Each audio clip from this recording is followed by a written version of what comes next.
Okay now. To person between my bed. I see. I see what I want to do when you forget me. Okay.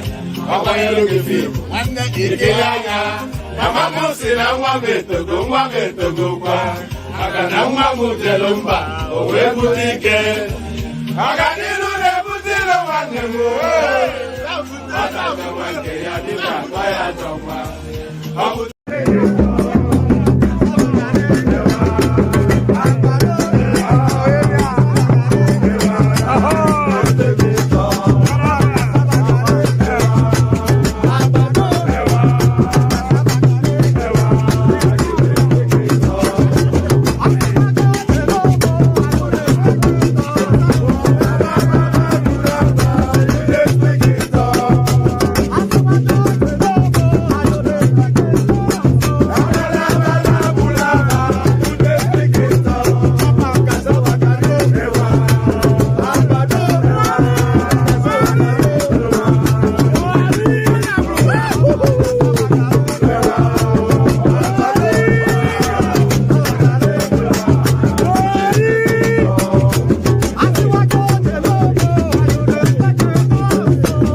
Yorubas are screaming, Hausas are crying, my Igbo brothers are saying, don't blame them, Igbos are being discriminated. Even food don't turn to gold in Nigeria. Kidnapping, lucrative business in Nigeria. Imagine saying your grandchildren where they kidnap. By now, your soldiers for don't scatter Nigeria. How come a man won't get money for ransom when they kidnap him, his wife and his children? After everything, now they go kill them.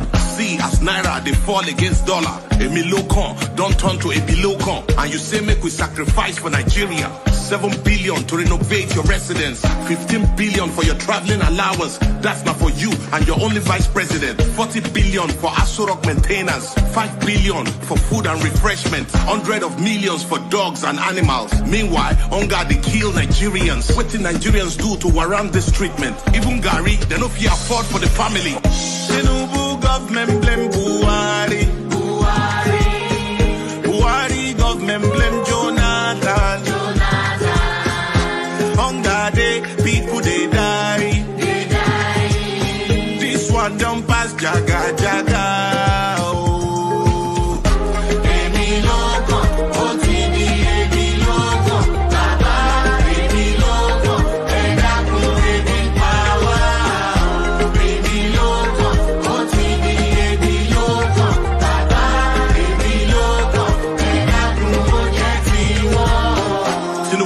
APC. Mr. Big Bucks, I've been looking at business. Dressed to kill, mama got me up on the writ list. Pole position, had a fella running the distance. I'll be banging her, giving her triplets. The bigger the bag, the bigger the butt crack. The bigger the chance the birds up in my contacts. The figure's a big deal, a pen on the contract. Serve me up, baby, give a tip on me toe end. And I've been whipping a wire, puffing a Benson. Pushing a pack, the full stack like a benching. Giving the fish scale, that slide like a penguin. Flipping the chick on my bills, why fuck a pension. Slow mo vision, I've been puffing the peace pipes. Selling free fires to the fiends by the seaside. On my tail lines and the seams of my Levi's. With a stack figure, the Nicki Minaj way on.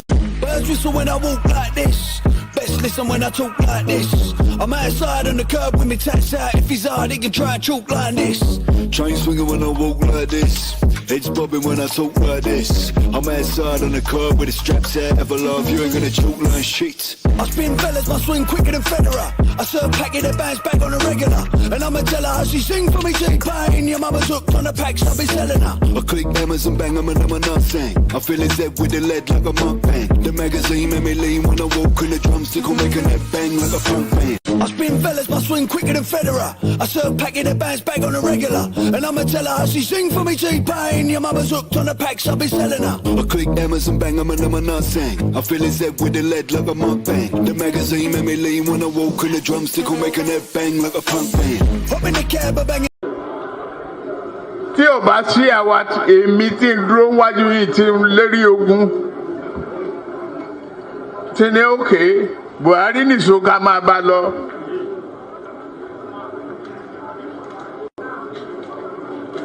Kò lè di president. Ó ṣe kìíní olùlẹ̀, ó ṣe kejì olùlẹ̀, ó ṣe kẹta olùlẹ̀. Ó tiẹ̀ sunkún lórí tẹlifíṣàn pé láyé òun ò tún rán mọ́. Mo dẹ̀ lọ bá ń Kaduna wà rán ọ̀rọ̀ ẹ̀kún kọ́ lélẹ̀. Àdúró tiẹ̀ wà á dẹ̀ wọlé. Nǹkan kan ní pé o ò ní fọ̀rọ̀ orílẹ̀-èdè Yorùbá ṣeré. Ó dẹ̀ gbà.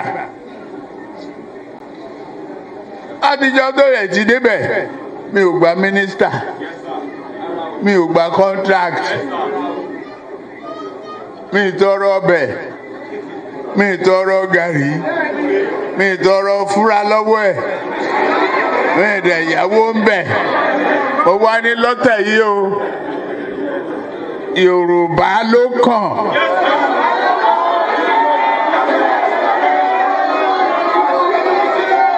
Tá a bá dẹ̀ sa Yorùbá náà, èmi ló kàn.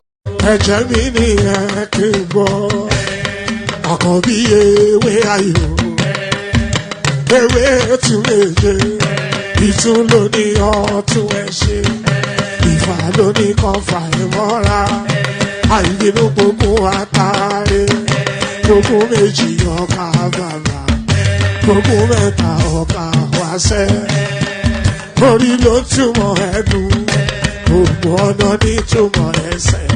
Akọni ìmọ̀ tú ìmọ̀ ọjọ́, ìmọ̀ èmi ni wọn kì í dálẹ̀.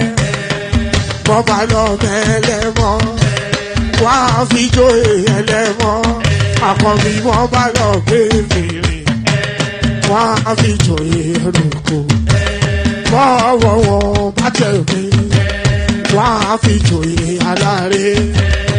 Àwọn mẹ́tẹ̀ẹ̀ta parapọ̀, wọ́n wá jọ ń pẹ́ mọ́, ẹ̀ẹ́mọ́ olóko jẹ. Wọ́n ń pa Akíntọ́lá, Akíntọ́lá ọmọ Ògún. Wọ́n ń pàdé Ìyọ̀dà, ọmọ Àtàlàbọ̀bà. Àkànbí wọ́n ń pàdé Ṣàtàdàdẹ, ọmọ ọba Ìjẹ̀bú Mèrè. Aṣíwájú odò gbólùkẹrẹ, Ajagun lólòdì ọ̀run. Tó o bá ṣe pé tìyẹ, tó o bá ṣe pé tìyẹ, lọ́ bá ń darí jọ wí. Àgbèrò mi kún gbọ́wọ́, ọ̀gọ́ ti ṣìgìdì máa gbé, àgétì ló máa ń gbé, àyàn ti ìlàyàn ewúrẹ́. Ọlọ́run dákun má padà lẹ́yìn ẹ, kó má gbàgbé ọ̀rọ̀ tẹ́. Aṣíwájú Ọlọ́run dákun má padà lẹ́yìn ẹ. Àkànbí Ọlọ́run dákun má padà lẹ́yìn ẹ. Ọkọ̀ Olúrẹ̀mí Ọlọ́run dákun má padà lẹ́yìn ẹ. Òdòlé sọ bẹ́ẹ̀, gómìnà sọ bẹ́ẹ̀, dẹ́pútì sọ bẹ́ẹ̀, ọ̀túnba sọ bẹ́ẹ̀, spíkà sọ bẹ́ẹ̀, bàbá Ìjẹ̀bú. And there it is, Baba Ijebu. There it is. So follow the direction that Chioma has directed right there. Click on the thumb up button. So that's the first port of call. So do that first, just as directed by the elegant Chioma. So do as Chioma's directed. Click on the like button. So click on the like button, and then if you're not already subscribed, do that as well. So click on like and click on subscribe. Very, very important that these two things are done. That's George Blueshell right there. Haven't done as Chioma has directed. He is now reporting back to Chioma that he's done exactly that. So click on the like button and then go to the comment section and report to Chioma that you've done exactly as she's directed. So do that. Do that. Click on the like button. So she'll start with a greeting, of course. So bonjour, Madame et Monsieur. You know, because so much in Sunny left français. Bonjour, Madame et Monsieur. And in Portuguese, they say come estás. You know, I think it's same in Spanish as well, but in Portuguese, they say come estás, which is how are you? I'm not quite sure. So exactly. So follow the theme as set by George now Norua. So when you've clicked on the like button, go report in the comment section to Chioma to inform her that you've done like she's done. So like she's directed rather. So yes, good day to you. Good to be in your company. And how are you? Good day to you. Good to be in your company. How are you? So yes, this is becoming quite a thing. It's only Tokwe that's not reported yet, but DJ, I'm just going to call you DJ because I can't pronounce the rest of your. But he's reporting to Chioma that he's clicked on the like button as well. So click on the like button because Chioma has given that direction. And please, if you're watching in Watchback, still click on the like button, and then in the comment section, you can still comment in the Watchback. In the comment section, put at Chioma, I have clicked on the like button. So click on the like button and then report back to Chioma that you have done that. So do that. So yes, good day to you. Good to be in your company. How are you? Good day to you. Good to be your. It's always a nervous startle, by the way. When I seem fluttering and stuttering, it's me trying to get into the groove of it. You know, you have to get into the groove. You have to bring yourself into the space. So all the faltering and stuttering and oohing and ahhing is me gearing up for the launch. So good day to you. As I said, this thing is putting me off. I'm not quite central to the. One of these days I will get it right, but today, maybe today is that day. You know, they say always speak positive to your to your space. You know. So yes. Good day to you. Good to be in your company. How are you? The usual protocol. Click on the like button. If you're not already subscribed, please do that. If you want to come and join me on the screen. If you want to come and join me on the screen, it's going to be like an easy Sunday morning sort of monologue by me. So, it's the same in Italy as well. Come stars. I think it's I think most Latin languages they share somewhat similarities. Spanish, Italian, Portuguese, all of those Latin sort of languages they share commonalities in terms of word structures. So yes, I keep paying attention to the comment section. That's why I pivot and then I come back. So yes, if you want to come and join me on the screen, by all means, please do that. But it's going to be a leisurely stroll through the news item, through the news items, and there's quite a bit of news to go through. So we'll be going through them, but you can come and join me if you feel inclined. So if you feel inclined to jump on, so click on like, as I said, click on subscribe if you haven't done that. If you want to come and join us on the screen, click on the hyperlink that says StreamYard, brings you into a studio space. You know how that works. The super chat, of course, make sure you super chat towards the stream, just as an acknowledgement of I was going to say an appreciation, but there's a lot of people. There's too many people watching at us spite, which is something I have to take time to reflect on. There are too many. We call it eternal. So there's too many eternous sort of viewership on this platform. Maybe it's the tone, maybe it's the texture, maybe it's the peculiarity of my presentation, maybe it's the abundance of all of it, but there's too many eternal sort of bad belly.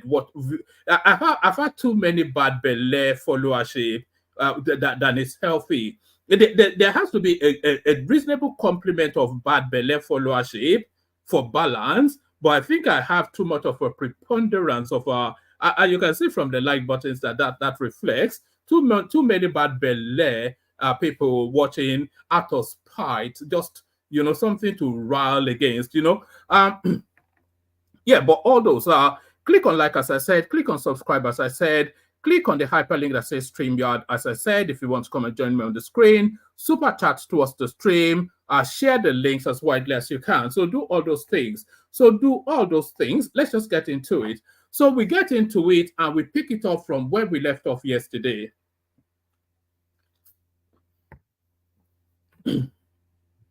So we get into it and we pick it up from where we left off yesterday, and things are not looking peachy in the gardens of Alan Oyema. Of course, the Americans are after him, and it looks as though EFCC... In fact, I saw an headline earlier on, but I wasn't able to verify it, so I didn't come with it just yet. I saw a headline earlier on that said EFCC has actually seized this guy's passport. I'm talking about the CEO of Air Peace, but certainly he's in all manners of strife. $44.9 million wire deals. EFCC special panel to investigate Air Peace boss Oyema. And this is coming from The Nation, I think a newspaper from the north.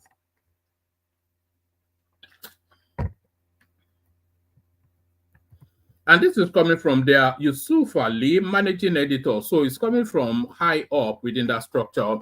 The Economic and Financial Crimes Commission, EFCC, has waded into the $44.9 million wire fraud and money laundering case against Air Peace Chief Executive Allen Ifechukwu Athan Oyema, hours after his indictment in the United States of America, USA.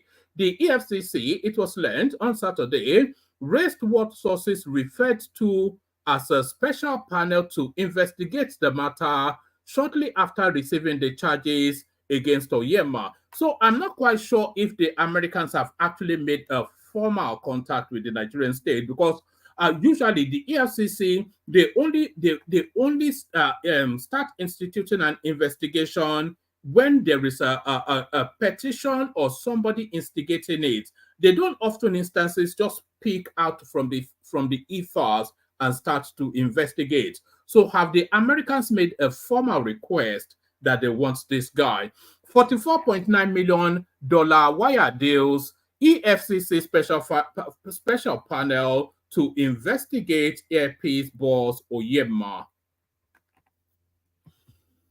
The Economic and Financial Crimes Commission, EFCC, has waded into the $44.9 million wire fraud and money laundering case against Air Peace Chief Executive Alan Ifechukwu Athan Oyema, hours after his indictment in the United States. The EFCC, it was learned on Saturday, raised what sources referred to as a special panel to investigate the matter shortly after receiving the charges against Oyema. Oyema was indicted alongside his finance officer by the United States Department of Justice. They were accused of moving more than $20 million from Nigeria through some United States bank in a scheme involving false documents based on the purchase of airplanes. Igega, who is the International Airlines Chief of Administration and Finance, was also accused of bank fraud, etc., etc. The EFCC is also investigating two Nigerian banks for allegedly facilitating the transfer of the money to the United States and processing letters of credit to buy planes for Air Peace. So, were those banks complicit in the forgery of those documents? And are those banks, the Nigerian banks, are they aware that those documents were forged? It's a thing.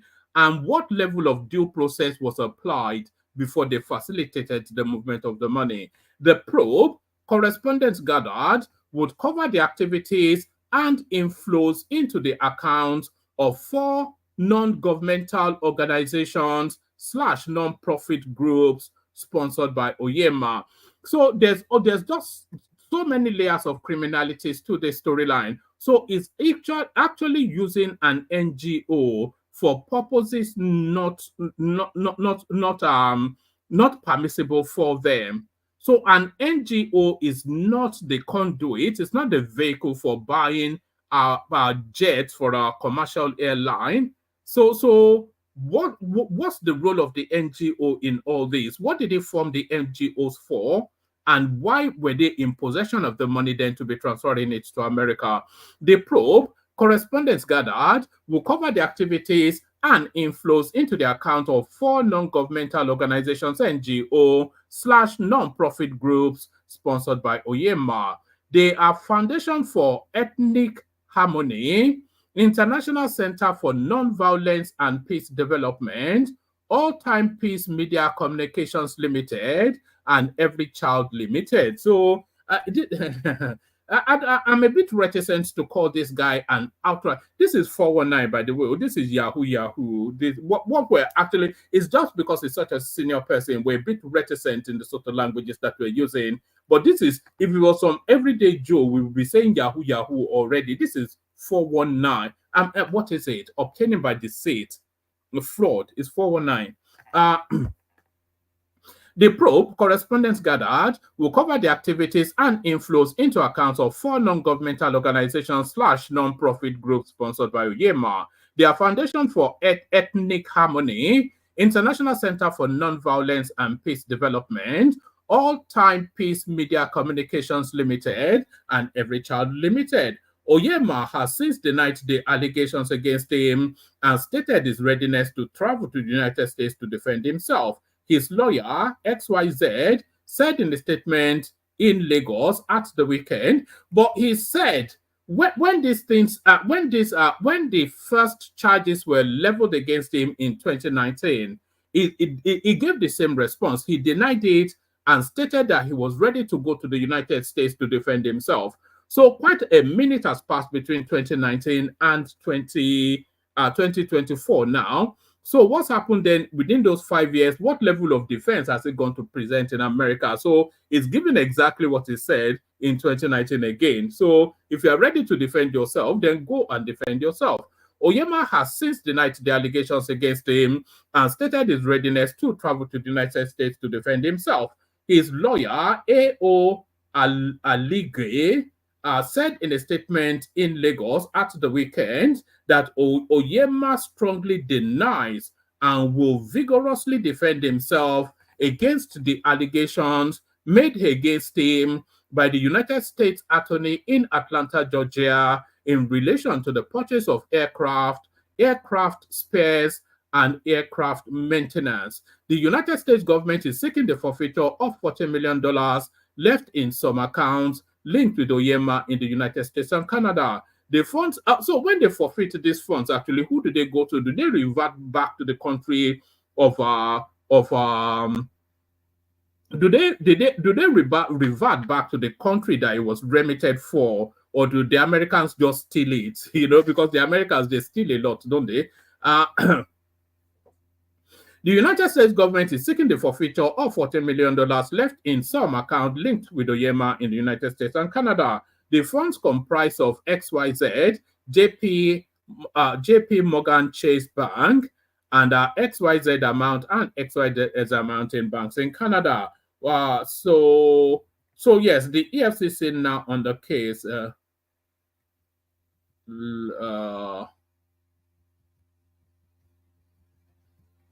Right. One of the legs of the EFCC probe is to ascertain whether Oyema is fronting for some politically exposed persons in the country. And we hinted at this somewhat yesterday, actually, that Oyema pre-2010 was an unknown entity. It was just some straggler hustling in Lagos, trying to maintain fine boy. And then suddenly, within a period of around about a decade, he suddenly emerged as one of the richest people in Nigeria. And we know that he has a close personal relationship with Goodluck Jonathan and the structures of the hierarchy of his government. So it's no coincidence. So that's where it is. One of the legs the EFCC probe, one of the legs of the EFCC probe is to ascertain whether Oyema is fronting for some politically exposed persons in the country. A source said, upon receipt of the charges, the EFCC chairman raised a team to probe the allegations against Oyema Igega, who were prominently mentioned in the indictment charges by the United States government. The EFCC team is working on what I may term the Nigerian components of the indictment, including suspicious huge transfers of funds abroad alleged abuse of letters of credit and money laundering. In fact, the acting EFCC chairman, Mr. Ibrahim Magu, directed, all right, I think this may well be an old story because Ibrahim Magu is not the EFCC chairman anymore. So have I hopped a little bit too early there? Oh, this is an old one. So there it is right there. It continues for Oyema, the flogging of him. Let's move on swiftly there and pretend like that didn't happen. Nigerian High Court orders Very Dark Man to remove defamatory post against Falana from all social media handles within 21 days. And I think there's a 500 million naira charge against him as well for remedy. So that's Very Dark Man right there, feeling the weight of it. So a lot of you would have seen Sunday Igboho at the British Parliament just as early as maybe two days ago, presenting a letter, not at the British Parliament or at number 10 Downing Street. So you'd have seen him as early as about 2 days ago, presenting a petition to the British government seeking Yoruba Nation. So the British tell him to get lost. Igboho's Yoruba Nation petition is not United Kingdom matter, says British envoy. So that's get lost right there. The United Kingdom has said that any petition concerning the sovereign affairs of another country is not a matter for the United Kingdom government, but the country's government and its legislators. The United Kingdom High Commissioner, Richard Montgomery, said this in a statement issued on Tuesday in reaction to a petition by a Yoruba Nation activist, Sunday Adeyemo, popularly known as Sunday Igboho, which was taken to the Prime Minister's office in London. So I don't think it was so much the petition, it was more the photo opportunity. The United Kingdom High Commissioner stated that the matter of Yoruba sovereign nation presented by Igboho in his petition is a matter for the government and legislature of the Federal Republic of Nigeria. The High Commissioner noted that similar petitions have been rejected by the United Kingdom Parliament Petitions Committee and the United Kingdom government in the past. The High Commissioner said, any petition concerning the sovereign affairs of another country is not a matter for the United Kingdom government. The High Commissioner underscored that this is a matter for the government and legislature of the Federal Republic of Nigeria, and noted that similar petitions have been rejected by the UK Parliament and the United Kingdom government in the past. The High Commissioner reassured Nigeria's Minister of Foreign Affairs that Igboho's petition was in no way endorsed by any official body of the United Kingdom government or the UK Parliament Petition Committee. So there's a committee that actually, if you go on YouGov, you can actually submit a petition, and if it hits X amount of numbers, they are obliged to discuss it in Parliament. But what he's telling us here is if it affects the sovereignty of a different nation, then they don't get involved. The UK High Commissioner said the delivery merely reflected an established practice of allowing delivery of letters and petitions to number 10. So that's essentially get lost. Yoruba Nation. Who even let Sunday Igboho into the United States? This country has gone to the dogs. They let any and everybody into this country now. Our court restrains VDM orders from defaming Falana. So it'll be nice if they can actually, if this guy can experience a bit of custodial sentence, it would be nice just to caution that space and manners up some of these excesses that we're seeing amongst this sort of Twitter tweeps or whatever they are called. These Twitter people. Court restrains VDM orders from defaming Falana. Right. This judgment was actually gotten in Lagos, actually. Justice Matthias Dawudu. Those names don't actually, they don't correlate, do they? Matthias is a Christian name. Dawudu sounds like a Muslim name. Justice Matthias Dawudu of Lagos High Court, Ikeja, has restrained the controversial online activist Vincent Itse, popularly known as Very Dark Man, from further releasing or publishing defamatory content against a senior advocate of Nigeria, Femi Falana, and his son, Folarin. The judge also ordered VDM to bring down alleged defamatory videos, which he made on September the 24th against the Falanas. The court further ordered the service of originating summons against VDM through his lawyer Deji Adeyanju within 14 days. The judge made the order whilst ruling on an ex parte originating application dated October the 9th, 2024, filed by Folarin Falana against VDM over alleged unverified audio recording of one-sided narrative by cross-dresser BOBRISKI alleging perversion of justice by the family. VDM allegedly, so this is actually coming from Falz, not the father. I could have seen that it was also levied $500 million fine as well. VDN allegedly circulated, published defamatory video on his social media handles on Instagram and on Twitter. Falana, in a suit marked XYZ, sought an order of court for an interim/preemptive remedy restraining the defendant, his agents, privies, and or anybody from further circulating or publishing anything defamatory.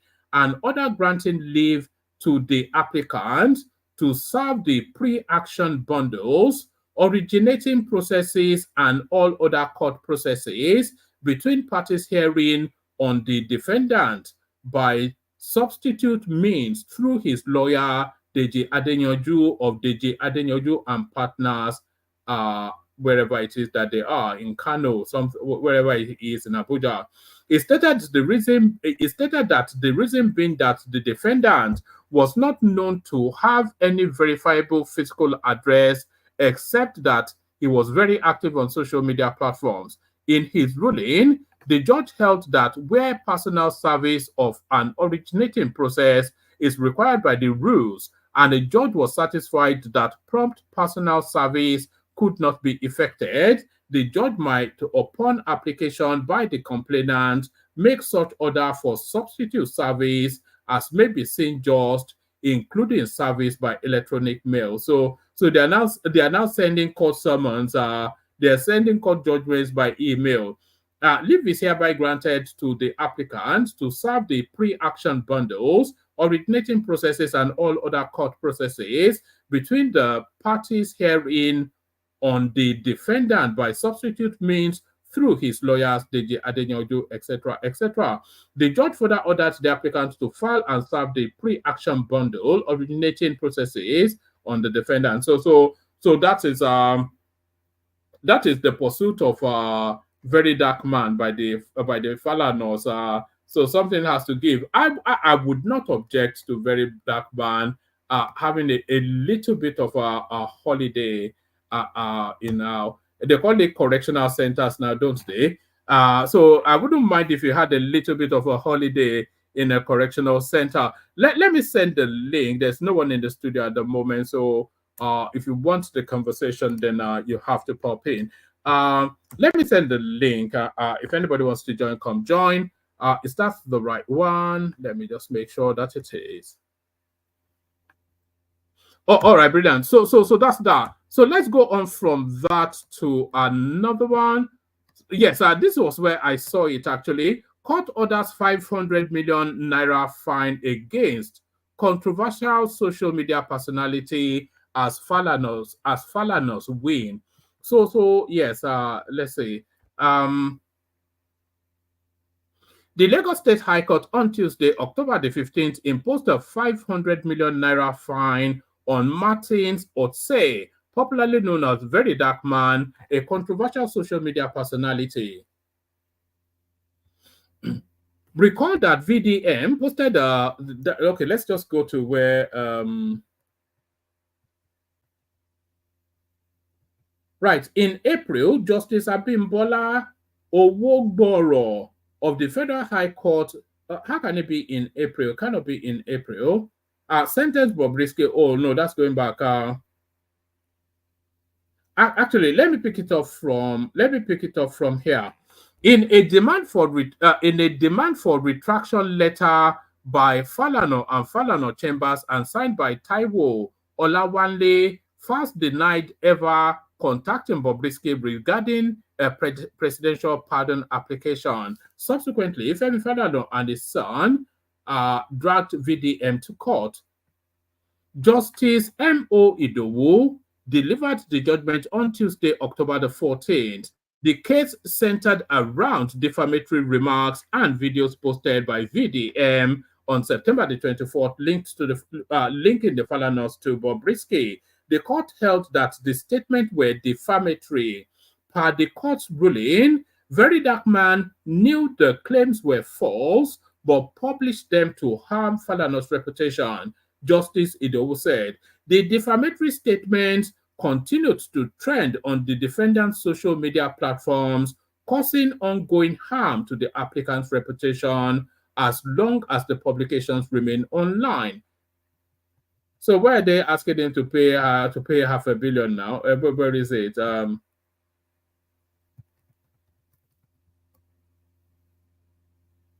All right.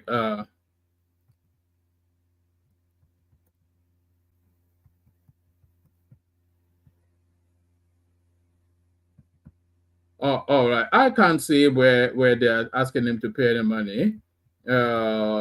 Okay, let's take it to the end. Actually, earlier correspondents reported the Lagos High Court ordered Very Dark Man to remove the alleged defamatory comment and videos concerning Falano SAN and his son Folani Fowles. According to Justice Idowu, the publication made by VDM on the social media accounts on September the 24th, linking BOBRISKI to Fowles and his father, were injurious to their public image.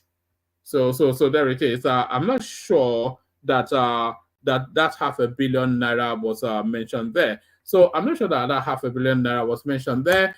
Let's go on from that to another one. Yes, this is the headline piece. Herbert Wigwe'S father dismisses reports of family conflict over son's assets, denies seeking 20% share. So we knew it was going to get to this point with this, with the level of wealth, because we're talking about somebody that's a multiple dollar billionaire, Herbert Wigwe'S. So unless he left a prop, and he has no reason to leave a will, he's still a man in his, I think, early 40s. It shouldn't be more than that. Pastor Wigwe, the father of late Access Holdings CEO Herbert Wigwe, has refuted reports of a dispute over his son's assets. A statement from the family said Pastor Wigwe never requested 20% of Herbert's estate, contrary to reports by some media platforms. So, there's a significant amount. If that guy did not will, there'll be an ugly ruffle fight in that family.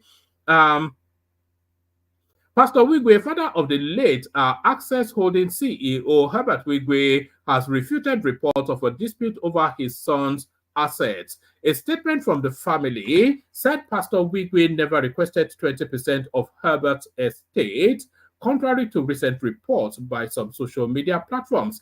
The family expressed concern about the spread of misinformation across social and national media, emphasizing the importance of accurate reporting. The statement, signed by Emeka Wigwe on behalf of the family, addressed an article published on October the 13th, 2024, titled "Family Dispute Erupts Over the Estate of Late Banking Executive Herbert Wigwe." Herbert, who died in a helicopter accident on February the 9th, 2024 in the United States, was a renowned banker and founder of Wigwe University. However, the statement partly reads, "This article has unfortunately spread widely across social and national media. While we recognize the role of the press in sharing news, it is vital that such reports are based on truth and accuracy. So for it to have come out, it would have come out from a certain section of that family. It's not something that they could just, because Wigwe is not even a recording desk man in the news. So somebody must have promoted it, and it would have been from within that family. However, the statement partly reads, this article has unfortunately spread widely across social and national media. While we recognize the role of the press in sharing news, it is vital that such reports be based on truth and accuracy. To clarify, at no point has Pastor Wigwe requested 20% of the estate of late Herbert Wigwe. Neither has there been any such request from any members of the family. The article claims that this demand contradicts Wigwe's will, Herbert's will to is entirely false and misleading. The facts regarding the estate are already publicly available in the probate registry, where an affidavit clearly outlines the correct details. A simple search by your reporters would have revealed the truth. During this painful time of grief, our family remains united, focusing on healing and growing stronger together. We have no intention of engaging in a public defense because there are no sides to take. The only truth is that we are navigating this immense loss, and we continue to do so with dignity. Herbert Wigwe'S legacy as a visionary banker and entrepreneur is what should be remembered. He transformed Access Bank into a national leader and devoted himself to empowering others through initiatives like the HOW Foundation, which focuses on education and healthcare. These are the values that define his life and should be the focus rather than unfounded speculation. We respectfully urge your publication to correct the inaccuracies in the report and to exercise greater diligence in fact-checking future stories, it's added. So I am with that story. There is absolutely categorically no way that would have come into the public cycle without there being some sort of validated. It would have to have been sponsored from within for it to have been in the public cycle. So we go on from there. We go to Uju Kennedy. So Uju Kennedy is fast emerging one of my favorite ministers within the Tinubu administration. They said they ask you who is performing in the Tinubu administration. I ask who is not performing. Even the Minister of Power that we gave a 0 in our last assessment, he is suddenly popping up with the performance. But you can certainly not accuse Uju Kennedy of not performing. She's an action woman. In fact, if they are going to reshuffle, I suspect that she may well get that humanitarian portfolio that they kicked Better Edu out of. I will teach this man a lesson.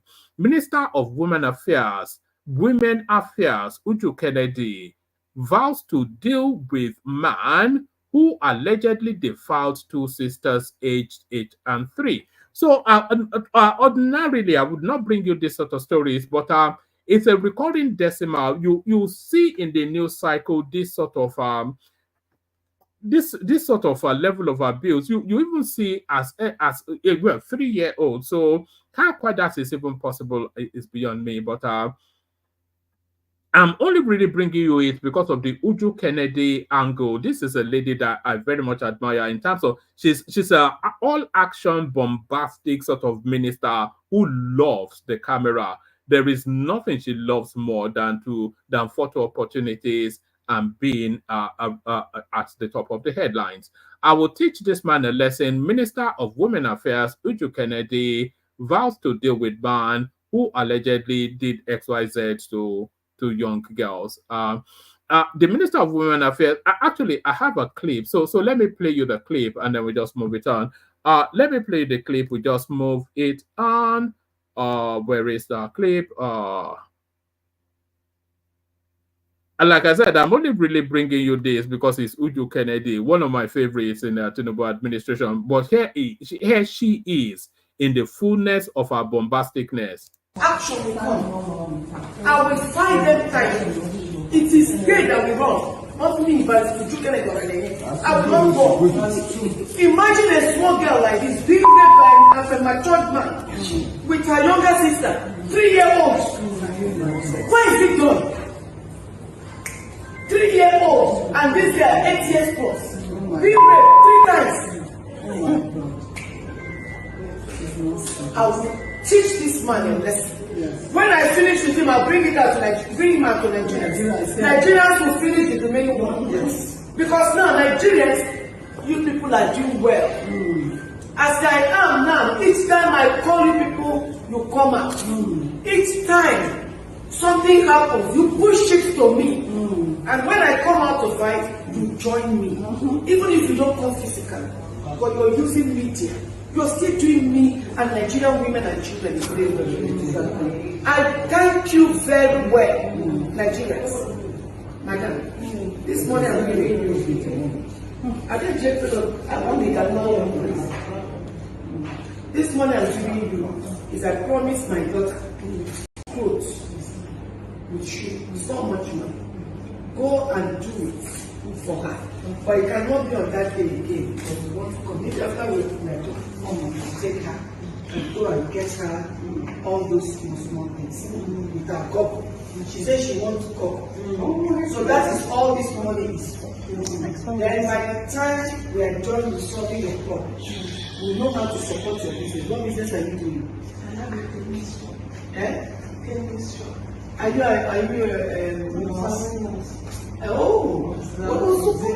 you need it, we'll give you support to make that chemist shop start working well. But you can't be leaving the children at home with that. All right, so that's Uju Kennedy hugging the camera in our own inimitable style. So from Uju Kennedy still staying in the East, sit at home. Don't underestimate Southeast love for Nnamdi Kanu. This is IPOB just jousting with Soludo.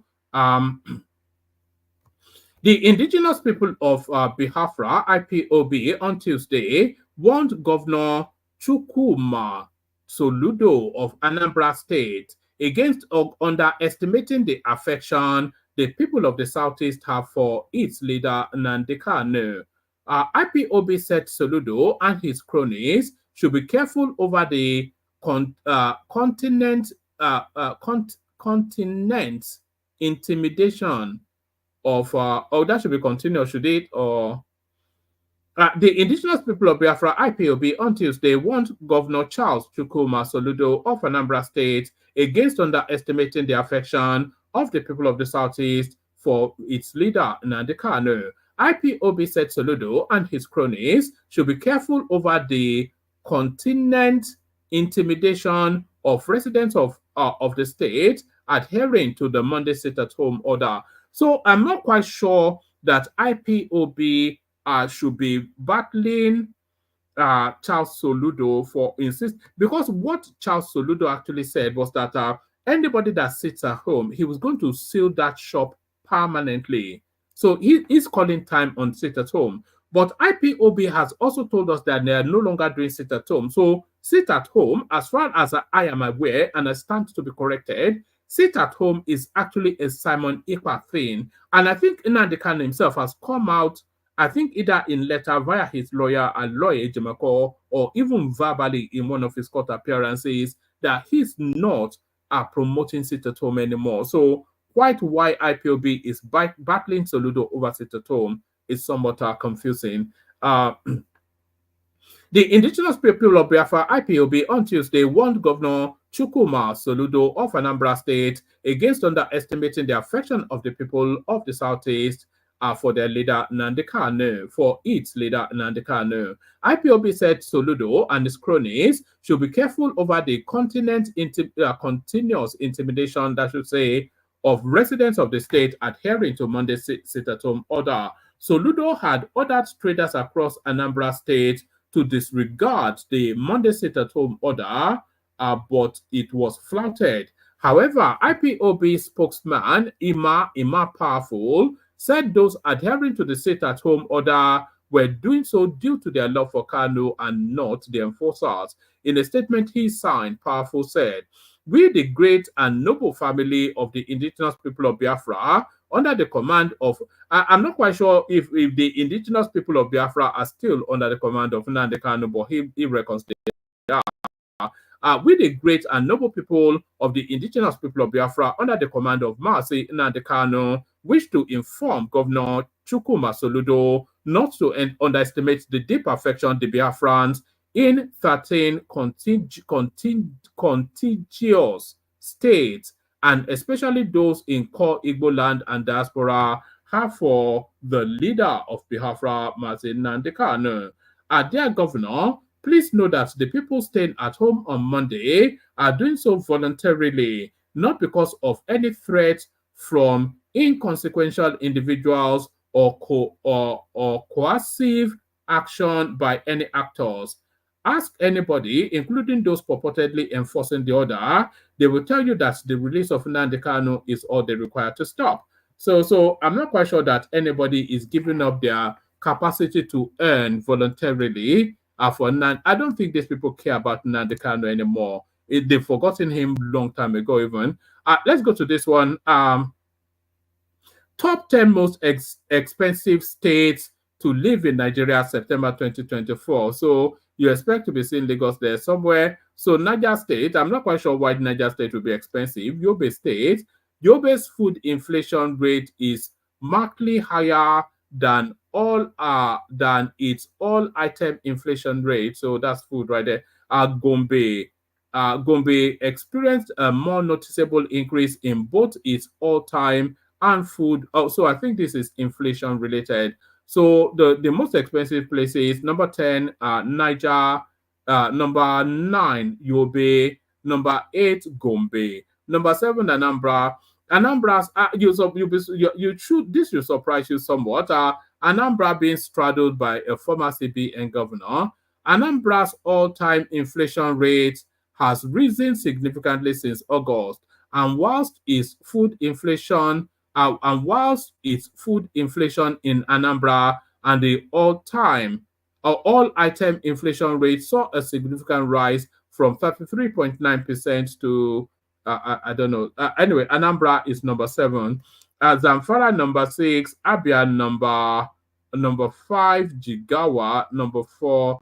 Kebbi number 3. Sokoto number 2, and Bauchi number 1. So this wasn't really the metric I was expecting. I thought it would be like some posh and expensive houses, etc. So the next one now is Peter Obi, somewhat constituting somewhat like a vagrant in the motorways. Our president, travelers hail Peter Obi as he clears traffic in Kogi State. Nigerian youths were filmed hailing Peter Obi in Kogi State. According to an eyewitness, there had been a roadblock caused by angry trailer drivers, and this caused traffic that extended for miles. A police officer had allegedly shot the tire of one of the trailers, and the trailer driver, alongside his colleagues, allegedly revolted and blocked the road, refusing to move for other vehicles. Peter Obi, the Labour Party presidential candidate in the last general election, was in the area, and he is said to have left his car to plead with the trailer drivers. The driver whose tire had been destroyed reportedly let go of his anger and posed for a selfie with Obi. Other tanker drivers are said to have cleared the road then, allowing for free movement. So this is almost like a Jesus of Nazareth moment, isn't it?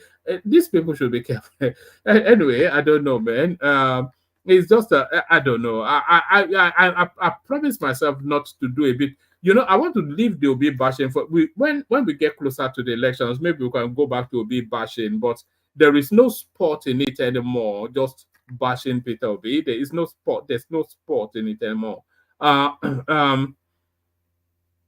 Peter Obi, the Labour Party presidential candidate in the last general elections, was in the area, and he is said to have left his car to plead with the trailer drivers. It's just the Jesus of Nazareth walking on on the sea, it's sort of thing. He got out he got out of his car and the roads parted. This is the sort of the driver whose tire had been destroyed in a brown kaftan reportedly let go of his anger and posed for a selfie. You know, it's a celebrity thing rather than a political thing. If I don't know, you where you are now, if PDD was walking down the road, as much as you may detest him, you'll probably still go up to him and shake his hand and ask for a selfie. It's a celebrity thing rather than them rather being for or against him. The driver whose tire had been destroyed reportedly let go of his anger and posed for a selfie with Obi. Other tanker drivers are said to have cleared the road then, allowing for free movement of vehicles. Nigerians who spoke at the scene are seen hailing Obi as our president in a video shared online. So I suppose the obedience will make hay out of this one day. This will be another proof that Obi was rigged and all that sort of. So, but is it constituting vagrant? Is this vagrancy? I wish Ogbeni was here. Is this does this come under vagrancy law? Constituting an assembly in the middle of a road. Is this vagrancy of some sort? Let's see. I think the clip may well be there somewhere. There he is. I think that's the man that blocked the thing, and then he sees some celebrity, and then he goes in for a selfie. So I think this may well be the clip. So let's see how it panned out.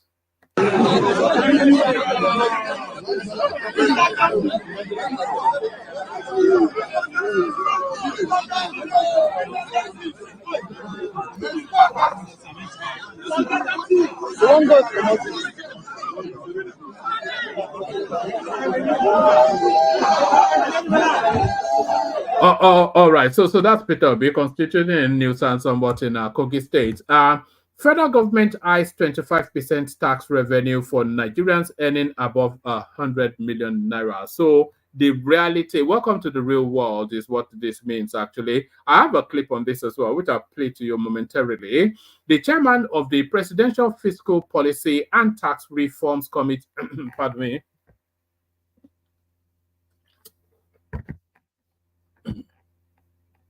The chairman of the Presidential Fiscal Policy and Tax Reforms Committee, Taiwo Oyedele, has hinted that wealthy Nigerians earning 100 million naira and above monthly, and by the way, there are Nigerians earning that much, but they'll be in the dollarized space, so they'll be earning in dollars but living in Nigeria. I don't think anybody earning in naira is being paid 100 million naira a month, unless you're Davido.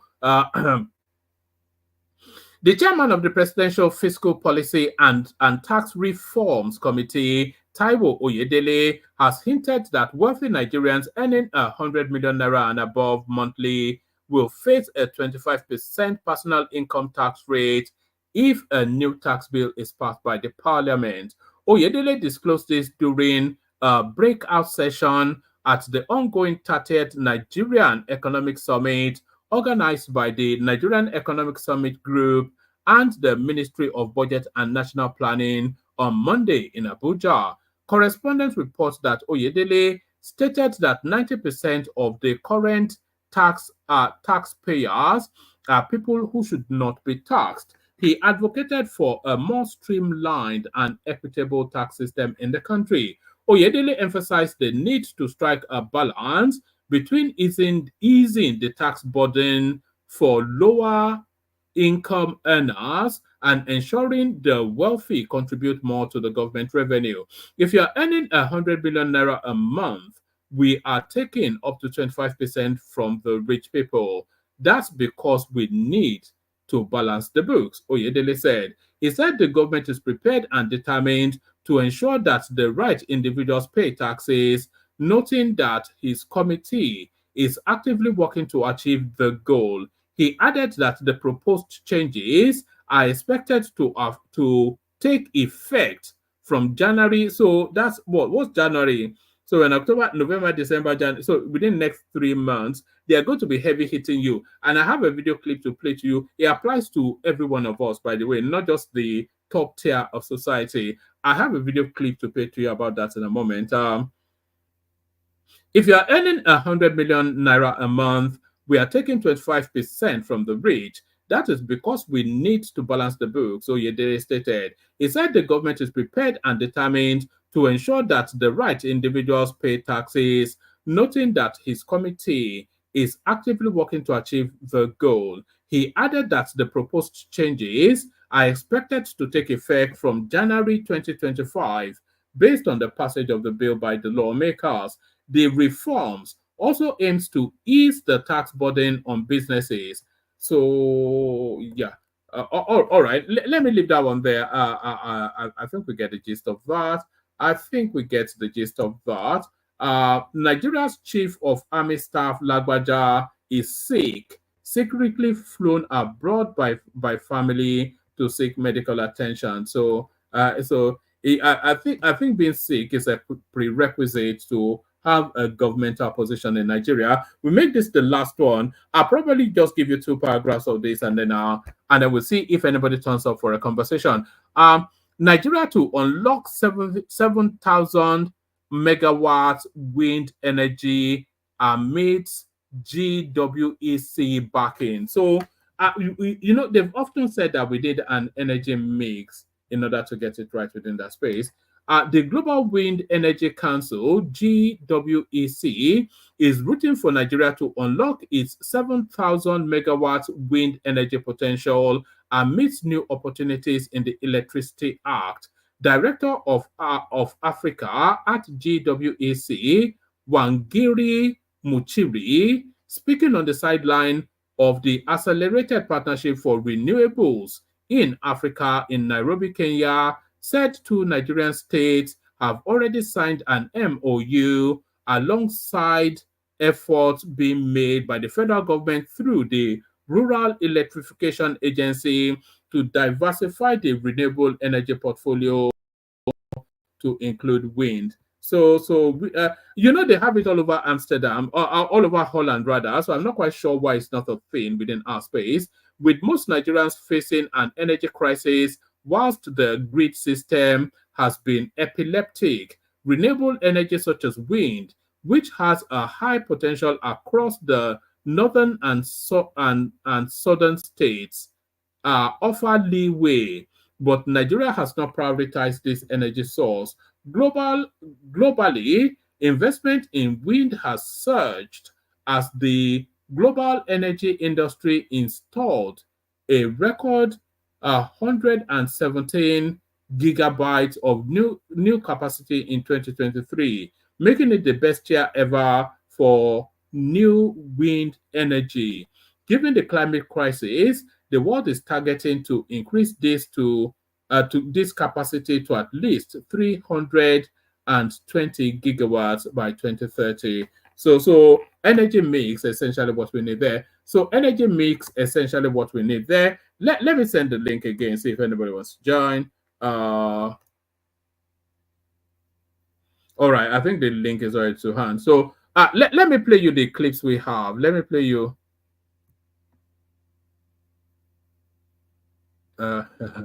All right, I'm not sending anybody to the U. So I don't know if Nnamdi Kanu is still. It's this comment right here.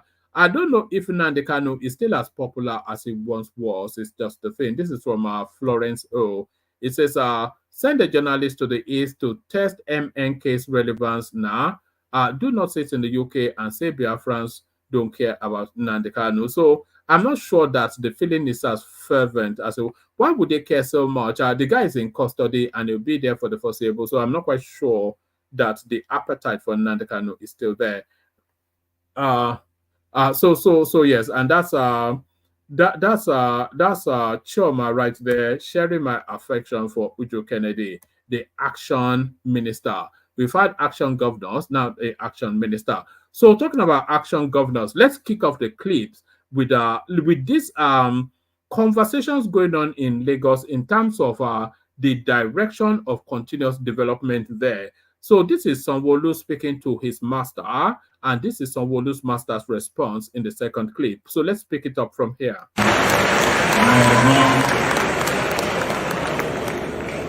my fellow Surulere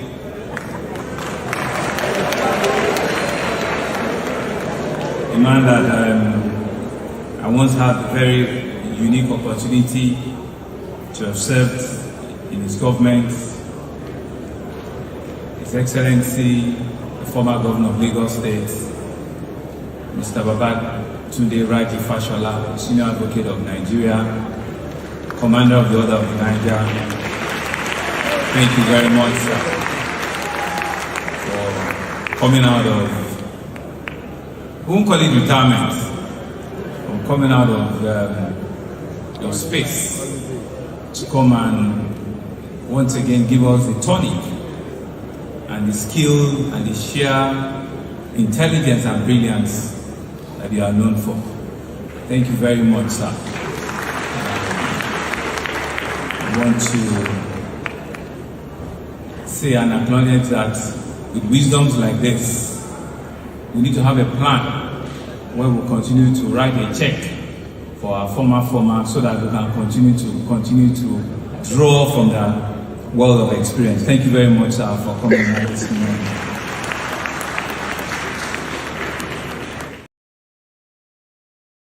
All right. So that's Sanwo-Olu eulogizing about his boss, and here is the boss now charting a new path for Lagos, the continuous upward trajectory of Lagos. So here is Fashola now responding to Sanwo-Olu. If all we do while we talk is to remind ourselves of what remains to be done. And when he said that, I said, okay, I will come, just to remind each other about what remains to be done.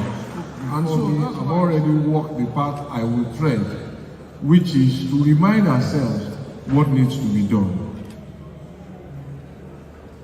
But just before I go in there, what really is a mega? How many people in this meeting know what a mega city is? And I ask this question not in any derisory manner, but in reality of the fact back then that people used to ask me, Governor, where is a sacred place, a special place, almost like a heavenly place? And it was my responsibility to that it is not a destination, it is a status. A status of the number of people within a spatial environment designated as cities. And it was cities that had populations of 10 million and above. So once you become mega, your headache really becomes mega. All right. A lot of people don't actually know that Lagos is actually a mega city.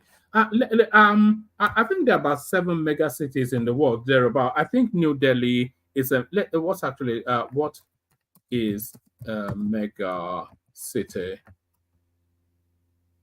Yes, a very large city with a population of at least 10 million people. Mega cities are characterized by their large geographic footprints, extensive infrastructure, and high levels of urban density.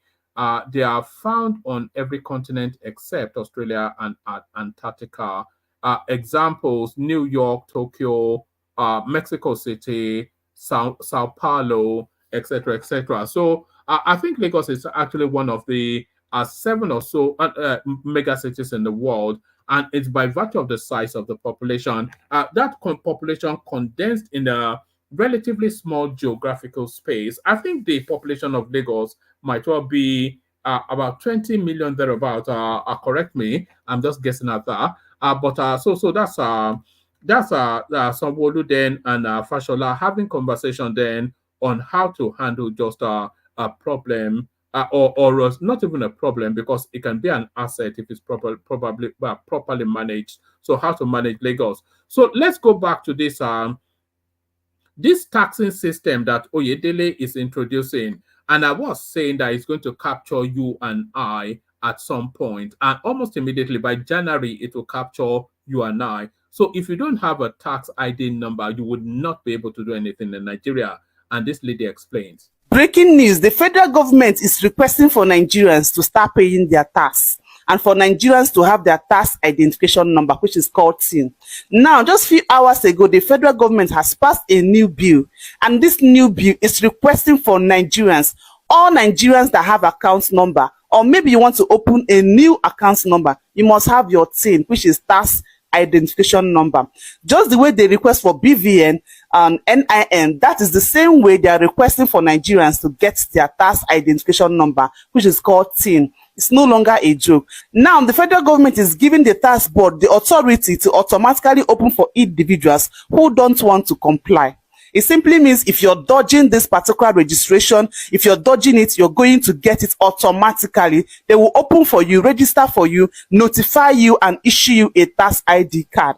Now, if you refuse to comply with this new bill, you're going to pay a fine of 50,000 naira and another 25,000 naira for each month of non-compliance. It is now what it is. The federal government is trying to tell us it is now time for us to start paying our tax. As people that have account number or people that want to open a new account number, you must pay your tax and you must have your tax identification number.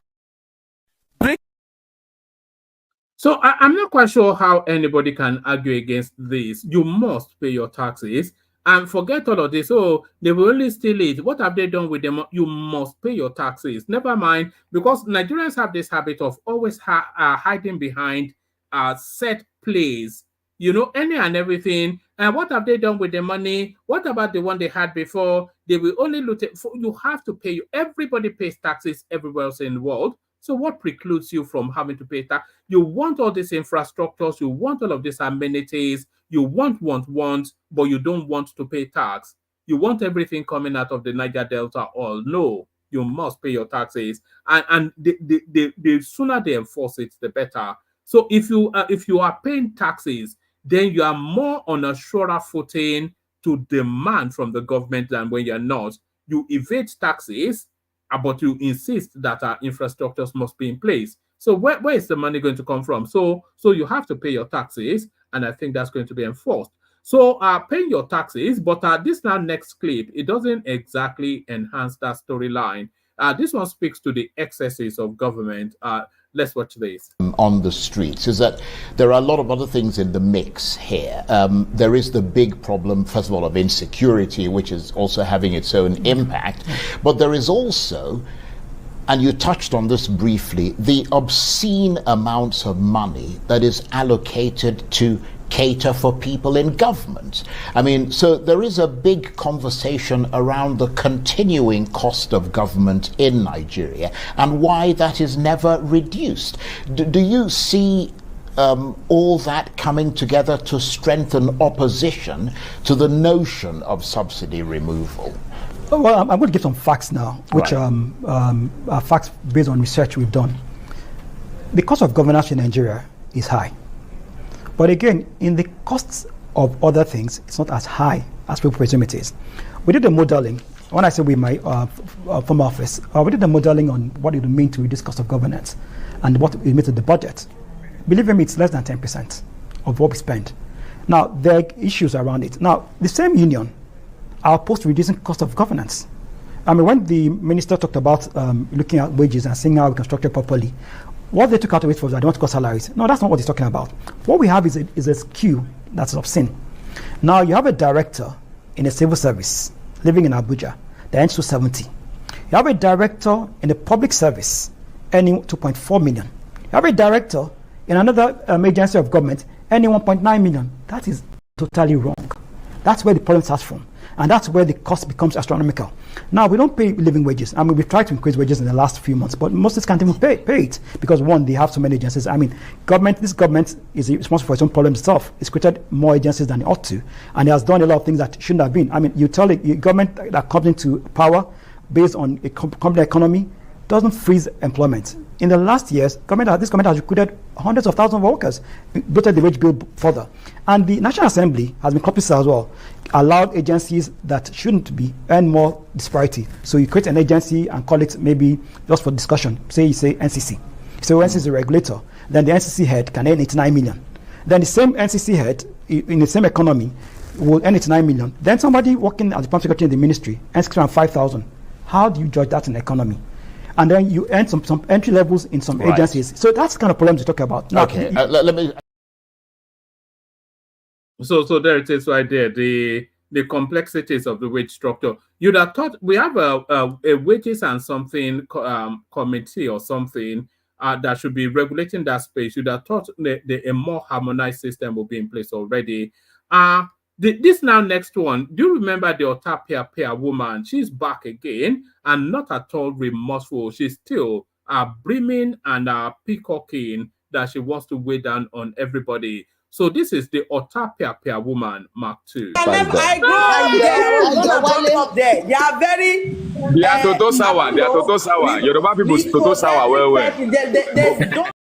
All right, I think I stopped that there. I'm not quite sure I like that sort of language, but that's the Otapia woman still constituting a nuisance to the space. So let me play you this last one. Actually, there are two more, but I'll make this the last one. Actually, let me play you this last one. The World Bank not only agrees with the directional thrust of the government institution, they are also saying that they have to hold steady because the course that the administration is embarked on is a 10 to 15-year journey, and they must hold course for the duration of it. So that's the position of the World Bank regarding the economic journey of the Nigerian state and the reforms. Okay. But implementing such a far-reaching reform is impossible without solid political commitment from the top. The price of PMS has quintupled since the subsidy cuts, imposing terrible hardship across the breadth of Nigerian society. The central bank has had to hike its policy rate by a huge 850 basis points, that's almost 9 percentage points, in the last 9 months to boost confidence in the Naira and anchor inflationary expectations. But the central bank financing of fiscal deficits has finally ended. And Governor Cardoso has been putting Nigeria, or be helping to put Nigeria on the right course, on the correct course.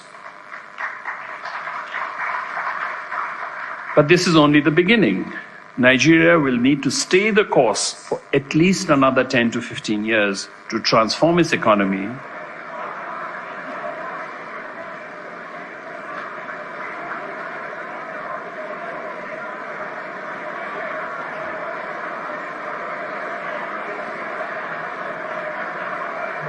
So I don't know if you're agreeing with me or if you're disagreeing with me.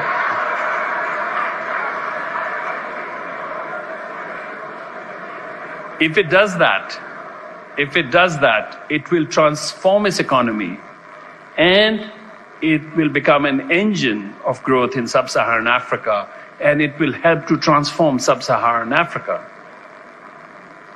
It's very difficult to do these things, but the rewards are massive. So this is the lesson from the last 40 years, as well as the experience of countries such as India, such as Poland, such as Korea, such as Norway.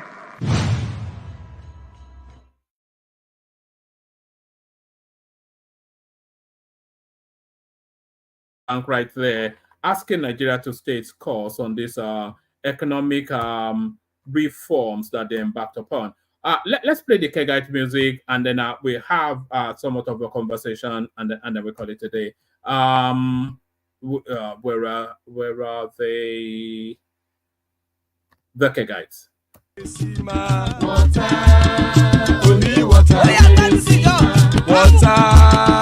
only water, where they see my water.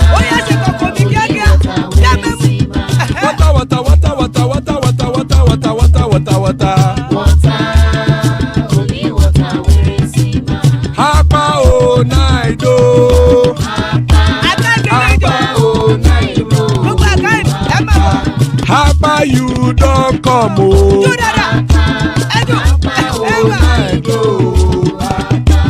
Hapa oh night oh.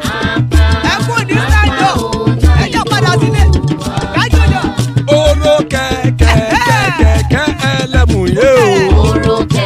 Ilé ṣọ́dí àkẹ́kẹ́ rẹ̀ ẹlẹ́mù rè o. Bobby master kẹ̀kẹ́ rẹ̀ ẹlẹ́mù rè o. Chief Wẹ́lá tí kẹ̀kẹ́ rẹ̀ ẹlẹ́mù rè o. Eruku lẹ̀lẹ̀ ẹlẹ́mù dé. Eruku lẹ̀lẹ̀ ẹgbẹ́ ẹlẹ́mù dòde ojàre o. Eruku lẹ̀lẹ̀ Ghana ti dé ẹgbẹ́ bọ́dì o. Ọmọ ẹlẹ́yẹ ẹyẹ o ó dìlé o. Odúyẹ̀lá ẹyẹ o ó dìlé o. Petrosonama ẹyẹ o ó dìlé o. Petrosodúnkẹ́ ẹyẹ rẹ̀ ó dìlé o. Ẹlẹ́kọ̀ ọ̀run mú ìní o.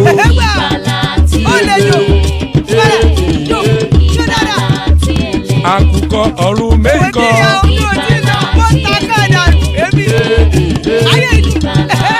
Ikú kò ní ríwà gbéṣe o.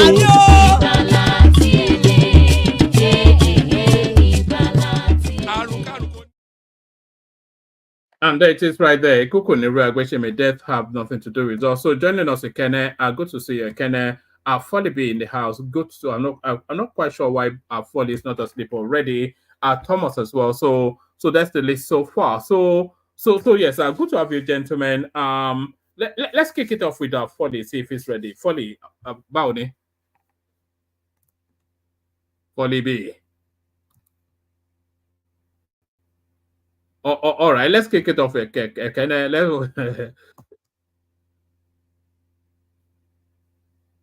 is anybody there, or should we just call it a night? Folly, you're muted. Can you hear me? All right. We can't hear Folly. I'm not quite sure if Kenna is fully there. So what about you, Thomas? Is anybody there? That's looking brilliant, isn't it? Can the comment section hear me? What's going on?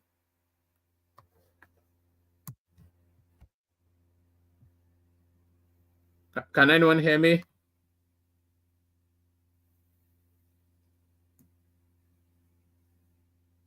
All right. Well, we do have a panel, but nobody's unmuting and nobody's speaking. So what do we do? Folly, we're going once. Folly going twice. Folly is unmuted, but I'm not quite sure if we certainly can hear him. And Ekene is certainly going to sleep. I'm pretty certain about that. And it looks as though Thomas may well just be occupying space. I think BT rescues today. So BT, I was just about to bail out. About Nikilo Shelley. BT. What's going on? I don't know. I think we are going through the winter period of it all, you know. So really usual. They start discussing people midnight, they will show up. So look at that.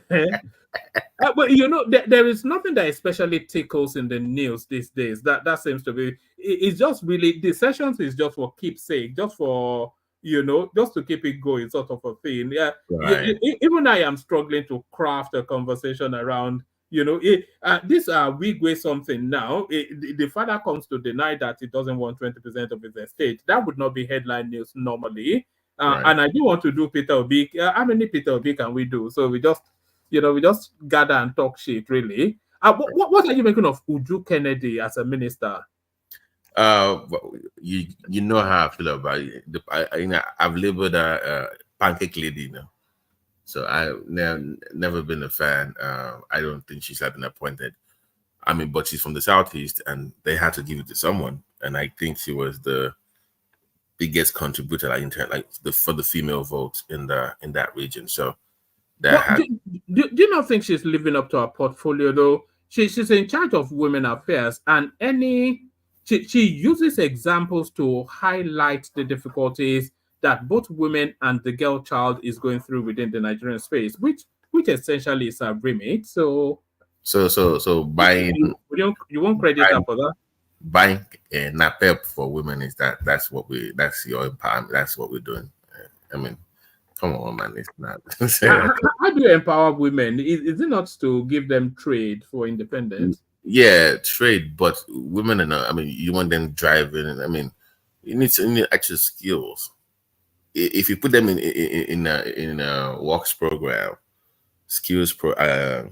acquisition program, that is more beneficial. If I say I'm going to pay for 1,000 women to learn sewing and tailoring, whatever it's called in Nigeria, that is empowerment.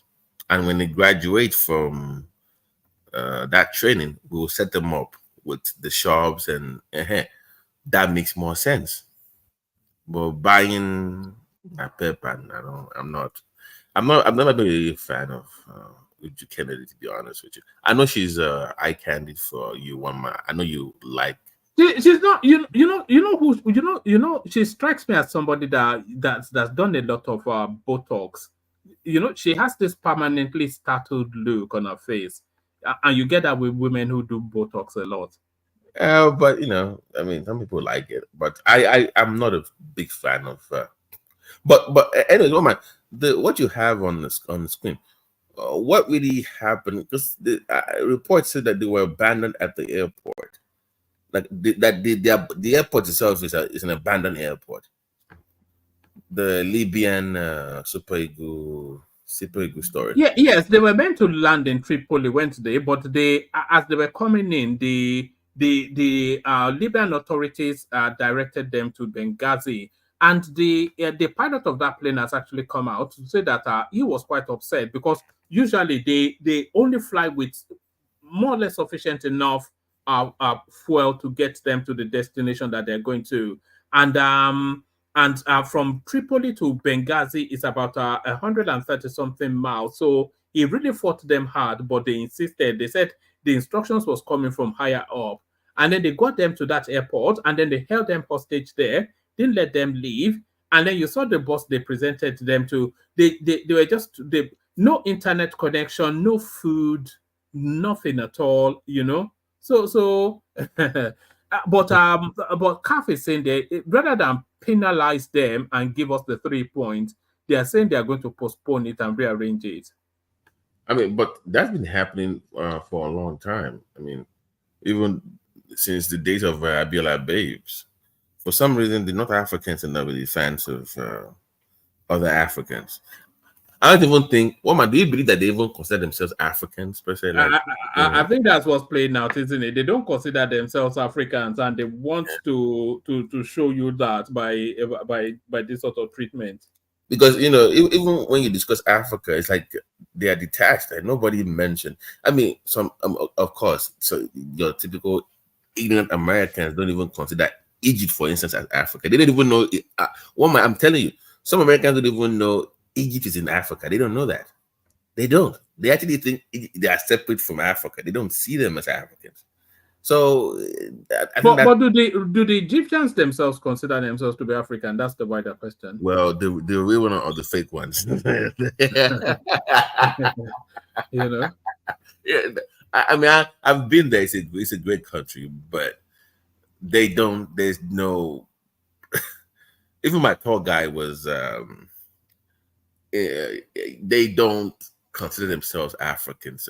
I mean, there's historical reference to Sudan and all this, but they don't want to be labeled as Africans. But geographically, they are Africans, though. Geographically, yeah, that they don't want that part of, they don't want to be labeled as such. So yeah, so that, I think that's what is at play here, man. That's but woman. One more thing, I don't think you're going to be comfortable discussing that on the platform, was there was something I saw. I'm trying to find that link again. This guy went to all this Cambodia, went to some prisons in Asian countries, and the number of Nigerians in those prisons were insanely high, in their thousands. And it was from a particular part of the country. I don't want to label anybody, But a lot of Nigerians are in prisons in Cambodia and in Asian countries. And in India too, actually. In their thousands, a lot. You know, and sometimes they just kill them off. You know, there's that's one space that the Nigerian government has still not they don't want the heavy lifting of that. That's Abike Dabiri's remit, isn't it? But you know, if she goes there, she'll be, you know, what they're gonna, that particular part of the country will label it. Why are you for? But the reality is the the Asian ones, I was too alarmed by the numbers. But the Cambodia, how do you have over 8,000 Nigerians in prison in Cambodia for drugs? In Cambodia, of all places, oh man, really? What are you doing in Cambodia? But Cambodia is one of the drug routes now. Is that not what is one of those places that they grow poppy, isn't it? Yeah, but you wouldn't think Nigerians will. I mean, Cambodia is on the top desk, of course, for drugs. But I mean, I'll try to find that link again. I'll send it to you. Like, I think he was working on the story. It's quite alarming, actually. Anytime you know, back in those days when all these people used to go on safari hunts, and then they'll kill a lion, and then they'll put their feet over the lion, hold their gun up, and then they wear that safari hat. You know those old pictures of those. That's how they parade Nigerians in India, like some trophy kill. And yeah, but the alarming part of this story that I'm gonna try to find is, it's so bad that those countries, their narcotics agency now even profile Nigerians based on their tribe. If you know, yes, they're starting to make that demarcation. Yes, there was one I saw. I think I was just searching because I'm like, this guy gave a passport and he said he was from Niger. And the guy from, is it Singapore or something? One of those agents said, "No, you're lying. What is your Nigerian identity?" And he kept saying Abubakar, whatever. But you can tell where he's from. The guy said, "No, you are from the southeast." Like, he knows, like they say, "I know you are lying. This passport is fake." They only know that from experience, though, isn't it? Yes, but I'm saying that they know. When everybody they arrest is especially as a particular type of person, then they start to form the there was a while back they would even train them in speaking the language, the you know what but I was just alarmed because I mean my time in going to Abilene, I saw a lot of people in Abilene prisons that were Nigerians there in Texas. But the Nigerians in prison in Texas is usually for a blue collar crime. It's not. Yeah, it was like it was a lot of online, you know. But back then it was credit card fraud, fake letters. You know, back then when we used to use clear checks, check forwarding, and all that kind of thing. Credit card and check forwarding. Yeah, that was the thing back then. But, you know, I was just alarmed that I didn't know we had a lot of Nigerians in foreign prisons. Like you said, being killed off, especially for drugs in those Asian countries. So, but that really might want to look into it and, you know, don't care about what part of the country I think she's only interested in the glamorous ends, you know. And I think she's only interested also in something that where she can get a quick win. And then show that she's not going to get a quick win with those people in right. Like I saw the story that she was the thing that she was working on. I didn't even know it was very hard for for women married to Nigerian men or the other way to get Nigerian citizenship. Like it's like even if you're married to a Nigerian, it's still very hard to get Nigerian citizenship. Yeah, it's one of the more difficult citizenship to get, actually. Curiously, you wonder who. I saw a clip, actually, of people taking their, pledge of allegiance to the Nigerian state to complete the citizenship. And in that clip, it was mainly Lebanese, Europeans, white people. Really, a good 80% of the people in that clip were, light-skinned, white-type people. So the white people want to be Nigerians, but the black people want to be Americans. No.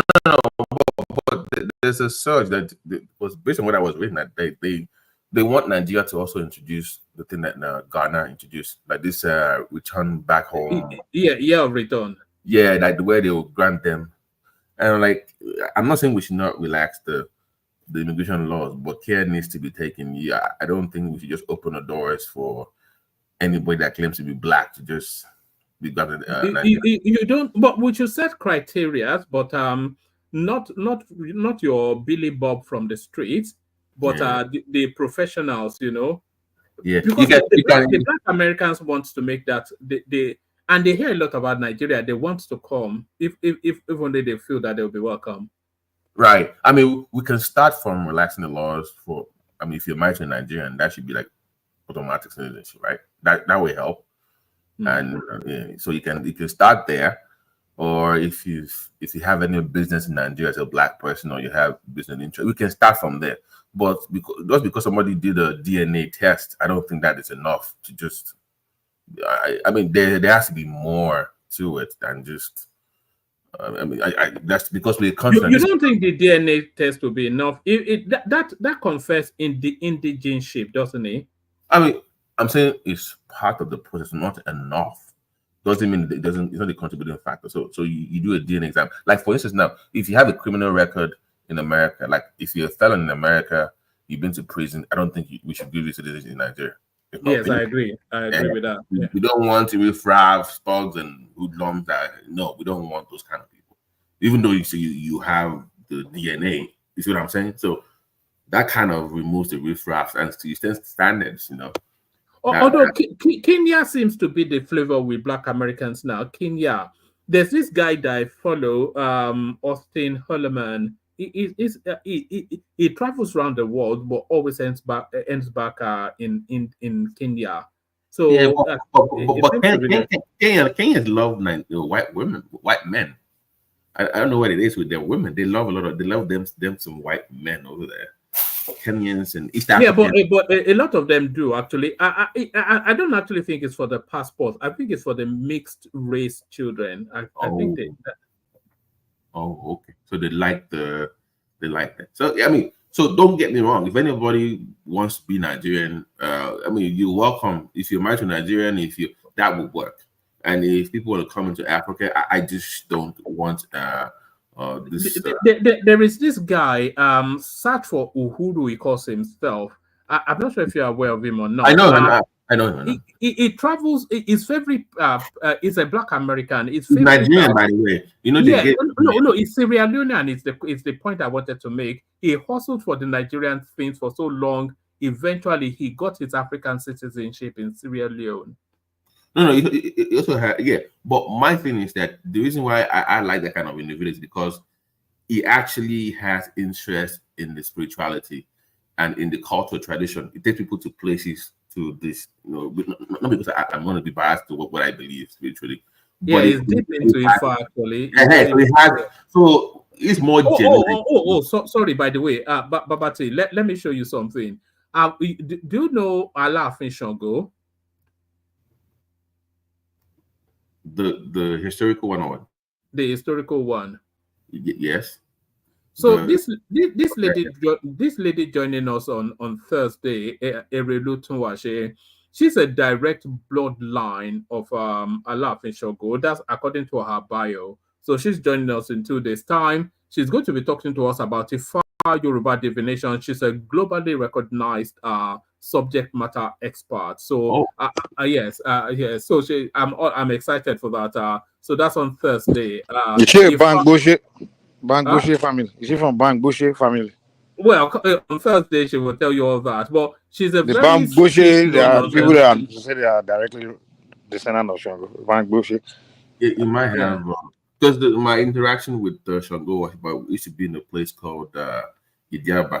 Idiaba in Abeta used to have a community for Shango. They had the bridge, but man didn't know with the whole thing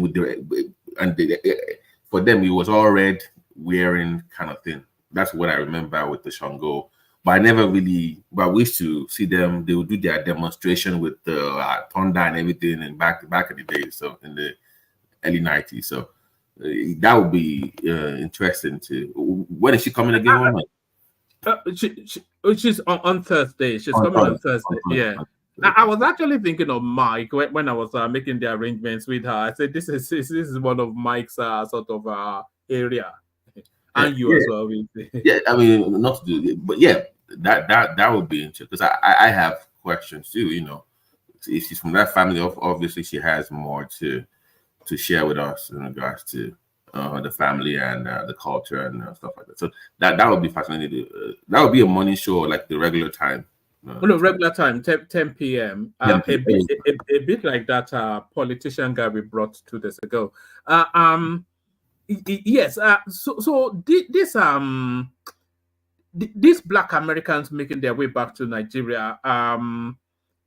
Is this something you're for first? Is this something you're for? Because I'm a bit conflated about. Oh man, that would be a disaster. If Black Americans start coming in droves into Nigeria.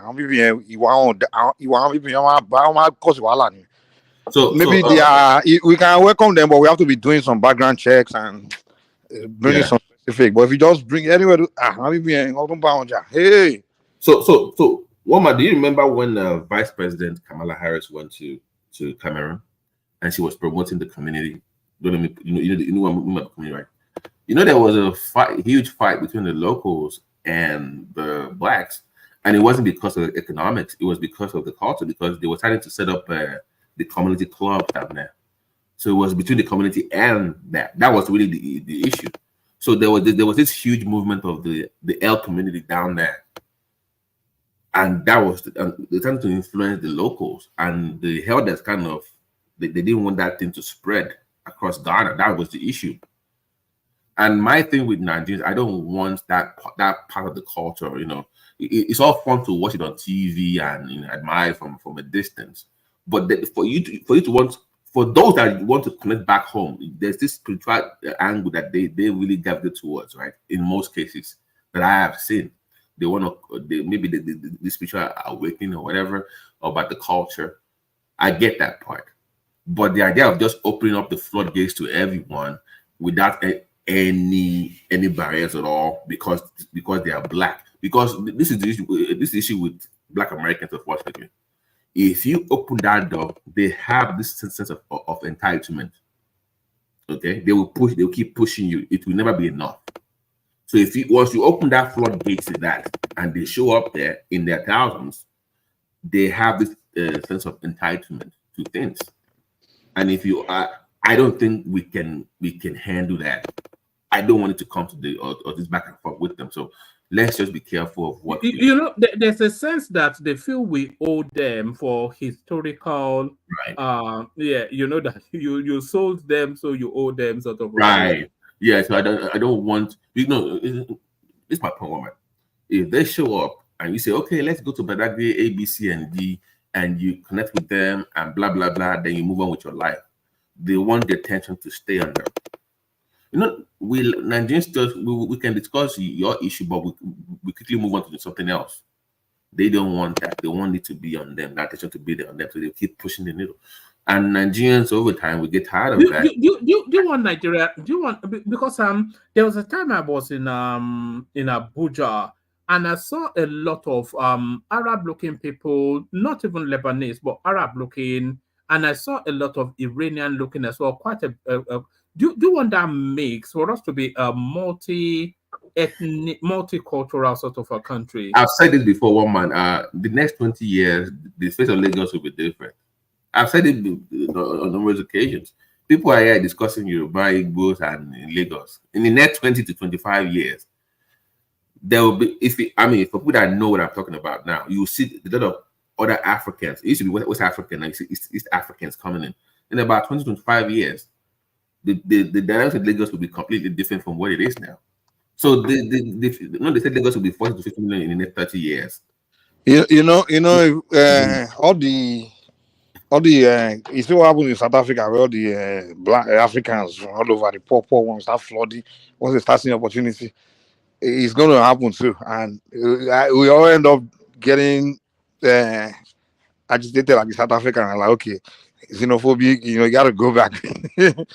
What I can say is we have to control the immigration system like America does, where you create a deportation system and also kind of like refining system where those are coming, you identify those you need and you keep those you don't need. You find a way to let them exit.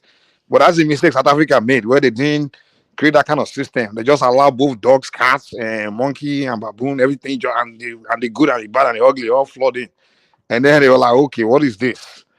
So you don't want to do that. You want to be smart in your program. Yeah, immigration is a good thing, but immigration should be a system where you are tapping into another society's brain. You know, that's what America does. America bring everybody in and they deport who they don't need, and they keep the best, and they help them to develop their society. So if I'm Nigeria, yeah, I'll create an immigration program, but I'll be more targeting countries that have quality people. Maybe countries like China, immigrants from China, or even India, or places like that, where they will come there, they'll bring skills and introduce new. Even America, but you just gotta be smart with the American one. You can target maybe the white Americans and even the blacks too, but with the black, you just gotta be careful, man. The Americans in general gotta be careful because those people can come and destroy. And when they come in, I think Nigerians are robust enough to take the Americans. No, we are, but this is the issue, man. If they come in, we cannot allow this. What's the word now? Where they come in, the ghettoized ones. Already now.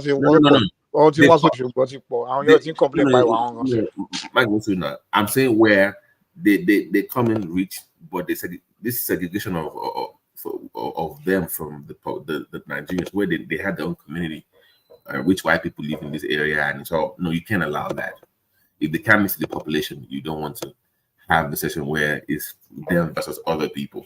And also, Chinese are going to come in there. I think about Lagos should have about 100,000 Chinese in the next 40. Already. There'll be more. There'll be more of them. But I'm saying beyond the West African coast now. Forget West Africa, because if I was in charge too, I would have bias with my people in Benin and Togo now. It's just natural. The same way the Northerners would do with their friends in Niger and Chad coming to Nigeria. So let's forget the West Africa space. East Africa. But before we start doing all this, man, we need to restructure our rubbish system we have, where English is official language, where we don't teach our indigenous language in the schools. Where we have to give governance to the local ethnic groups, so that way we can preserve our ethnic environment and nationality and all those things, historical things. Because if the way we are going with Nigeria, with this British identity thing we have, where everybody's becoming British, in the future we're just gonna be lost, man. And because now you're just gonna be lost. So we need to first of all structure the governance system where the ethnic what they call it kingdoms or traditional rulers have power over their locality, or governance over their locality. You understand? Yeah, but if we give that preeminence, then how does that apply nationally? What do you mean? If we give our ethnic cultural language preeminence within our localities, how does that apply nationally? Because English still has to be the unifying language, at least. Yeah, English should be. I'm not saying you eliminate English. English should be there, but you have to make that local language and the local culture the dominant culture of every locality, or the dominant culture and language. Well, of course, in every locality, everybody will know English, but they also know here you are in Ogoni land, you are in Ijaw land, you are in Yoruba land, you are in Ijebu land, and the rules, they make rules that pretty much work with their society, So local government laws or state laws, all those things. Just like in Kanu, they maintain their Islamic distance. They have Islamic rules and things. So when I migrate to Kanu, I'm not in Lagos anymore. It's only the Northerners that understand the concept. We in the South, I don't know what it is, man. The Northerners and maybe the Igbos, they preserve their space too. But we Yorubas, I don't even understand us, man. Mike, one man, part of when you apply for Nigerian citizenship, there's a part of it that requires that you must be able to speak at least one local language. Did you know that? I didn't know that. Actually. Yeah, you must be able to speak at least one local. Because I was watching it on ZTV. I was surprised. I didn't even know that. Like, if you just want, I want to. Not because you live there, but to what degree of fluency, though? To what? That I'm like, Even the Nigerians cannot even write You them. know, some of our children, I went to Nigeria. You know, these Gen Z, some of them don't even speak their tribal language. And they can't even speak or write. And you're saying that if you so that's the issue that Mike was saying. You must be able to speak, read and write, not just. I know countless middle class families in Nigeria. They are not even people that live abroad. That the children don't speak Yoruba. If you speak to them in Yoruba, they answer you in English. And if they attempt Yoruba, it's I have nieces and nephews that don't speak it. Okay, what job they go to private school. That's what they have this attitude because they go to private school, they should not speak Yoruba. It's the Ajebota thing. Everybody wants to be Ajebota. But what? No, you know what is the problem? Okay, you go to private school, but you don't speak the local language. Is that a flex or something? But that's the whole point. Now, why go to that great expense and then be speaking Yoruba? If you're going to a private school, then already they want you to have an English inflection to your life. You know what? So yeah, the whole school system was just to European British or European or British Englishnize or whatever I want to use the word is. Europeanize us, make us extension of British Empire. That was what the British came to do, their colonial thing. But people didn't get it, so they first had to condition you to accept that idea. So our people they were working with, which were the elites, they later hand over to. They first conditioned them to accept that idea, that reality. Okay, the goal is to turn this to an extension of the British Empire. Everybody become British. Accept that the British culture, the British way is the way. And then those people took over. They didn't realize that doesn't work for you. So that mentality is what they carry on to today. Like once you speak British, you speak more British, close to England, you are better. I don't understand that. That's just stupid. I think it's something we need to start addressing. Like, what's this idea that if somebody speak better English is a smarter person or is a better person? I don't get. Africans need to start questioning some great things we do. That was the British idea, but they are gone. Why are we still doing that? No, but you are more learned if you really in a globalized yeah. Hold on, don't do that. If a Chinese comes on this platform now and he says he has whatever and he can barely put two words together in English and English, nobody will say it's not smart. Yeah, but it's not coming out of an English structure now. No, we are coming out of an Anglophile structure. No, but that's the point. Mike is saying that why must you come from somebody else's system? You can come from your own system, but still speak the language. Why must you abandon what is literally yours to kind of somebody else's and live based on their own standards? Yeah, because what you have to offer is not currency in a globalized space. How do you know that? What do you mean? How do you know that? Yoruba is not the language of business internationally. But that was but you start from somewhere. Chinese was not that. So international. So everybody will go abroad, right? Is that what it is? No, but that's a standard template. You start from somewhere. Standard template. Nobody just starts from somewhere. Chinese was not 40 years ago now, but it's now. They built that. It took years. It took decades. I think one man is mistaking the argument. The argument is not that you shouldn't learn English. Like something's wrong with learning English, but making it like some kind of supreme, the standard to measure or the yardstick to measure greatness or intelligence or knowledge or exposure. I don't think so. Like making it a language more important than your own local language. It's to me, I don't get that. Or to view someone that speaks better English as the better or the smarter person. It's not. Every time when I go to Nigeria, the smartest people are the more of the local people. They are our children, they don't know anything, they don't have sense. Like when I went to what's that bridge Tinubu just brought down, that landmark, right? When I go there, the landmark get higher, it's all the Ajebo children. They don't have sense. When I go, they don't know the concept, they don't know how to customer service, they don't understand. When I interact, they don't understand. But when I go to the local people, those ones they don't speak English, they are sharper, they are smarter, they are more, So to me, they are more fluent when they speak Yoruba. When these people speak Yoruba to me, they speak more eloquent, more logical. But this one they are speaking English. You could tell that the English they learn is the one their parents give them. It's not like and they are limited in their vocabulary. You understand? So, and they are not so shy, and they don't know how to speak local language. So to me, and people, and we were growing up, they used to tell us that those are the smart ones. I'm like, really?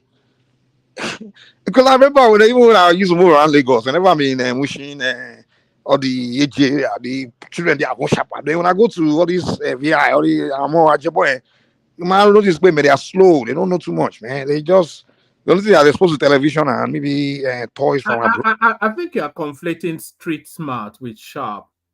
Street smart is not necessarily sharp now. Yeah, but in terms of communicating with people, like in America, during my grad school days in Texas, in Texas, if you notice, if you're an Hispanic kid, one man, by the time you're 4 years old, you can speak to English and Spanish fluently.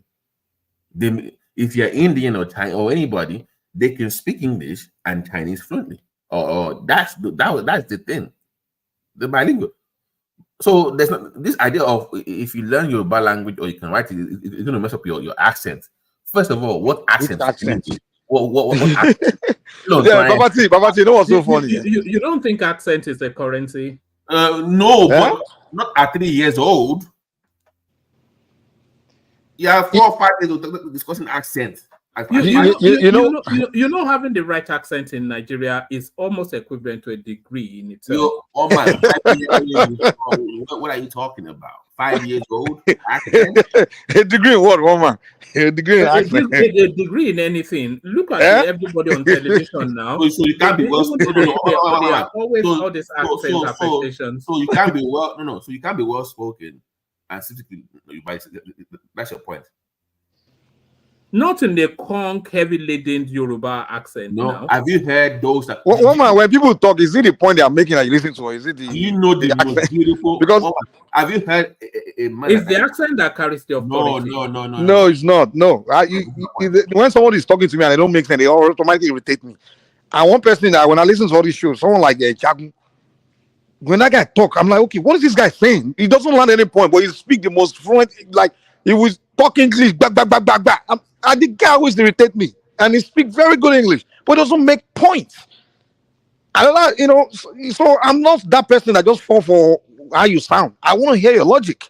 It's the same thing when I want to hear you land a point. Don't be speaking grammar to me. So to me, and that's way really advanced. If you go to advanced places, what they want is the point you're making. Some Nigerians don't get that. See, some Nigerians, when it comes to all these companies and they want to impress them with English. I'm like, guys, listen, man, these Oyinbo people don't care. They just want you to land the point. They want to get the point you're making, the logic.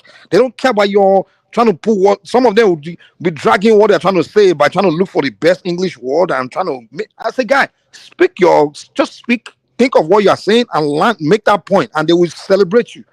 You understand? And they will celebrate you because they're trying to get the juice, they don't care about the grammar or the whatever. It's only Nigeria where that guy, that one told you he's talking about rubbish. Nobody know what he's saying. One man, in America, you can actually make more money if you speak. Like, let's say if you speak Spanish, like you speak like different language, you can actually make more money in healthcare. I can't speak for that or other professions, but in healthcare, you can actually make close to like 10% of your income if you just speak a different language from. You can make more money. But it depends on that language, though. I don't think you've been able to if you speak Yoruba and anything. Funny thing is like towards the end of grad school, I actually was working this job. It's like a side job. I was like a medical interpreter, and they will call you globally, and you can interpret. Legally in America, you cannot, even if you're a family member, they can't interpret for you. It has to be a well-trained professional that has to interpret, even if your family speaks the language. So yeah, I used to do the Yoruba one, and they will call you, and you can do video call or do voice call with a patient to help them out. Yeah, so they are marketing for that. Of course, America is going to be more Spanish. So if you speak Spanish in addition to speaking English, you make more money. So let's encourage that. Let's not believe this idea that because you speak Yoruba, Igbo, or Fulani, and therefore you cannot progress or that limits you in some way. Is what I don't agree with, one man. Have you heard Sanusi speak English? It's beautiful. Yeah, it's just like Okay, the guy speaks the language fluently, but they also speaking the English language, and it sounds good. So let's not do this. Oh my, come on! I just don't. I think if we're serious people, what we need to start doing right now is to start translating all the books into our local language, right? And start having our children read, write in the local language, and be more educated. And then they will learn English. English to me should be just a subject on the side. You understand? You have English class. You go learn English there in the English class. But the language of instruction for every top subject should be your local language, man. That's how you can advance quickly. Because, in this African country, majority of the population even speak English and French, or the so-called national language. How many Nigerians even speak good, understand English? Many of them now, I'm on broken, they won't speak, because that English is just not their language. No, and this is the thing that's stunting growth in Africa. We can't grow because you have masses that can't even speak the national language. They don't understand it. And that's why you can't create enough instructors. Some of you are saying the reason why they don't have schools in the north is because the leaders don't want to do it. If you want to build schools, you don't have instructors. First of all, these people that are supposed to instruct the kids, they have to go and learn English first. They have to go and learn, you understand? But if everything is translated in their local language, they can quickly learn how to, maybe from childhood, parents can be teaching kids to read from childhood because that's their local language. And then they can go straight to school. You can quickly train instructor from the community to be in the school and start teaching. But when you have country where millions, in Northern Nigeria, for example, millions can't speak English, and you're saying go and build schools there, where would they get the instructors? We'll go and bring them. Most of the schools, they bring instructors from the south now, from Yoruba land, from the south, because that's where we speak English all the time. But they don't, and that's why it's holding them back. All these things. I don't think what you're saying is actually practical. There's just so many heavy lifts. So a lot of the knowledge is actually in a language outside of ours. So you say we have our own knowledge and whatever. So I'm not saying that, but a lot of the knowledge of science, philosophy, everything that actually runs the world is in language foreign to us. So, knowledge is not a language. Knowledge is not knowledge is not a language, and that's the mistake we are making. Hold on, one man. Can you agree that like part of the control of the world is we can say organized religion, right? Do you agree? Right. Yes. And did you not transcribe that language into your language? You found a way, right? You have your Bible, right? Didn't you? Yeah, they find a way to translate a Bible to Yoruba. They change Muslims to Muslim. They won't call issue. So they're able to do that one, but when it comes to physics or the other thing, they can't transfer whatever. They can't create words. Oh my God! That's what I was going to say. I was going to ask one man, when the Chinese spy on the American, the Russians spy on the Chinese, or they all spy on each other, did they now say, okay, this thing I will just took from each other? Oh, we have to know English. They convert it to their own language now. Is that not what they do? When they spy, they take they spy the American system is in English. When the Chinese take it and replicate it, if they write it in Chinese, translate it to Chinese. If the word doesn't exist in Chinese, they create the word. Even English people are still creating words till today, putting new words in the dictionary. So when you say knowledge is in a language, no, knowledge is not in any language. Knowledge is knowledge. You just create a name for it. It's like a child is born. You give a child a name. No, I'm not saying the knowledge is in the language. I'm saying what actually runs the world now. The learning of it, the structuring. Okay, let's say numbers came out of places like Persia, for instance. Numbers came out of Persia. So that's already established. The language of learning is in English. So a lot of these things, they are already wrapped in a particular sort of structure. So no, it's not. Even in Europe, where you are there, in Germany, when they go to school, is he in English? Is he in German? But it's the same thing you're learning in English, but they're learning the same thing in German. Yeah, but right? that's understanding now. That's there's no difference. No, there's nothing that Woman, when we speak English, can we translate in Yoruba? What are we saying right now? Can I not translate? If I'm going to tell somebody what me and you discuss in Yoruba, we're not telling everything we just discuss. If I'm going to be Mati, woman, I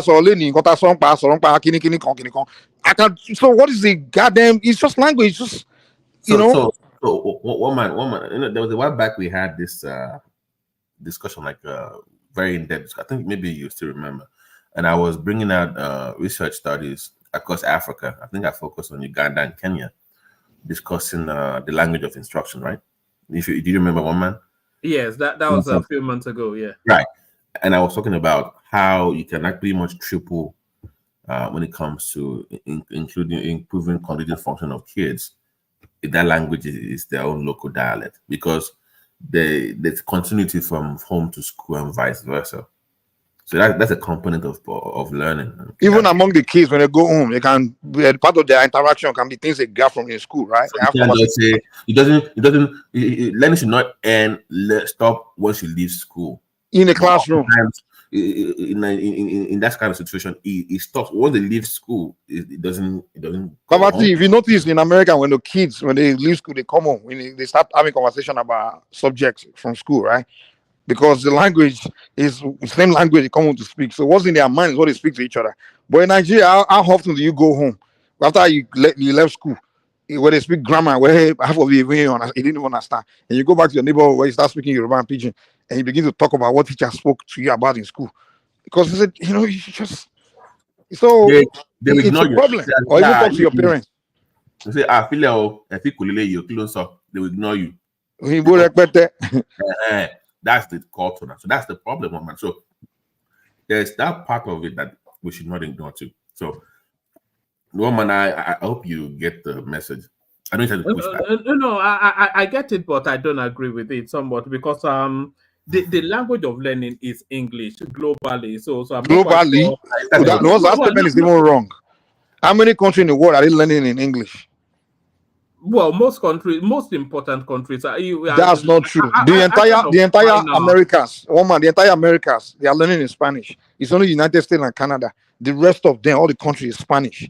In Europe, it's only England now, maybe, and then Australia or something. But the rest, and even in Africa, most of the countries are not learning in English. It's in French. So what is this? Why are you telling me that English is the global language? It's still the same thing now. Even the French is still like an Europeanized structure. No, your statement was that the language of learning in the world is English. That's not true. Even in North Africa, there is in Arabic. And some of them will speak better English. What learning do they have in North America? North Africa. The Arabs. Do you know what I find out, woman? In North Africa and those Arab countries, everything is in Arabic, right? But most of them speak better English than some Nigerians. Most Nigerians can't speak good English. They just be talking back. The guy, we don't even speak good English. Even Nigerians, when you see them in places, when they start articulating themselves, the people don't even understand them. Even when they're talking to these so-called English people and American people, like, what are you saying? I can't understand you. So Wole Soyinka got the Nobel laureate. How many Nigerians speak like Wole Soyinka? The thing is, we always speak the few percentage, probably less than 1% of the population are highly, well, we're talking about the masses, most Nigerians. I didn't say every one of us. You and I can speak English, but majority can, they don't. It's only, in fact, you have to go to private school nowadays, so you're able to speak fluent English.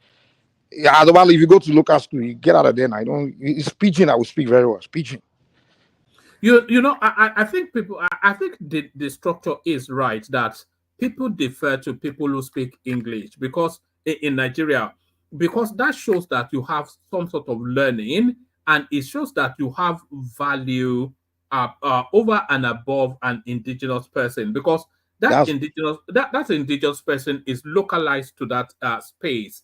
But you are learning. Yeah. What kind of low self-esteem? What the hell? Woman, I think you need to come and join.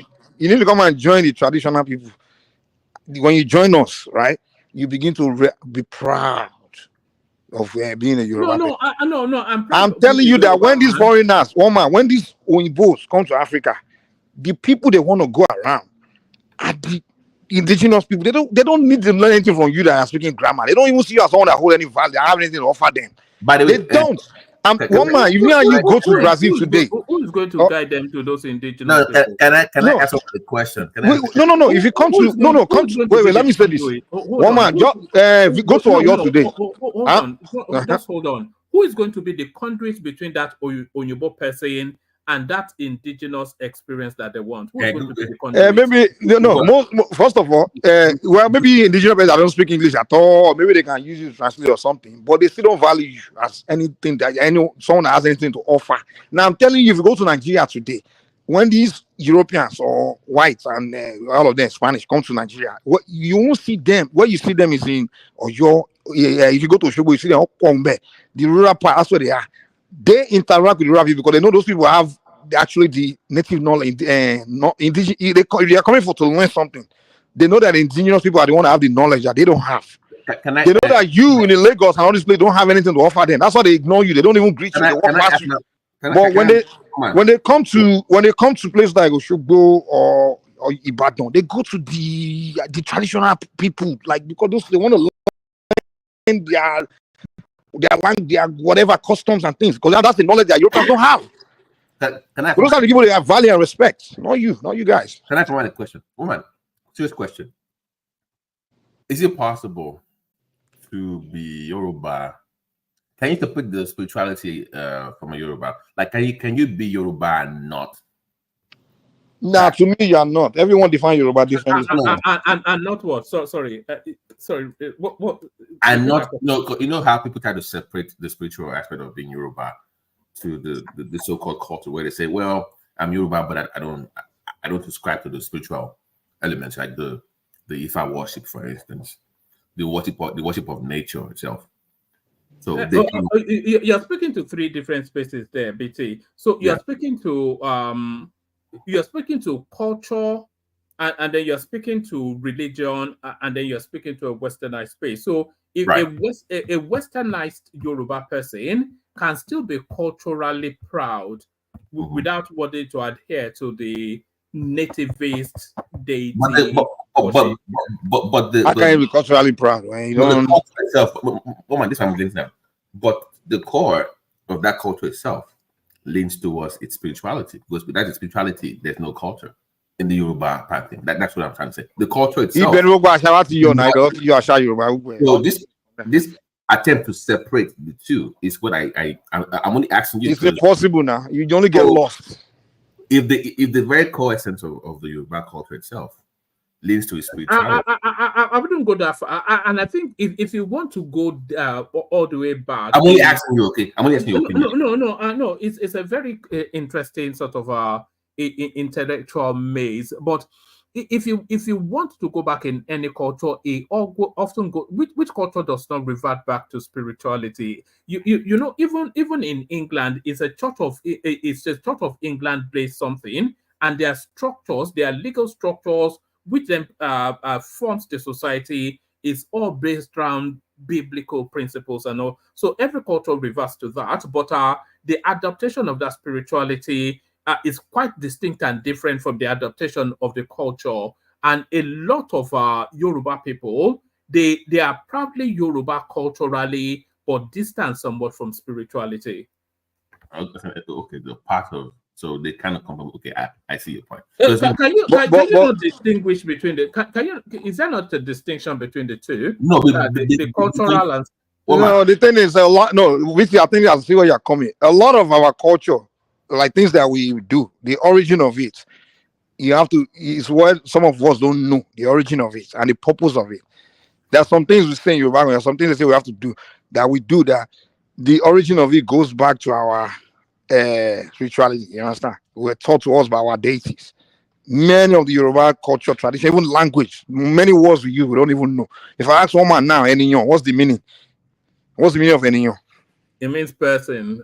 You see, what is definition? It means a human being. You know the origin of the word? Everybody doesn't. Let me tell you the origin of the word. The word Eniyan. Can we do this, Mike? Let me explain to him now, so he knows. Eniyan is any inyon. You know, any inyon. That's was given to you before even you were born. Wait. Do you know why to call you any inyon? Now let me break it down. He comes from the east, so in father explain it. Any that's you anything only only ile is in your ancestral home, which is in the afterlife, right? In Yoruba, I believe life began in the spirit world. We just in the physical to have a physical experience. So when you before you come in all your ancestors, you were the one chosen to come to the world at that time. So on you and you were picked from all of your ancestors to go and pick your destiny to come to the world. So on you on you among your ancestral home. Any so anything now you stand in front of Olodumare to pick your destiny. You understand? So that's the breakdown of that's the origin. Okay, let me ask another one. What is Yahoo? Those are fables. Those are cultural. No, that's the origin of our language. Every word in Yoruba language comes from somewhere. What's the empirical? Okay, let me ask another one. What is Yahoo? Wait, another. Hold on, let me come in. Hold on. So okay, so one man, I think I said it before on the platform. We don't speak Yoruba language, right? You know that, right? We don't speak. What you call Yoruba language is not Yoruba language. It's called Ediokwe. Ediokwe. Okwe means palms. You know palm tree? Ediokwe. Okwe is language of yeah. So even by merely speaking this so-called Yoruba language by itself, you are already speaking Ifa. You are speaking Ifa language. I don't even know. And some of you have to speak it carefully. They are sharing also. Yoruba language, they are sharing Yoruba now. So, oh my goodness. So when I say people attempt to separate the culture from the spiritual angle, that's where I'm coming from, one man. By using words like Olodumare, by even the way you dress, by the way you speak, you're already speaking to the spiritual elements of your so-called culture. So how do you separate those elements from this culture, or this modern day culture, or version or initial of it? Is my question. I'm trying to understand because I've heard that many times people say, "Well, I don't practice spirituality, but I'm Yoruba." So when I say it separates from dilution and distance. So and time span. So most Yoruba people are not nativist anymore. The abundance of, I would say, a good 70% of Yoruba people. Can we not use the word? Can we not use the word nativist? Because I know. Come on. So what's hold on. Let me ask one man. What is Yahoo? What is Yahoo? It means wife, unless it means something different. Why did they call wife Yahoo? Do you know the story behind it? Go on. Tell us. Yeah, I don't mean like Jenny Wu. Oh no, those are just urban. Those are just fables. No, there's a story from the one Yahoo come from Ifa now. Ifa now. I went to Iwo to go and find the daughter of the Oba of Iwo now. The what he went through, you understand, to get the wife. So, but today, that's when I start calling his wife Yahoo, because of the great person that he is. Everybody else started calling their wife Yahoo. So that's the origin. So there's a story behind so many words we use in Yoruba language. Many of you don't even know. Like you don't know, so you don't know your origin. So we all this knowledge, you are losing it. Yeah, but those are. There's no empirical testing of a lot of these things. Are just... Okay, let's do it. But that's our history now. It's not our history. There are fables that's been handed down through time. Okay. The word "obirin," "okurin," what's the meaning? If I tell you we speak Idiok, and even the elements of it, you can see all these things. It's not like it's not fable, one man. But back to my original point, when you said spirituality, culture, and the other one I forget, culture, spirituality, and we say religion and faith practices. So when did that separate? Like when was that dilution? When was that divergence really? Like when did that come? The early 19th century, one man, or it started diluting when we came into contact with other cultures. So by imbibing other cultures into our way of living, that continuously watered it down, and it was accelerated with our incursions with the Europeans, which has then evolved us into where we are now. But the backdrop of all of that, by the way, they are all embedded in fables, because a lot of these things that we understand, they're like fables coming from oratory from the Ifa pantheon. and not anything that is. One man, what is fable? Can you define fable? One man, so you believe the Bible, but you don't believe it because it's fable. You know, there are historical artifacts. There are historical documentations that back up biblical narratives. So you don't know that even within that. hold on, Babati. You see the danger of the way we are going. Where someone like me, the reason why I complain is I have fear, like so many fear. Like the thing is, if one man really understand that, earlier I told you, Yoruba language, many of the words say they are share. Some of the words are share.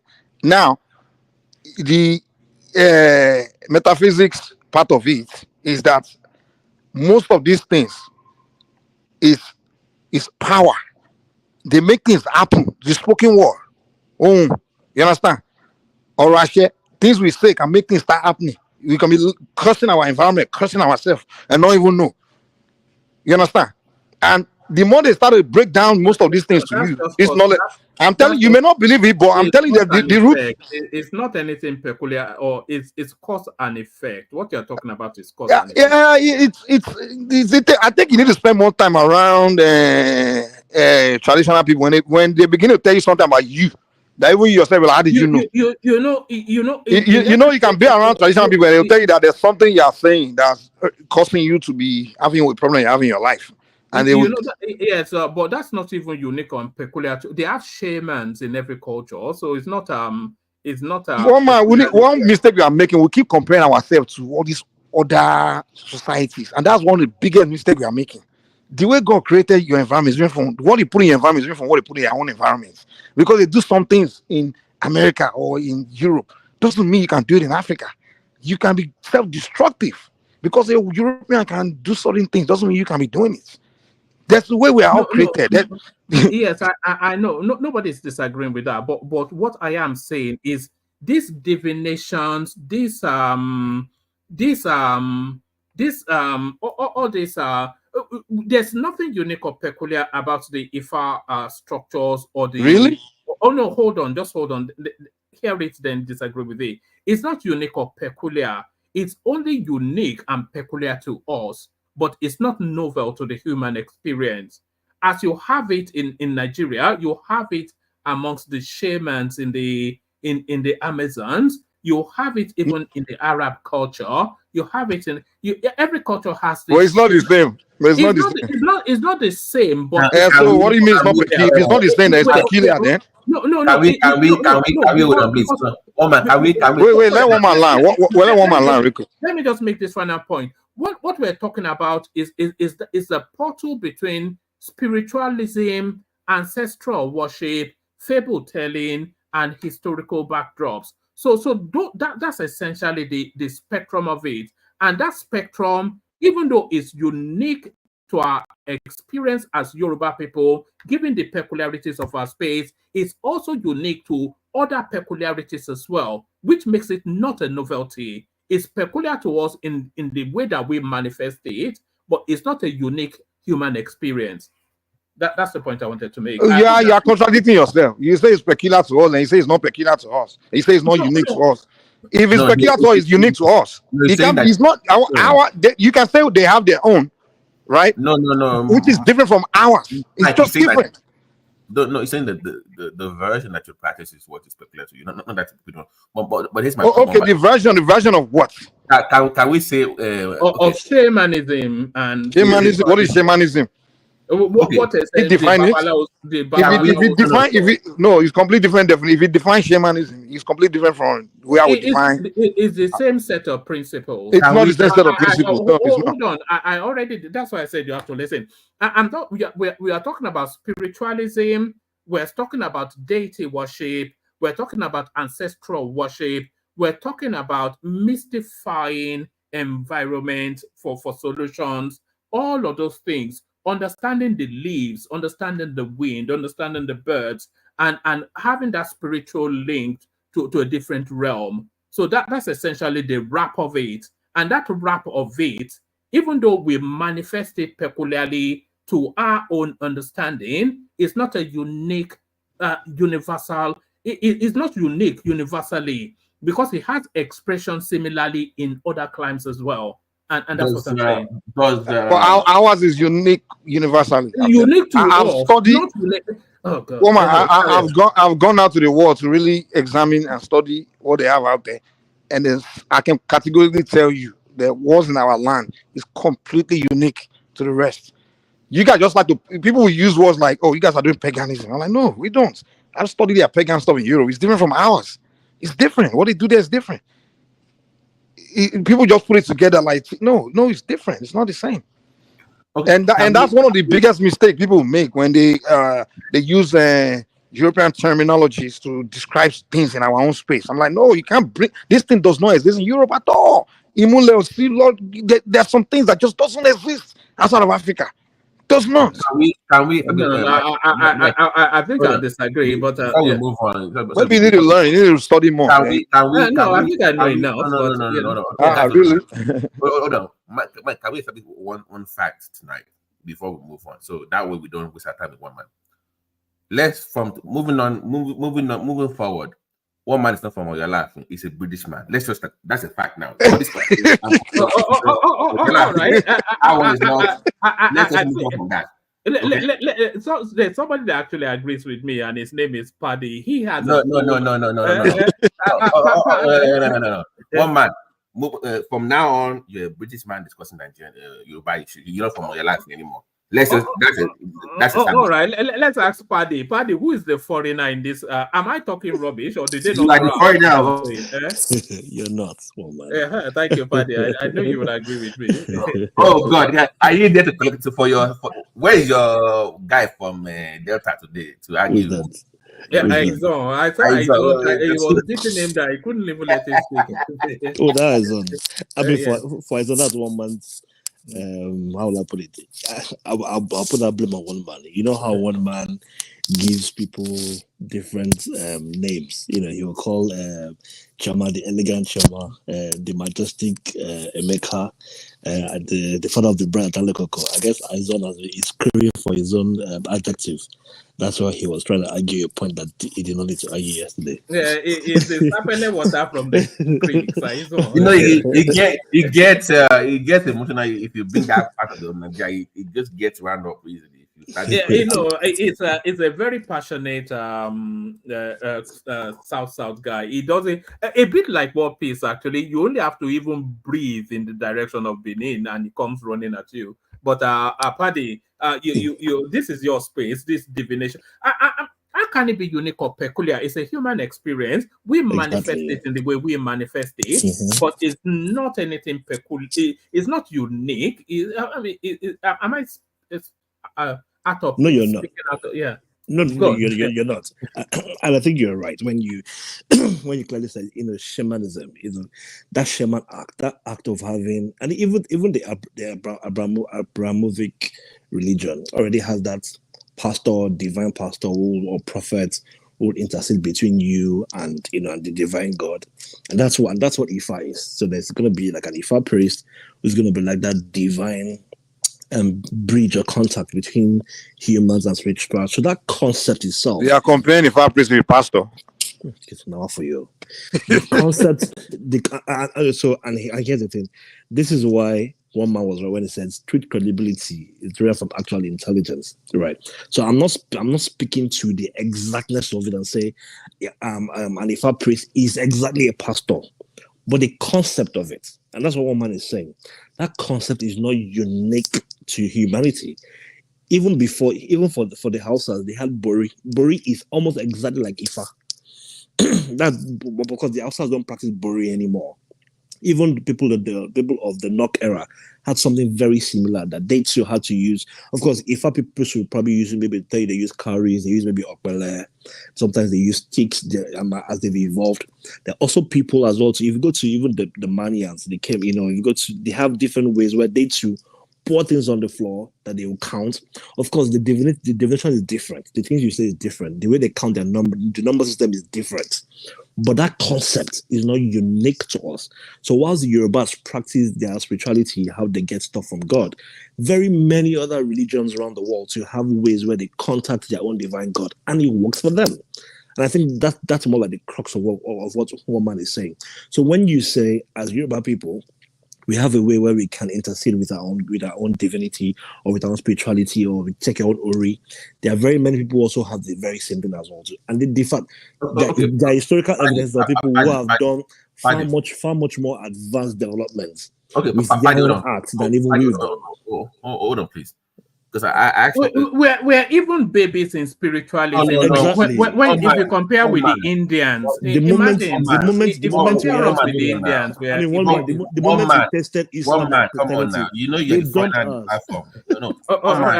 On this issue, you're the front end. Let Yorubas discuss amongst each other. You just listen as a foreigner, please. Thank you. Paddy, I was asking earlier. I said, by the way, I'm just joking, but I'm just saying that. I asked one the question earlier that is it possible for you being a Yoruba, for instance, to separate the spiritual aspect of Yoruba from the culture itself? How some people say, well, I'm Yoruba, but I'm Christian. I'm Yoruba, but I'm not this and that. Can you separate the spiritual elements of Yoruba culture? You are leading him there, or you are leading. Don't be led. No, hold on. Why when I always try to Nesoro BT? Let me give him the fullness of it. We started from people having to defer to people who speak English as being cleverer somewhat, and I was saying that somebody that speaks English within the Nigerian space, it has more value because it's an internationalized sort of a person, and it straddles beyond the cultural narrowness of whatever language it is restricted to otherwise. And then that transmuted to BT then saying, could you then split spiritualism from that sort of a person? And then I said that spiritualism, culture, and modernity, they are different spaces, and you can be culturally Yoruba without essentially imbibing the spirituality of it. So that's where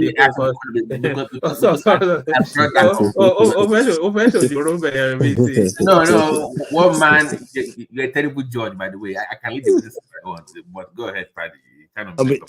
Yes, so I don't even see why anyone should argue all the points as you've tabled them. It's pretty clear and pretty straightforward.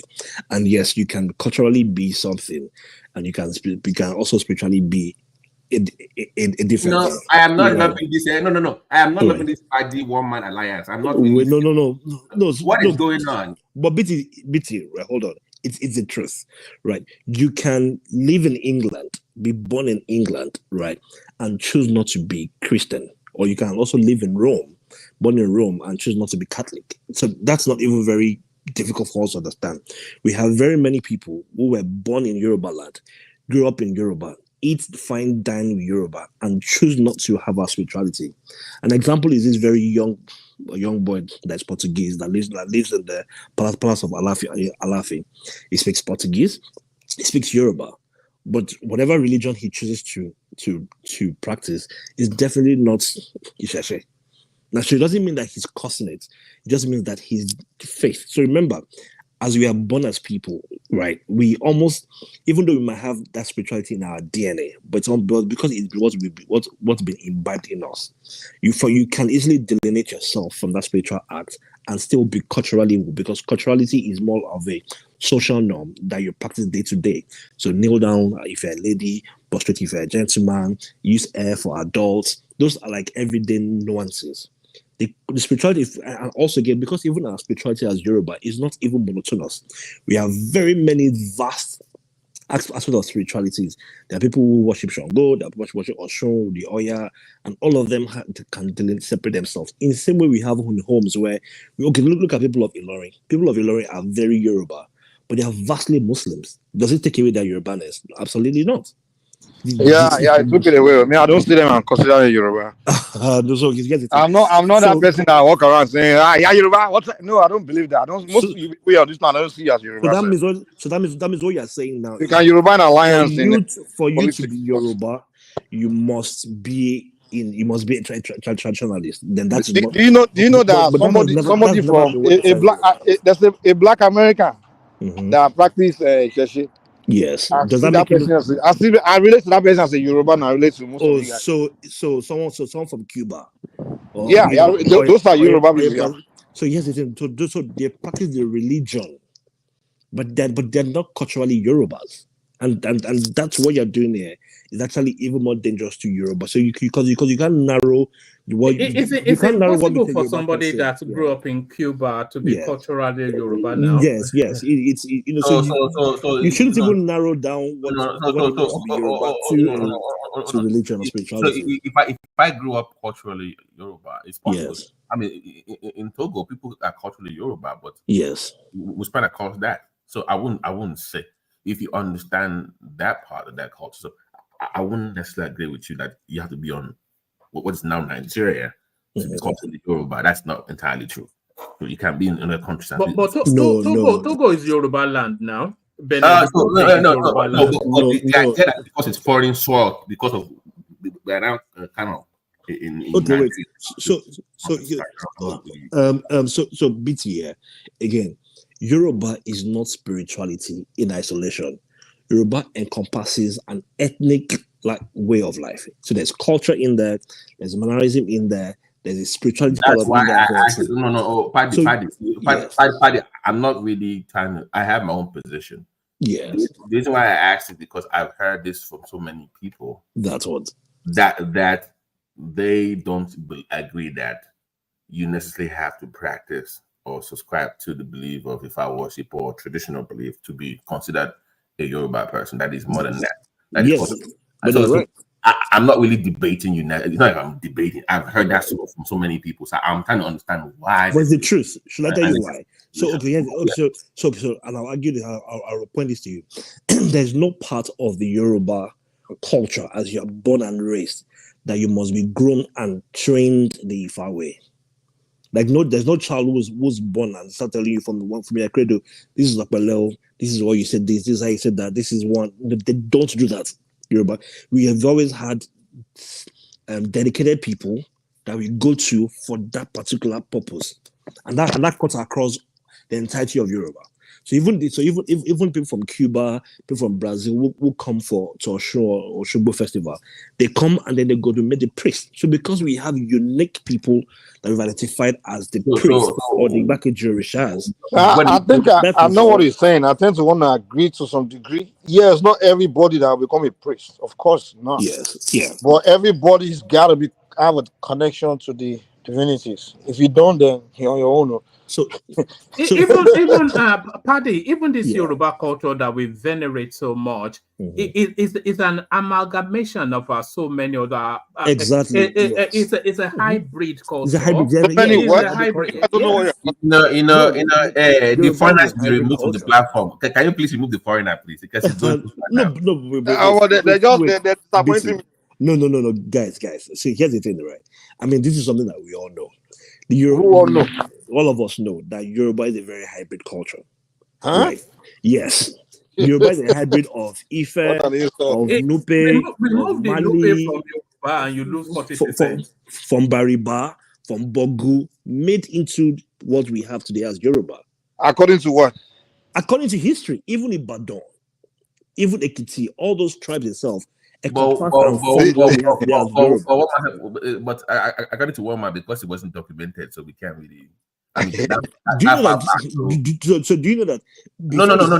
Before we started writing it, I'm saying one man's own. He said that if you can't document it, I thought at 16 or something. So therefore, because there was no documentation of that, we were documenting actually. No.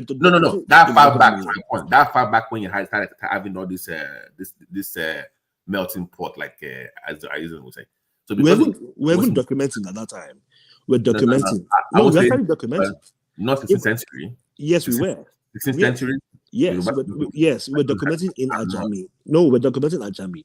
Ajami was not unique to us. We got Ajami from the Malians, people from Timbuktu and the likes. So we got what? Ajami script now. So Ajami script was how we were writing. Yoyle of yesteryears. I would like to see Paddy the German. Yeah. What were the inscriptions like? Was it it looked kind of like Arabic. It looked kind of like Arabic. Do you have a link or because I'm really interested in I want to hold on.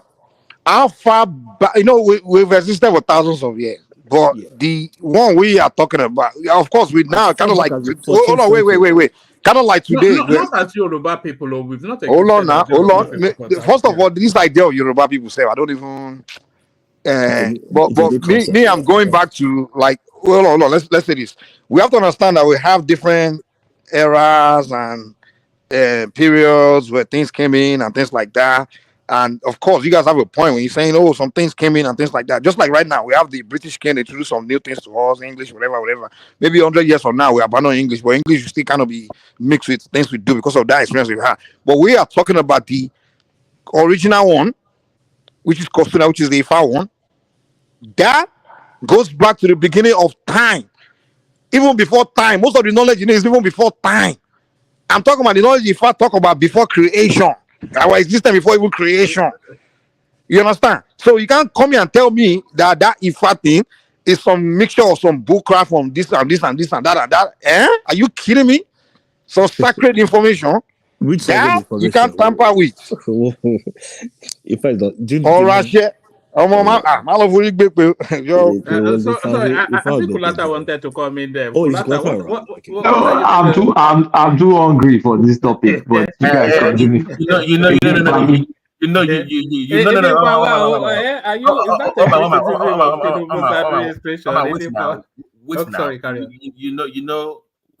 K is from the source. So as a man from the source, it's an Egyptian man, how can it be from the source? Let me hype him up now. As a man from the gate of Shun State, from you're looking for an ally. A man by the kitchen would bring now. What's all this now? What's all this now? Can the man speak? As a man from the source, from Oshun, can you just chime in and educate these people? Oh, educate about what? Mike sounds like a Pentecostal Christian that just practices the faith. What is going on tonight? What is going on here? What's going on, man? No, but BT. Let me ask you, Paddy, this question. If we remove the Nupe impact or influence from the Yoruba, the overall experience, how much would we lose in percentage terms? Just the Nupes alone, because I think we had a close allyship with them from Nupe alone. Yeah, we will first lose our art. You see those crafts that we're making, all those our crafts. We'll first lose that one. Which craft? Can you be specific? Our figurines, our clay works. No, Paddy, I disagree. You're assuming. Hold on, Paddy. You're assuming Nok is Nupe. No. Nok is actually not Nupe. Nok is Southern Kaduna area. Yes, I know. But I'm saying that from so the Nupe influence, the Nok influence rather, helped us to so it was a more of Nupe didn't influence Ife. Nupe influenced Oyo. Right, so because yes. Explain how Nupe influence Oyo. Even the word Yoruba is not a Yoruba word, is it? Yeah, let's leave the No, Papa, wait. That was a thing to one man earlier. I told him how that came about. He's still trying to push it. But it's my point, one man. Okay, let's use the word the people of the people of Ifa, let's use it like that, or something like that. The people of the. At no point have we ever been called. I think we are called Akumi or something. Are we called Akumi? Do you know? Hold on, let me even tell you guys something. Do you know that every town in Yoruba land has a ritual done to it? Like when you don't know that, and Google Yoruba don't need Odu. You know that? Yes. Anywhere that's over, yeah. So, and every time you go in Yoruba, I'm a software Odrini. That's what your influence. Let me Paddy. They will say that's who's influence. No. That's your influence. Hold on now. They said okay. Until you do, you must establish with the Ifa as the spiritual. So to establish a new, because before you must have an outpost called Abba. The Abba grows to like a small village, and to get your Bale or the approval from the bigger empire or whatever, they will send the priest to come forth to establish space. Or they would, okay, I tell you, though, you are the man there now, put the bed do. So there's always a spiritual element to a town in Yoruba culture, or you call it a different name now, but Yoruba culture. Everybody does. I mean, so beat it to your point, right? I'm not saying very many of the Niger Congo. You're talking about conquest now. Is that not the nature of man? No, it's not conquest. Nobody discussing conquest. I'm discussing establishing a town with spiritual. There's this. Okay, there's always this spiritual angle to it that you trying to bring to it, that you trying to escape from one man. And I'm saying that's the reason why I asked the question about the spiritual angle to it. The colonizer. So apologies, Paddy. What is actually talking about is religion as a tool for conquest. The Arabs. I'm not discussing. No. Because you can establish. People.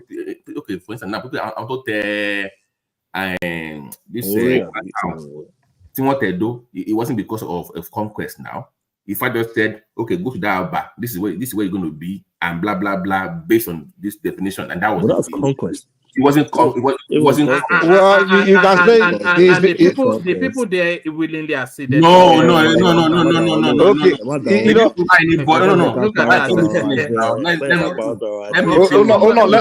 let's even try to see if we are on the same page. Let's even see if we are on the same page. One man, do you agree that the spiritual energy exists? Not uniquely and peculiarly to us, universally as a human experience. No. Yes. Okay. No. Wait. Hold on. I'm talking about. You asked a question. I want to answer. Mombo. Let me make it clear. Spiritual energy does not exist. Mombo, woman, do you believe that the Ifa spiritual energy, that thing, I want immunity, I want learn to share in Yoruba land, do you believe it exists?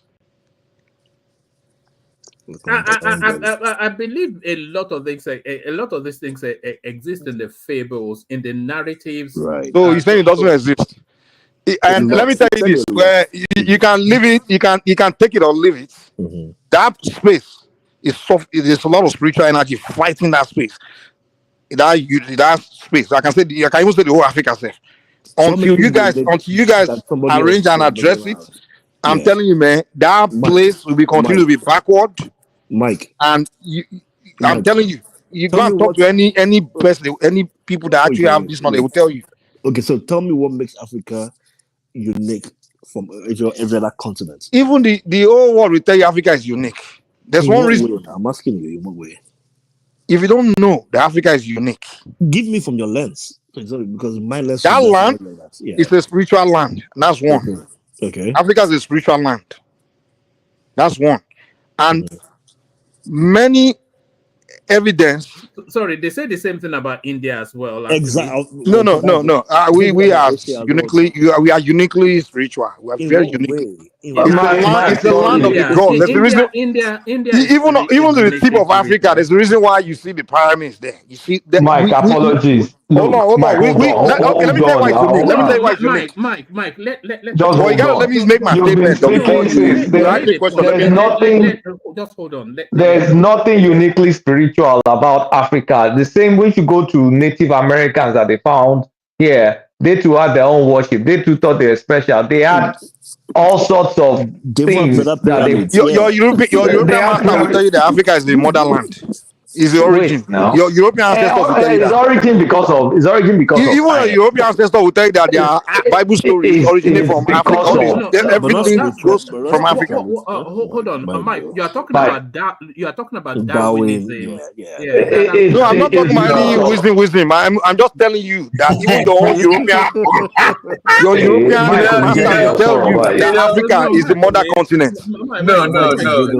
You guys hold on, please. Mike, to slow it down, we can all enjoy the conversation. Let me talk, Mike. Wait, Papati. Africa is the mother because that is where modern human beings came from, and you can actually trace it to somewhere in East Africa. So there's nothing special outside of the fact that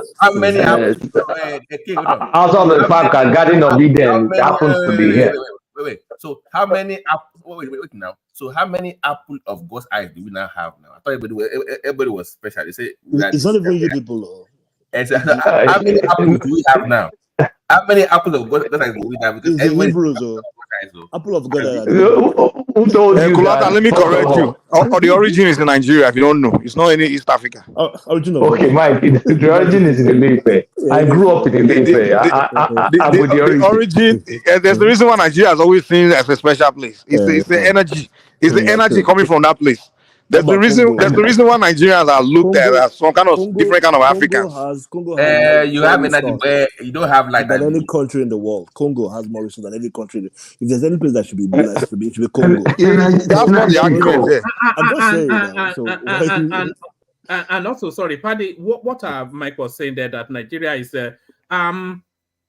genetically the person that carries the traces of all human type is the East African woman. Right. So that's actually according to science. Who's like, did they give you evidence? Or they just told you? Genetics did not give you. They didn't give you evidence. They what? Mama, I didn't give you any evidence. No. They do have evidence, Mike. On that one, we have to be factual. They do have evidence. DNA. What's the evidence? No, this is the science. Oh, the scientist said it. If it they tested it and proved it. Really? What's it? Explain it.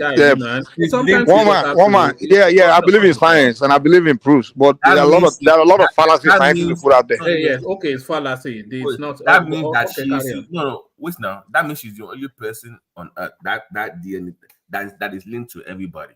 She's well, I'm not sure. What? This is your shoes. They fallacy now. No. I'm saying that science. Science is like maybe tomorrow we might say okay, maybe it's Oshun, maybe tomorrow, but as of now, that is the person. Tomorrow it might change. It might change. Okay, thank you. As of now, yeah. Now that's what we have. Because that's what the white man has, and that's the problem of Africa. So you are aware, Mike. It's universal. Whatever conquered Oshun too. Mongo Parkson. Yes, now he's. You mean conquer your grandmother? Yeah, come on. He's not from Oshun. I mean, how can you conquer Risha? That's why I say you people are not Yoruba. I just I want money. Mike, I'm speaking to the land, not to the battles. Mike, why are they not there now? Why are they not there? Why don't they take over the place? So here's the thing. Again, when one man was saying that being able to speak English is a level of intellect, you are proving him right. So because because you're an eager to, you are taking the words and you're not processing what I'm saying. You're taking it on the surface. Trust me, I'm really processing what you're saying beyond your own comprehension. If you were, you will not give examples that you're giving. Be nice. No, I'm not even shading him. I'm just saying that. So if you take it literally, then you struggle to understand what we are literally having more like, not surface level, because you're also trying to decode, because you don't want people to African when they come up with Yoruba Shibako. But what I'm saying is that is it possible? Is it possible? Yeah. Is it possible? Like I've said, I think is it possible that we can actually learn science, whatever, in our own native tongue? Of course we can. That's my point. And we do. And we should as well. One man, that's my point. There actually is a university, I think somewhere in Ibadan or so, that has a license to groom and train in Ifa and also sciences in the Yoruba language. But the school just probably hasn't grown. So, it was founded by some man. The founder is still alive. I think he tried to get final approval from Obasanjo during Obasanjo's era. He couldn't get it all the way, but he did start. It's where you can learn chemistry, physics, biology in Yoruba language. Yeah. Obasanjo has to take permission from England. Minister of Education. England. My point is, I think I brought enough research on this platform discussing this thing. I think a few months ago, discussing this conversation. My point is, you would then get kids that will struggle with the foreign language, right? If it was their own local language, they would do better, and we can have this so-called education, whatever, spread, capture these kids that have been left behind. Babati, sorry. Babati, okay. Let me respond to what he said. What he said was somebody wanted to take the IFA this thing, the knowledge study where people can learn university, right? You can go and learn the philosophy, the principles, but to go and learn IFA itself, it's not anyone that can learn it. You can learn basic, I can come and give you basic things, but there are some things you are not allowed to learn. It's only when the IFA allows you to gives the go ahead to learn it. And there's some things. Hold on. There's some things. Okay, there are some. There are less than 300 Odos in IFA. One man. There's some word of IFA if I say in front of you, your score will split. Okay. But yours is there are some word in IFA if I say to you, immediately you hear it, or even if you use your own mouth to say it, you must taste or else you'll be dead by the next week. I'm just telling you, this is not something anybody can go and learn. Hold on. Let me just get across. There are some even a priest. There's some level you can't start learning until you get to certain age before they can give it to you. And before they start giving that knowledge, you have to divide the ask before you can get it. This is something. I'm talking about. This is energy, strong raw energy. Okay, Mike. And you are talking about what's going to be learning in university. Hey, Mike. I double dare you to say it to me, so I can die tomorrow. No. Say it to me, so I can die tomorrow now. Because first of all, we need your spreadsheet. No, there are certain things. No. The only way I can say it to you, is if you are coming to maybe to take my life, right? And before I can even say, hold on now, before we get to that point, the oracle have told me that you are coming to take my life. And the moment you step in front of me and I will say it, and you see your score open up, Wait, no. Wait. You see, when all these things have too many conditionalities, it's like born again Christian people. There's no difference between both of them. I was choosing here. So here's the thing. What we've been told. There are some things I can say in the shrine. Mike, you better not drive your car in 7 days. Okay, we hear you, but if I now on top of your highway, your car will tumble. Hold on for Paddy, and then come after him, BT. So we've been told that IFA is the philosophy. What Mike is saying here sounds more like incantations. So are we not saying that IFA is no longer a philosophy or a way of life, or it is now something that you use to harm people or curse at people and have it's for sorcery. No, you need to understand something. Anything in this world you can't weaponize. It's not real. Anything that doesn't have positive and negative is not real. That's why I can always tell you that your Christianity is fake, it's artificial, because there's no energy in it. You understand? Just like any material, any tool, anything in this world, they all may, science can prove the negative and positive energy, charge, electron and neutron, all those things, right? Everything you Olodumare created in this life is with positive and negative. I made you don't doubt because you understand. So in fact, 99% or 100% of my time, in fact, I would say right now, all I'm doing is positive work. That's what we do. But the negative aspects, yeah, we can, but there are rules. I can't just wake up and start doing negative. You understand? Even before we will learn the negative side of it, there's something called the Otun and OC. Before you start learning the negative side, there's something that you can't use it, you can't do this, you can't do that, you can't do this. You can't just use it. It's only in certain situations. Like me, no matter how you provoke me, I can't use the negative against you because I know the consequence will come to me. But there's level where you come at me where I can use it as a self-defense. You understand? That's when I'm mule. That's the only time I can use the negative is to defend myself. But for me to go on the offense, no, I can't do that because before you take that, buy, before they give you all those things. That's what I'm telling you. You can't, even before they give you gun, if I will know whether you're someone that will use it, and will say they should not give it to you. So this is deep. That's all you guys. What's wrong with you guys, man? The Chinese call that yin and yang. It's just yin and yang. Positive and negative. Yeah, that's the root of science now. That's the root of science. You know? Are we playing Star Wars now? The dark side of the Force energy. Luke Skywalker. That's Skywalker. Yeah. No, but your advice, when you see Shashi people, just don't go and be attacking them. Just leave them alone. Because most people in Nigeria, the root of their problem, they don't know say they don't go offend the wrong person. You know? So, all right, let me say this. When it comes to healing, I've said it before on the show. To Mike's point, me being serious now. When they give you some kind of healing powers or things to do to heal people, I've said specifically when it comes to neuro issues like Odeori or like Warapa, or treatment for it, you don't get paid for it. So there are things that they have put on those kind of healing things that if you do it for people, you cannot just do. So and that those things are true and are real. So it's not my job to convince you that it's not true. No, that's not my problem. But are they real? Yes. Yeah. So there's this spiritual element of healing that even when we were discussing with the Baba and we were saying that but it was better. Baba, quick question: Does the healing involve herbs or just incantation? That is a combination of both. It's combination of everything.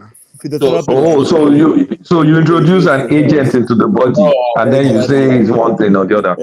You are not serious, Joe. You ask me a question, then you answer your own question. So what am I doing? You ask me a question. Okay, damn it, don't mind. I don't understand, So this is it.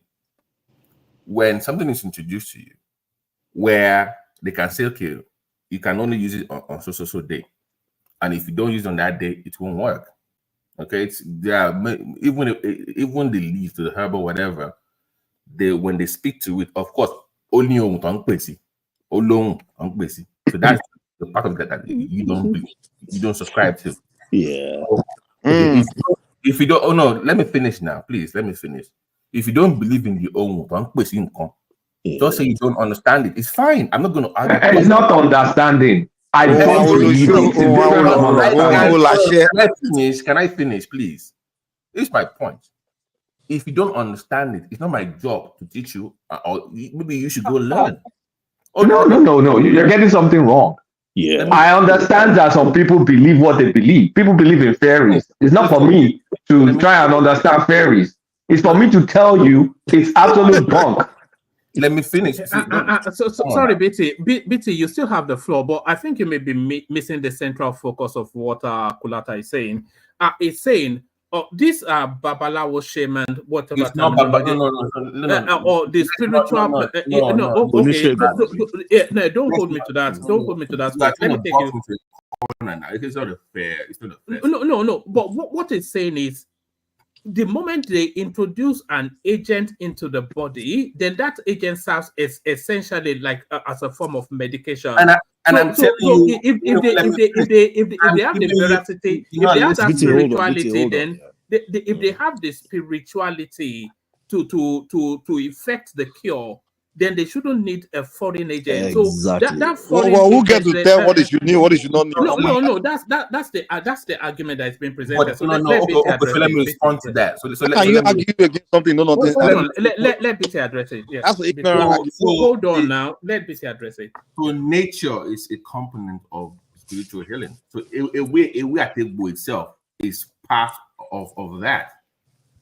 So it triggers some things in you. It's like somebody, to use Christian terms, they said, okay, why can't God just heal you without praying? The praying activates something. Or the fasting or drinking some kind of holy water activates something in you. So in our own belief system, this is what it is. And how can I track that it works? Evidence-based practice. I'm medically trained to see things from that angle. I need to see evidence. And I'm telling you that combination, some things, not for all things. There are things let me add this as you carry on. You know, the herbs, it's a specific herb, not just a random herb. So away something, no mapping loaf, something. So this particular away is for warapa, you know, and then you do your incantations onto it, and then you so that away in and by of itself may well be the cure to the warapa. No, but it is the cure, actually. I'm just telling you because you're not listening. I just told you. When Babaji finish, I'll ask follow-up question. Continue, so because I know earlier I said the safety away you don't use on social day, use on the social day. Oh, don't make difference. Like for I can't say some things online now. Even for warapa issue, there are things you even do prior to that you will see the difference. It's like using their words though. Oh, look, we say, you know, it's like giving somebody Tegator, for instance, and you see a rock, you will see the difference immediately. That is even temporary. But to do the long-term treatment for that person, you involve that into what see that will not help the person to use for the rest of their life. But immediate that is there. I've seen that done. So, but because you don't subscribe to it, does not mean it works. It does not work. It's my point to you guys. So, a way as a physical component to that you don't understand. It's not just leave to us. It's more than that. Yes, but don't say because you don't. What you've defined you don't now, understand it. BT, what you define now is just a clear case of oral knowledge being passed through generations, right? If this had been documented in tablets or in books or something, certain things you probably would not need to do. And again, I'm so don't take this to heart. I'm not making that comparison, but making your herbs and Igbo and Agbo is akin to cooking, right? So they are going to whilst you cook your normal F4, Marubo, Obella, or Blackmore, whatever it is they are making, it is also the very same way you also prepare stuff. But one of the ways where we pass down knowledge is through oral, and oral requires those incantations. But that's how people will remember. It's easy for me to remember poems or rhythm, and for me to remember an entire story or analogy. So if you tell me what I'm saying, what I'm telling these herbs is what this herb should do, what I'm telling these plants is all these plants should do, right? I'll still need to make that mixture for me to work. So except what you're saying now is we can't have somebody who is a dumb herbalist. So if you're that means, do you know what I mean? That means a mute, somebody babalawo tell this babalawo. But I can tell you, I can say to you that I can mix those herbs without saying those incantations. The exact same way I should work, and it's still work for me. Just where you are, Paddy, you know those oral incantations, they are essentially recipes, aren't they? So it was something something. Oh, sorry, I forgot my follow-up question. Sorry. What Babati George can be follow-up. So what's the difference between you give someone herb that has an active ingredient, and then you can't do it this way, do it that way? So it's basically if your Igbo removes the active ingredient and gives you a dosage and tells you use twice a day or once a week or whatever, how is it different? One is just shouting and throwing chants that I don't understand and I don't want to understand, and then gives the person the herb and then tells you to use the herb one way or the other or it won't work. It's the same thing. So you know how Christians will say that they fast to suppress their flesh to elevate the spirit, right? To elevate the spirit. No. Right? No. So okay, in Christianity they have what they call you suppress the flesh to elevate the spirit. That's the reason the flesh. I don't really follow Christianity like that. But I'm giving you that. So I'm going to make an example here. What I'm telling you is, when it comes to neuro issues, remember I limited to neuro issues because that's what I was privy to. Of course, they have other healing things that they do spiritually or whatever. But when it comes to that, even to come, I said to equate it to Tegator in terms of somebody having seizures, just own itself works for that person. Now, when they prepare the herbs and they put those what you are calling incantations, and they put it on those herbs, it's like a transmitter of something. You know how you have information and you record it onto a transmitter. That Igbo transmit that thing within that person, and it works based on benefit. That is the whole point. It's like it's transmitting whatever that power is, but for long-term use. Like, I know when you have seizures or neurovascular issues, it's a lifetime issue. And that person will be that only for a long time. But only anything to transmit within you. The same thing they do is share for, you know, okay, lomu kini kan wa o aba epo won si kini no share now ohun to pe si, but ohun yen ma only like a transmitter within that body to function. That part you might not understand, which is fine. I'm not going to argue that. But when it comes to wirepa or anything seizures, I've seen that done, and it will benefit to bash funyo. Oh, it's not even rewarding to me to get it. I mean, you must do it for free, and they must thank. The only thing that you get from it is thank you. That's all you get. You don't get paid for it. That is the condition for it to work for people. That's my point. So that's what I have to say on that one. I'm not going to go back. If you don't believe it, it's fine. Yeah, you got it. I don't believe in it. It's not about understanding it, because it doesn't make sense to me. Because I don't believe it. You can do things straightforward, and you get hold on now, and you get your efficacy. Like, it's not about some chanting, someone falling up and down, and then giving herb. That, I mean, that's not the magic sauce, because you know that. But you look at the herb that's given. Under science, you'll be able to extract the active ingredient. Isn't that how we got GLP-1 agonists from Alangba? I mean, from Alangba somewhere. And I mean, get all sorts of active compounds from various herbs and leaves throughout Africa.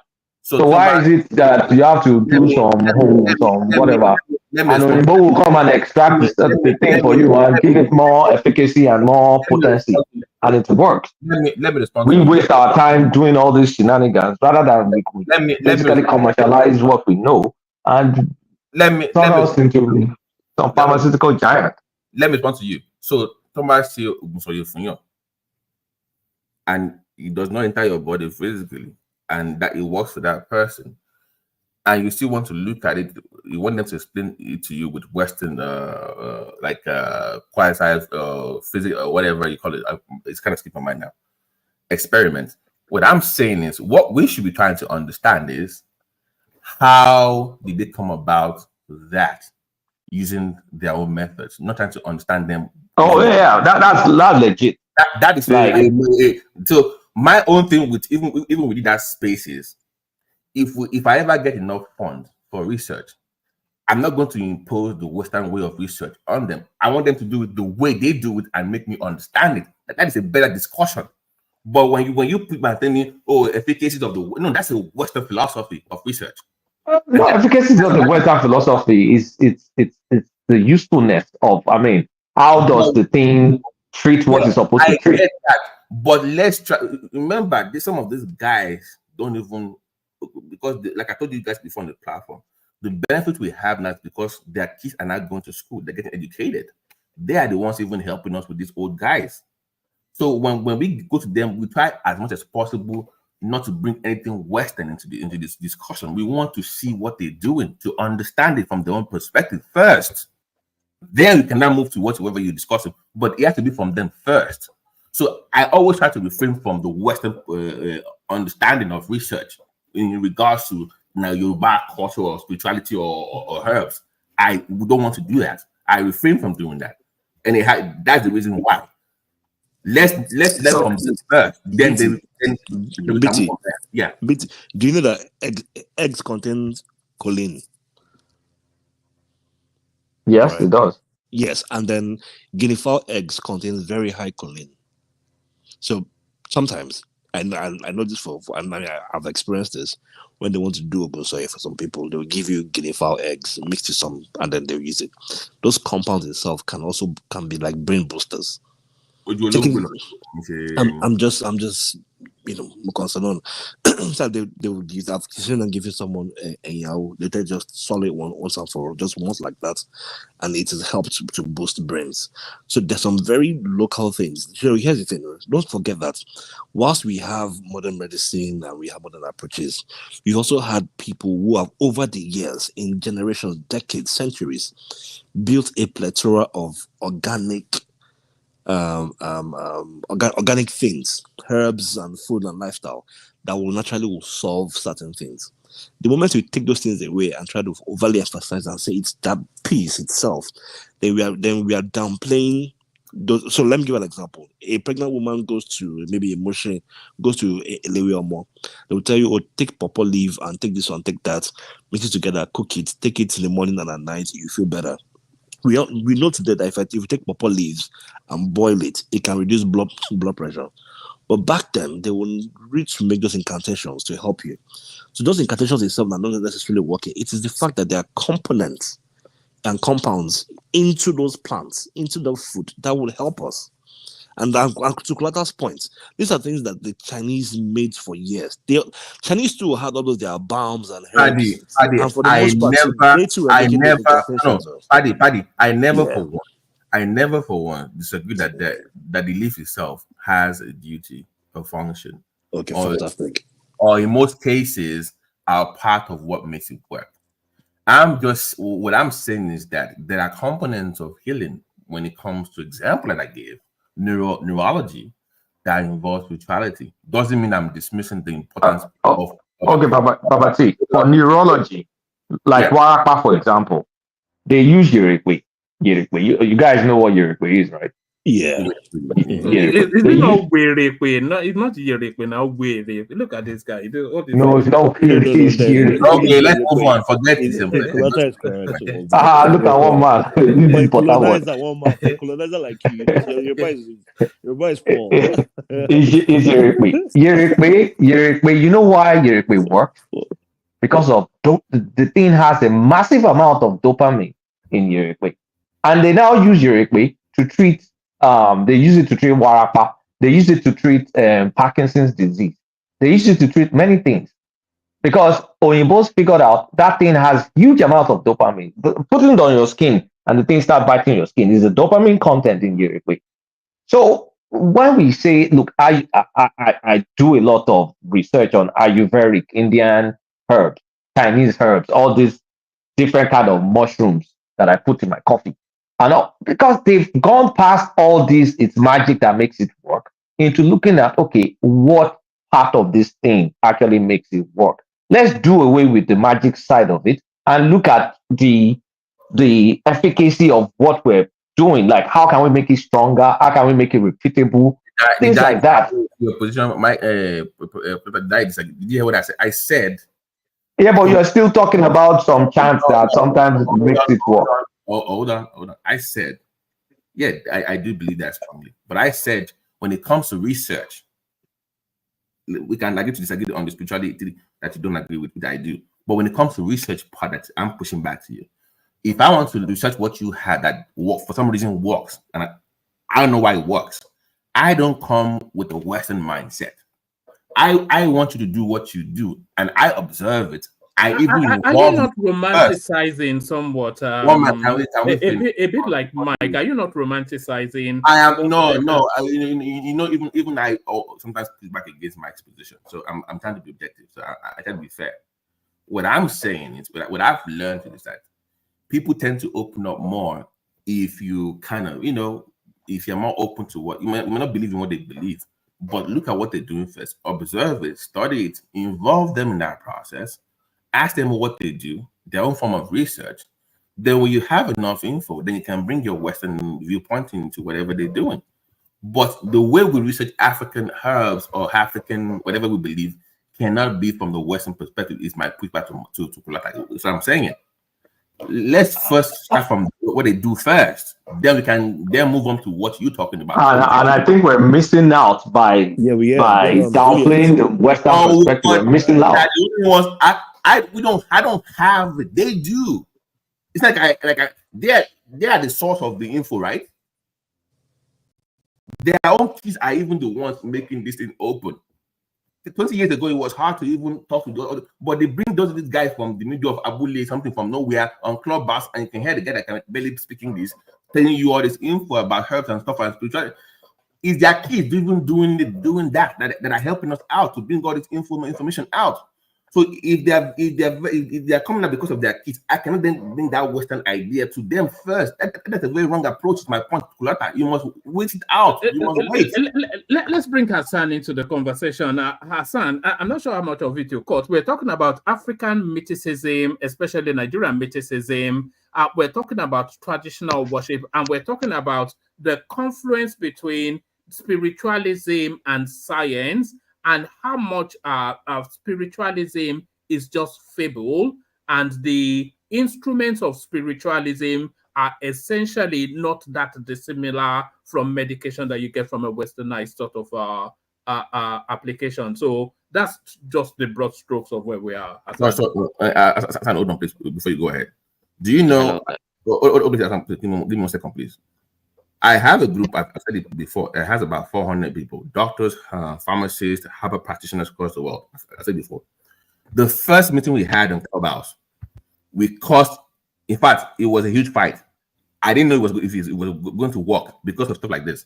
It was causing an anger, like, what the fuck are you? You went to America, all these Western people, all this. It was a huge fight. But do you know what we learned? Is to learn to listen to each other, learn to be patient with people that are practice herbal medicine, and just be open to the idea. So all I'm begging you guys to is, let's be open to it. You might not understand what they're saying, you might not agree with it, but be open-minded. We are getting rid of the babalawos, whether you like it. Nobody. One man, stop using. No. One man. Come on, don't use the babalawo. I all this stuff for babalawo or shaman. I tell you things for that. You can be a herbal practitioner without being a babalawo. They're completely different things. My thing is, please, for us to get what we want, what Kay is talking about, the monetary part of it, or to understand it, let's be more open-minded to what we might not necessarily understand. Just have a little bit of faith. Just have faith, okay? Have faith, a little bit of faith. That's what I'm saying. Thank you. Well, hello everyone. It's been a while. I hope you're all doing well. Well, I like the direction that the discussion is going. How much of it is fable? How much of it is real? How effective are all these treatments? Are all these things? I think are by the way. I believe that human being is not all just physical. There are some certain aspect of the individual that is spiritual. But however, in these discussions, we have to also give room for people to express their misunderstandings about things that are mysticism and are not out in the open. I can agree that people who practice Ifa divination system or any native religion have their ways of doing things, is their own ways to connect to their ancestors and things like that. Now, saying that they have to explain everything and how it works, I think is by the way, because at the end of the day, for us who practice Islam and Christianity, there are also some certain aspects of what we do that is just faith. So, and faith by definition is to believe something without evidence. Now, that is faith. So, and if you believe something without evidence, you are no longer liable to somebody coming back at you and saying, like Kulata is saying, hang on a minute, let me argue the case. You say, no, it's my faith, it's my belief, it's private, and you just have to accept that. Now, that is the fundamentals of religions all over the world. So people who practice traditional religion are not different from us in any way, shape or form. Do you not think it's holding us back a little bit, Hassan? Because we're not saying abandon it, but we're saying strip it back a little bit. Kulata cites the example, and I think Paddy as well, that we'll have all of this. Usually, when you have all this nativist practice as a form of intervention towards somebody's lack of well-being, So what they usually do, they will have some agent, and then they will have some incantation or do whatever spiritualism, and then ask you to go and consume that agent in order to feel better. And what we are discussing then is that these same agents, they have active ingredients within them that might well be the panacea to what afflicts you outside of that incantation. But we're held hostage by that narrative of incantation, mysticism, spiritualism, and we're not boring into the science of it. And it limits us in that way. Yes, I understand that frustration, and I'm one of the people who hold it too. It seems to me that people who practice traditional religion and healing too, who do things like that, are kind of stuck in history. They while they are in the 21st century, they believe that they are in the 7th or 6th century and are behaving in that manner. Meanwhile, and there is this, this thing about it that promotes monopoly of knowledge. They so much guide it to the point that it's only useful, to a particular family or a particular bloodline of people who comes after, and that is a fundamentally African problem. If uh, our forebearers were liberal with the way they disseminate knowledge, even of healing and herbs, and even of the ability to write written language. I think the whole of sub-Saharan Africa should have been far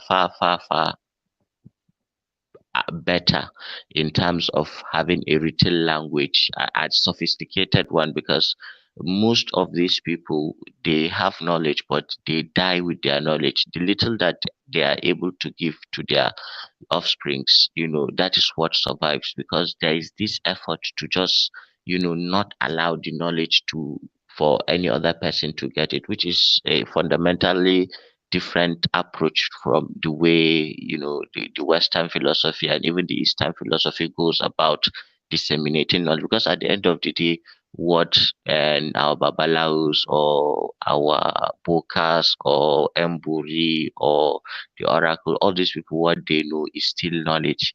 If they disseminate this, if they disseminate it, then that means more people know, and then it reduces the mysticism. But that in that mysticism, that is where their power is. That is where people give them that reverence. Somebody was talking about dopamine and active ingredients. Yeah, there is a lot of Chinese herbs. Like, for example, there is this fungi, they call it lion's mane. It has a lot of neurological properties. And there are another one, cordyceps. Cordyceps too. These are zombie mushrooms that they usually attack insects and they make them behave like zombies. But on human beings, they are very, very excellent. So if, for example, a babalao gives you one of those, and you are in a depressive mood, and he asks you to just put it in a warm water and drink it, and then he says those incantations, your mind will go to the incantations, not rather to the lion's mane that is given to you. And at the end of the day, you praise the babalao to the high heavens, maybe give him, and Hassan, extol him. let me ask you this. Do you believe in the spiritual realm? I'm not talking even from the Abrahamic religions, from the nativist point of view. Do you believe in the spiritual realm? And do you think there are people especially gifted and knowledgeable to be able to access it? Do you believe? Yes, I do believe in the spiritual realm. I do believe, but I don't think it's an exclusive state, only reserved for people who intercede between us and the universal force, or the universe, or God, or whatever we choose to call that force. That force attracts the babalao just the way it attracts you and me. It does not segregate It is how you find your way to that spiritual realm and then resolve all your spiritual issues. That is what matters. The Babalawos are people, I'm not saying specifically, I mean any intermediary, whether Babalawo, Oracle, because in the north here, people who practice traditional religions, we call them Mburi. So even if it is those people that intercedes, that means they know how to interact with the spiritual realm, but they don't want that knowledge to go out, because if that knowledge goes out, then everybody knows how to do it and then they become irrelevant. Now, that is what I believe is the case with most of the African religion, that they don't want to liberalize the knowledge so that there won't be, because nobody wants to, become obsolete, or his profession becomes obsolete and loses his power. That's just the way that I see the thing, because I don't really patronize things like that, because I know I still have access to, uh, God and spirituality without necessarily doing that, and I'm not as blind to the things that work as medicine, uh, whether be it herbs or this synthetic orthodox medicine. So I know my ways around these things, that I do not really need to go to anybody to look for a way to explore the spiritual realm. However, the vast majority of people do not.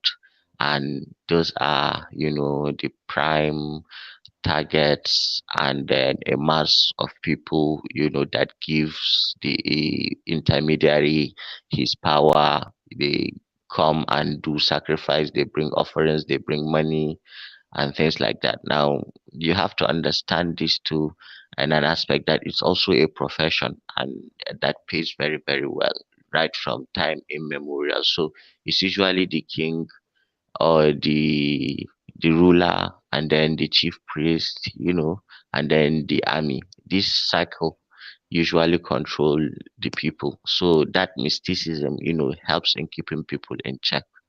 The threat of the curses, the threats of the wrath of the gods, things like that. And every person that leans into this, you see, it's very, very easy for them to threaten you with spiritual calamity or things like that.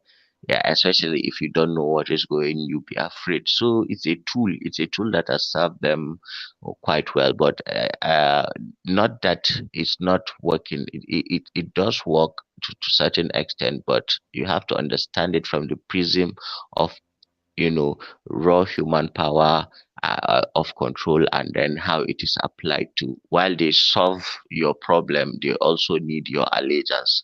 Now, but that world, I think, is gone. That we are no longer in the 4th, 5th, 7th, 8th, 9th century. We are in the 21st century, and I think it's long overdue that these things should be liberalized for people to have access, and also enjoy the benefits of connecting to spirituality in their own traditional way. All right,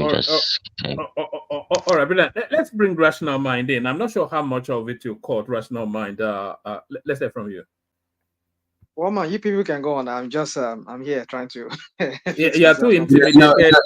It's too intimidated by the internet. You know what? I am glad that Shanamani didn't say that it used to be Babalawo before, that he's done that before too. I just it used to be an alpha, and then it used to be a pastor. So I'm not quite sure how we can be both at the same time. Anyways, yeah, let me just say this because I'm in the kitchen trying to fix myself up. But to can I say something with people, man, before you go ahead? Because I'm a little calm now. So what did you say? No, not you two, one man. I was addressing one man. But this is interesting. So it's a push and pull thing. Obviously, I know people that believe that, and I also believe that with the kind of knowledge that we have, is it really benefiting us? Like, there's no point. This is where I get the pushback from this practitioners of herbs and Igbo.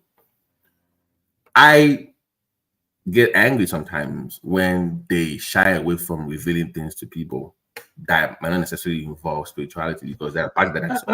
Sorry, are we allowing it to evolve? Is the thing. No.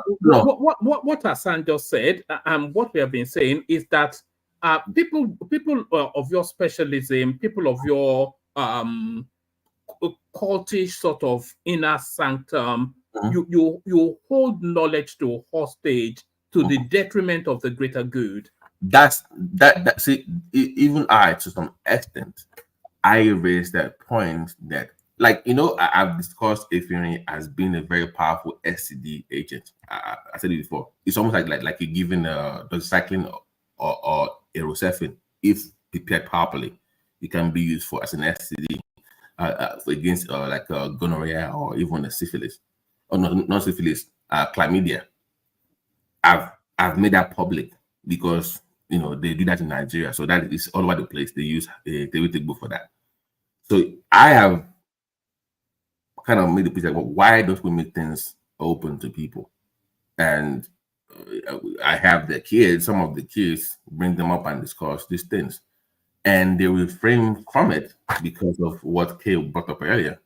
Because some of them don't believe in exploiting what they know for monetary gains for some reason or whatever. I mean, they make money from it, but they don't believe that it should be for foreigners. They don't want it to be I refrain from going. I am not knee deep in when it comes to that aspect. If you know what I mean, man. I'm not knee deep in that part of, you know, if you know what I'm saying. I'm not knee deep, and there's a reason why I chose not to be knee deep in that. But they refrain from that. The reason why I cannot really tell you. I can't tell you what I try to do. It's avarice and greed, isn't it? Or I don't. Yes, it's just.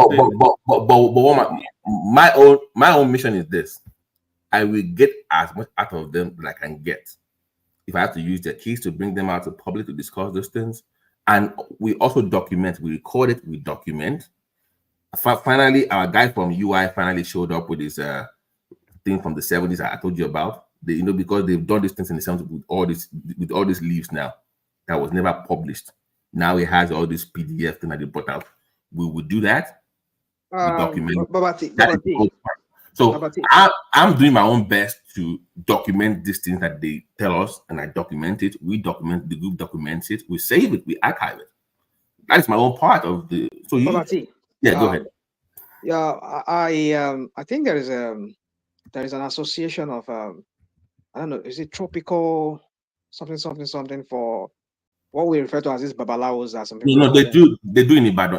I think they have something like that where they grow all these herbs and they have a department in Ibadan, UI. The whole of the fast space should be opened up to empirical testing. You know, well, just open your knowledge and let's see what's in there. No, but they don't want. They don't want to do that. As a Christian doing it is what I'm saying. Don't let me talk with all my mouth. They want people to research, but they want people to be. No. They want it to be people that actually practice what they believe. They don't want Christians and Muslims being the one research. That's the problem. They don't want you that. For Christians, they don't want you to born again guy to come and. That's the problem. Yeah, well, you see, the thing is this: we have quacks, so many quacks. You see, I don't know why many years from. I mean, way back in the 80s, like mid 80s and early 90s, I think the government were trying to like have these traditionalists. Let me call them traditionalists.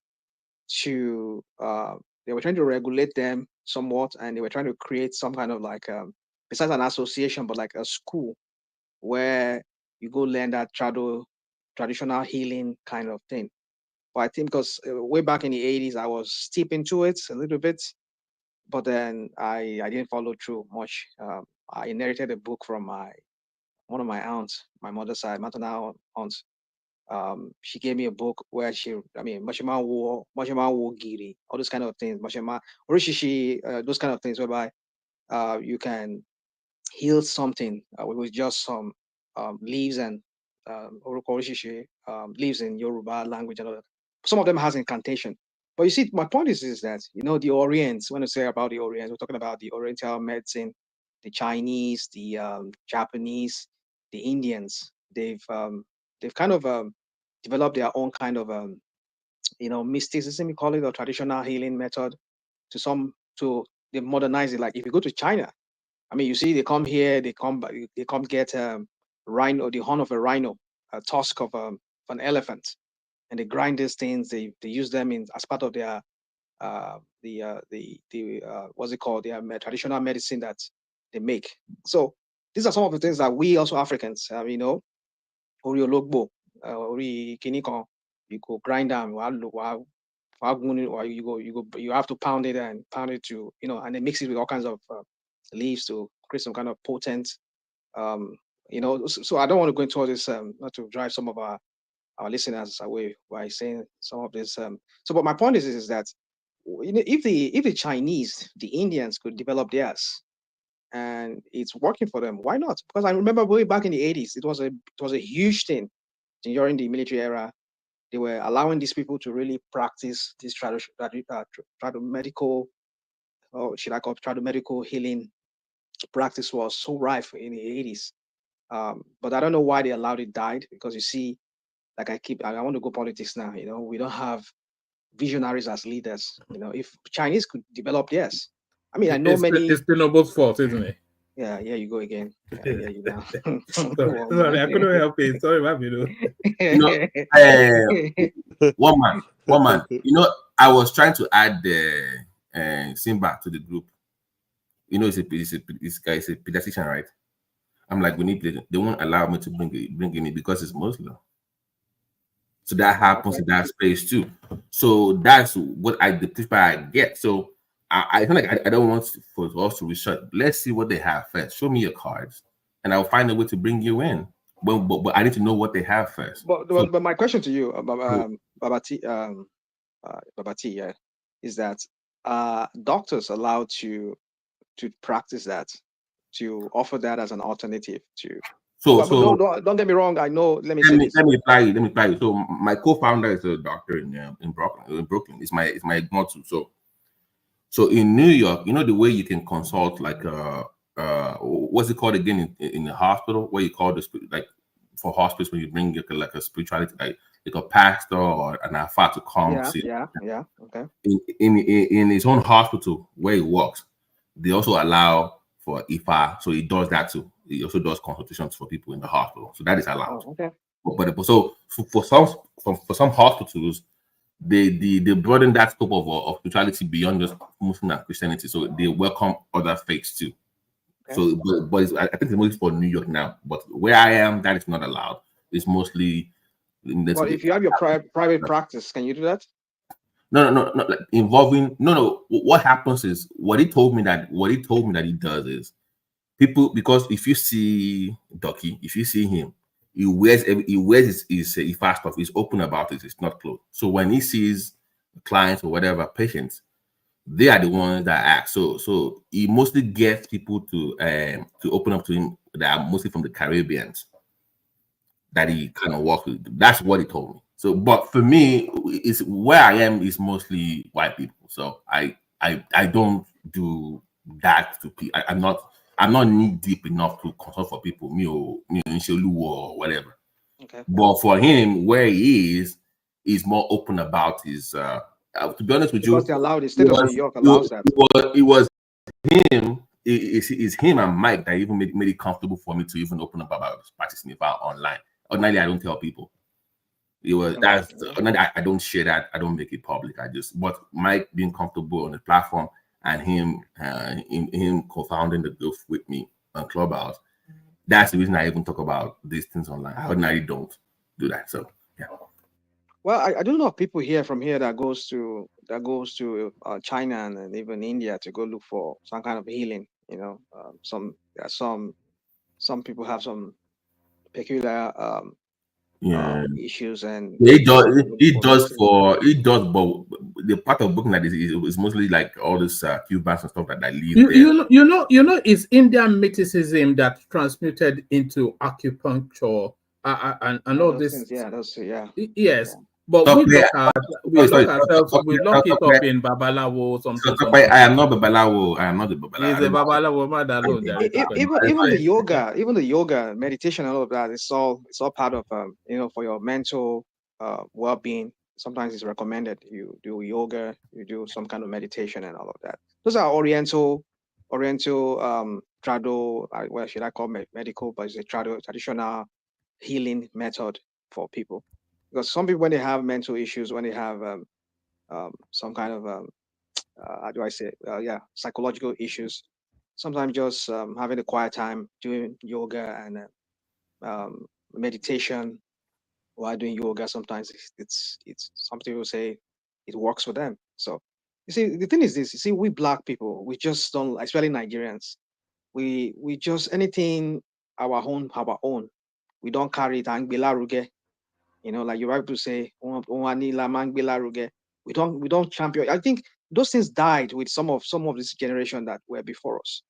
I don't know, in recent years, I wonder why that thing is not really, maybe because I'm no longer really steep in Nigeria like I used to way back some years ago.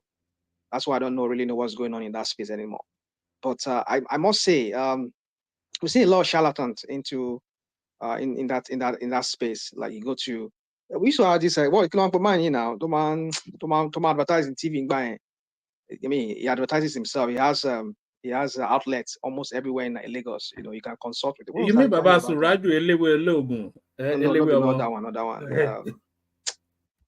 He's a very popular guy, but I think himself is a doctor too, or maybe he's well read. Very popular at some point. So he has a place somewhere in Surulere there along that Akerele road there. He has a place. I don't know, maybe shut it down some years back when I went. So what I'm trying to say is that yes, that's another option we should be considering, because I tell you there are leaves, there are herbs that really help. I mean, when it comes to that incantation, that is where I know, I don't really want to go into that, but I agree with one man on that. But then there are certain herbs, if you don't call their names like their particular name for them, they don't really work. I must say that to you, woman. It's mystics. Have you seen it in practice? Or I have. You see, you cannot tell me what I've seen, I've experienced. I'm not chiding, and I'm not kidding anybody here. There's Ogunwa, Agbarawa. There's mystics. There is these powers that they exist. These superhumans, they exist. I'm not kidding anybody. Maybe they're not really practiced the way they used to be very rampant one time. I don't know. Maybe the people now, some people they died with it. I like that. I like that book that my aunt gave to me. I mean, I can't find that book anymore. I mean, I traveled many years. I came back. I was asking my parents. They can't even find it anymore. So, yeah. So, what's the name of the book? No, it was handwritten. Okay. Handwritten. Okay. That's sorry. Can I ask you guys a question? I don't mind. So, in terms of bringing these things out that would benefit us. So I feel like we need like a university or something dedicated to this kind of things. So for me, but Paddy was saying one was formed now, and you guys didn't fund it, you just let it die. No. But I'm saying that as maybe forget federal now. Let's just say states. Like I'm trying to figure out, because all I can do is document what I hear. Right? Oh, you figure out? All I can do is document what I'm told. I document a lot. I just record. We write down all those things. We have people to, because to say I don't even know what that away is. I'm like, I don't even know. But just document. But at some point, you're gonna need an institution of learning that will then put these things, test it out with trusted people that they are comfortable with, and you bring them out of the shadows, because I think they're in the shadows, right? Let them out of the shadow to where they're comfortable. Instead of our learning, then in combination to what they know, we can come up with something there at the state level. Forget federal. So if I don't, maybe or you can lead the charge or Shum or whatever, you can organize that, and that's the next. In my own opinion, that should be the next move. If we really value what we have, or we believe in it, if we value it, And for those that believe in it, the thing is, we cannot straddle as Yoruba people, Africans, whatever. We cannot straddle that confluence between spiritualism, mysticism, and science and modernity. You know, and a lot of other cultures have made that transition. Right. And But let's have a place where we like to shroud it in mysticism. I'm saying because the black man is retarded. No, you know. I'm saying, but at least let's have an institution of Ireland where we can at least have that conversation, where we can at least talk the talk and walk the walk, beyond the mystic, behind closed doors, behind this. I have that. Oh, I've seen that before. No, even if you don't, they call it control research in some cases where I don't want ABC to see it. Okay, bring it in. We secure it. You don't want everybody to be involved. We have people that are participate that will work with you. Make it more comfortable for them to come out and put this out there. But there has to be an organized setting where they are comfortable in doing that, beyond Clubhouse, beyond YouTube, beyond Twitter, beyond some group meeting somewhere on WhatsApp or Telegram. We have to evolve beyond that. Is my point. But unfortunately, there's much I can do on my own. I believe that I believe that strongly. Where is your conversation? Not you personally, the conversation of your space. Where is it in that respect? In the respect of breaking through the mystery and the cloaking it in shadowy cloths of mystery and protectionism and whatnot. So this is what I've done. When you study Western medicine and you're interested in herbs and African spirituality, people are intrigued, right? They shot at them like, wow. So there's always this clash. Now that you like, come on, you learn something this way. Are you sure you're really going to buy into what we're selling? So they're intrigued. They're very inquisitive at the same time. Like, whoa, this person has interest in that. And when we start to have conversation with them, and they say the sincerity, and because you also practice the same thing that they practice, they're more open to you. So what I've learned is that if you're educated, if you're into medicine, Western medicine, pharmacy, or medicine, or physical therapy, when you have a conversation with these people, they are so happy to have you in the midst because you're one of them. Okay? You might not understand everything entirely, but you're one of them. That comfort zone, they crave for that so much. I've noticed that. They want that so much. They want to teach the younger ones. They want to pass down the knowledge. Now, I'm not willing to go knee deep, if you know what I mean. We're in a live program. But they want that. But they enjoy discussing these things with these educated Yorubas. Those that are participating, they love that. They want to. And their children, they're also helping a lot of them. My co-founder, like I said earlier, he heads the department in Brooklyn. He's a big boy. He's a doctor there. He's also into ECC. He goes home every year to Bogota. All the festivals, he goes there. He's very big in town. He wants to do this. By the way, the passing of that, the approval of Ishegun in Ogun State, that was done by him finally after trying since the 90s. That was a push by him and many others like that to open up that space to say in Ogun State now, well, if you practice or you can't just say yeah, Babalawo without having they have numbers now. When you say whatever, they give them numbers. So if you go and do share for anybody without having being registered by the government, they can arrest you. They've made the push to modernize as well in that aspect. Okay, so what I've noticed is that they are more open to people that are trained in medicine, Western medicine, as a conduit to passing that knowledge to future generation. That's where I am so far. So all I can do is bring more medical practitioners together to have the conversation with them from all over the world. We have people from the UK, from Saudi Arabia, from Canada, from Cuba, from Brazil. Yoruba people just having this conversation, and they share knowledge, exchange contacts. They have conversation beyond the platform. They meet with people that are in Nigeria, the KBSC. They had, with even government officials.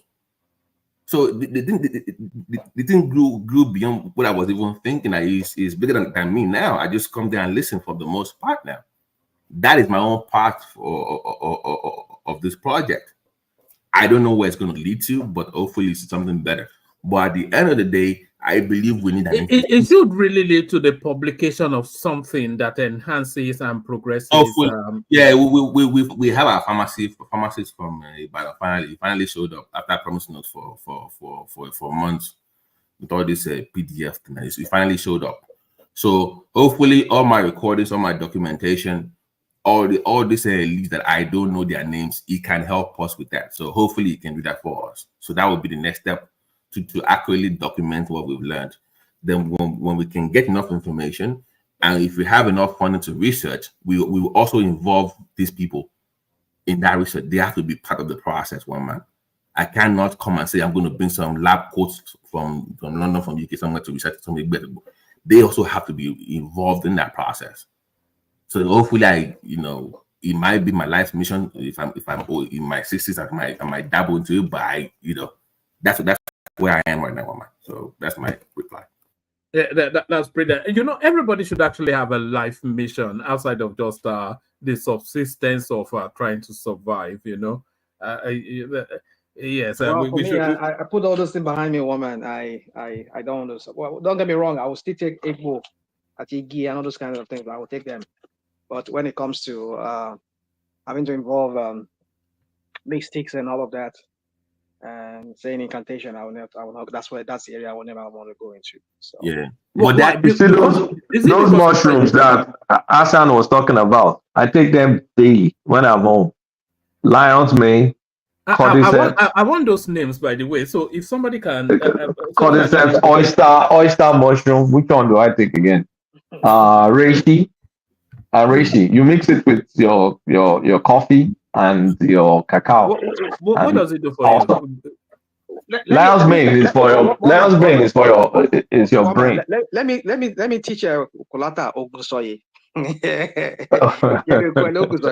There is one that is raging now, Sheila Jit. I was asking you about that, Kulata. Sheila Jit is what's called fulvic acid. I mean, it's gotten from Himalaya. Rational man, my grandfather was a medicine man. I mean, my grandfather, we have it. He wrote a book now. Continue translate, and he wrote a book. He has a book of herbs in Yoruba, but we've just not translated it. Forget story. Let's leave that. The one I said I did it from my auntie. It was in Yoruba. Everything was in Yoruba. And I can read it. We have a book, like it's a family inheritance. Guy, I mean, are you sure you grew up in Elisha? Are you sure you? I didn't grow up in Elisha now. Who told you I grew up? I didn't grow up in Elisha. You only speak Yoruba in your mouth. Maybe wonder. Maybe that should be your mission. As BT as a mission, maybe your mission, Kulata, should be to translate. Let's not be losing all this knowledge. If you can organize it to be translated and then see what gem is. Yeah, but guess what? Now people are not waiting for you. A lot of these herbs have been discovered. The ones that can be tapped have been tapped. The ones that will end up as supplements are sold as supplements. There are certain combinations now. There are certain combinations that may well not have been. That's the reason why I say you need a place to do all these things. Like, hey, if somebody has done something, even you can't say university they've done everything. They still continue research on a daily basis. It's never pursuit of knowledge. So that same lead that you think that you've got everything from it can different combo like what I'm saying can lead to something different. But there has to be a place where you come together to have that conversation to research it. We don't have that in Nigeria. I don't believe. No, don't say we don't have that. We do have a lot of the herbs that I've come across coming from Nigeria. There are plenty research work that's been done in our universities. For those that are that one man believes are high, where they're comfortable enough to come forth. I'm telling you, Baba T, research exists. You'll see Ife, UI, Osuka. It exists. But for those that believe that they don't want berries in their stuff, there has to be a place for them. If it's UI, let's make it happen. I don't know. I don't know out there. That's why you see that is the reason I'm being dismissive of this what you call the Dogberry and Co. is because the herbs they use are also being researched in Nigerian universities. And once you pick interest in one particular herb and you start researching, when you find all the studies that have been done, including on mice and on different things, they're done by Nigerians, not Nigerians abroad, Nigerians in Nigeria. It's not like we don't do. We have botany for crying out loud. Yeah. A lot of schools in Nigeria. What do you think they do? Yeah, they do all this work. They like the sickle cell thing. Like if I had enough fun, honest with you, I know we've made leadway with sickle cell stuff. If I had enough funds, it would be. They've actually started curing it nowadays. Yeah. So that would be a push. Like that would be a push for me to. I really want to do so many things. But my thing is like our people for some reason okay, Mari be the bigger picture. You get my point. They don't see like 20 years, 30 years from now. Mentality they live in the moment.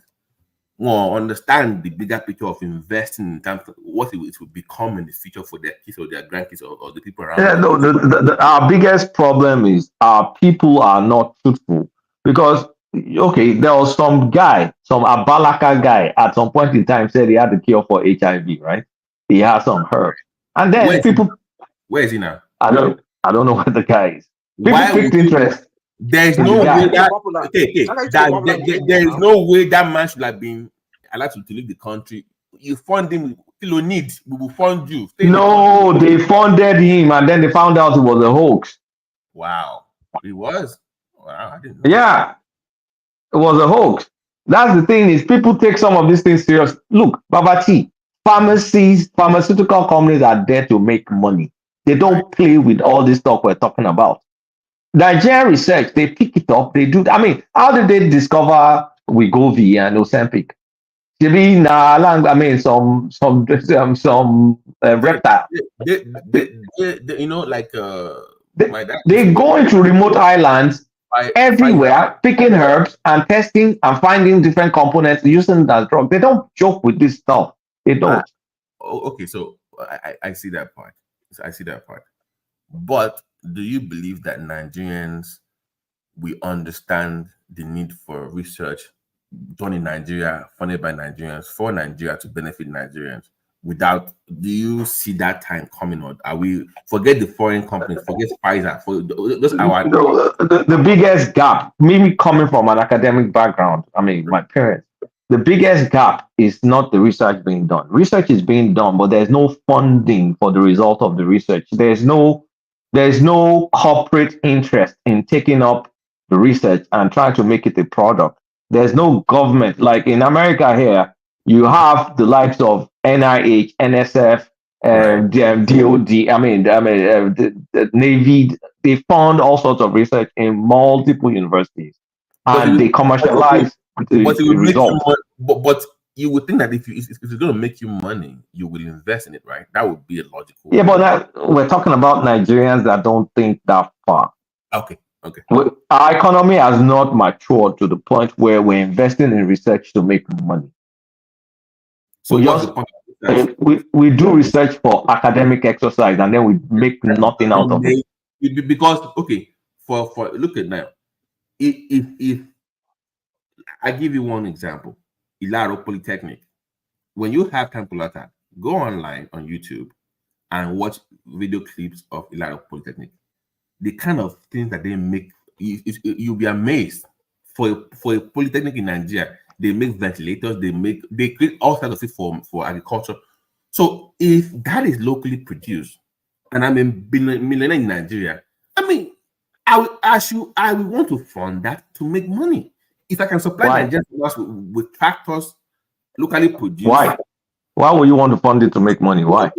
I will make because it's a good business decision, goddamn it.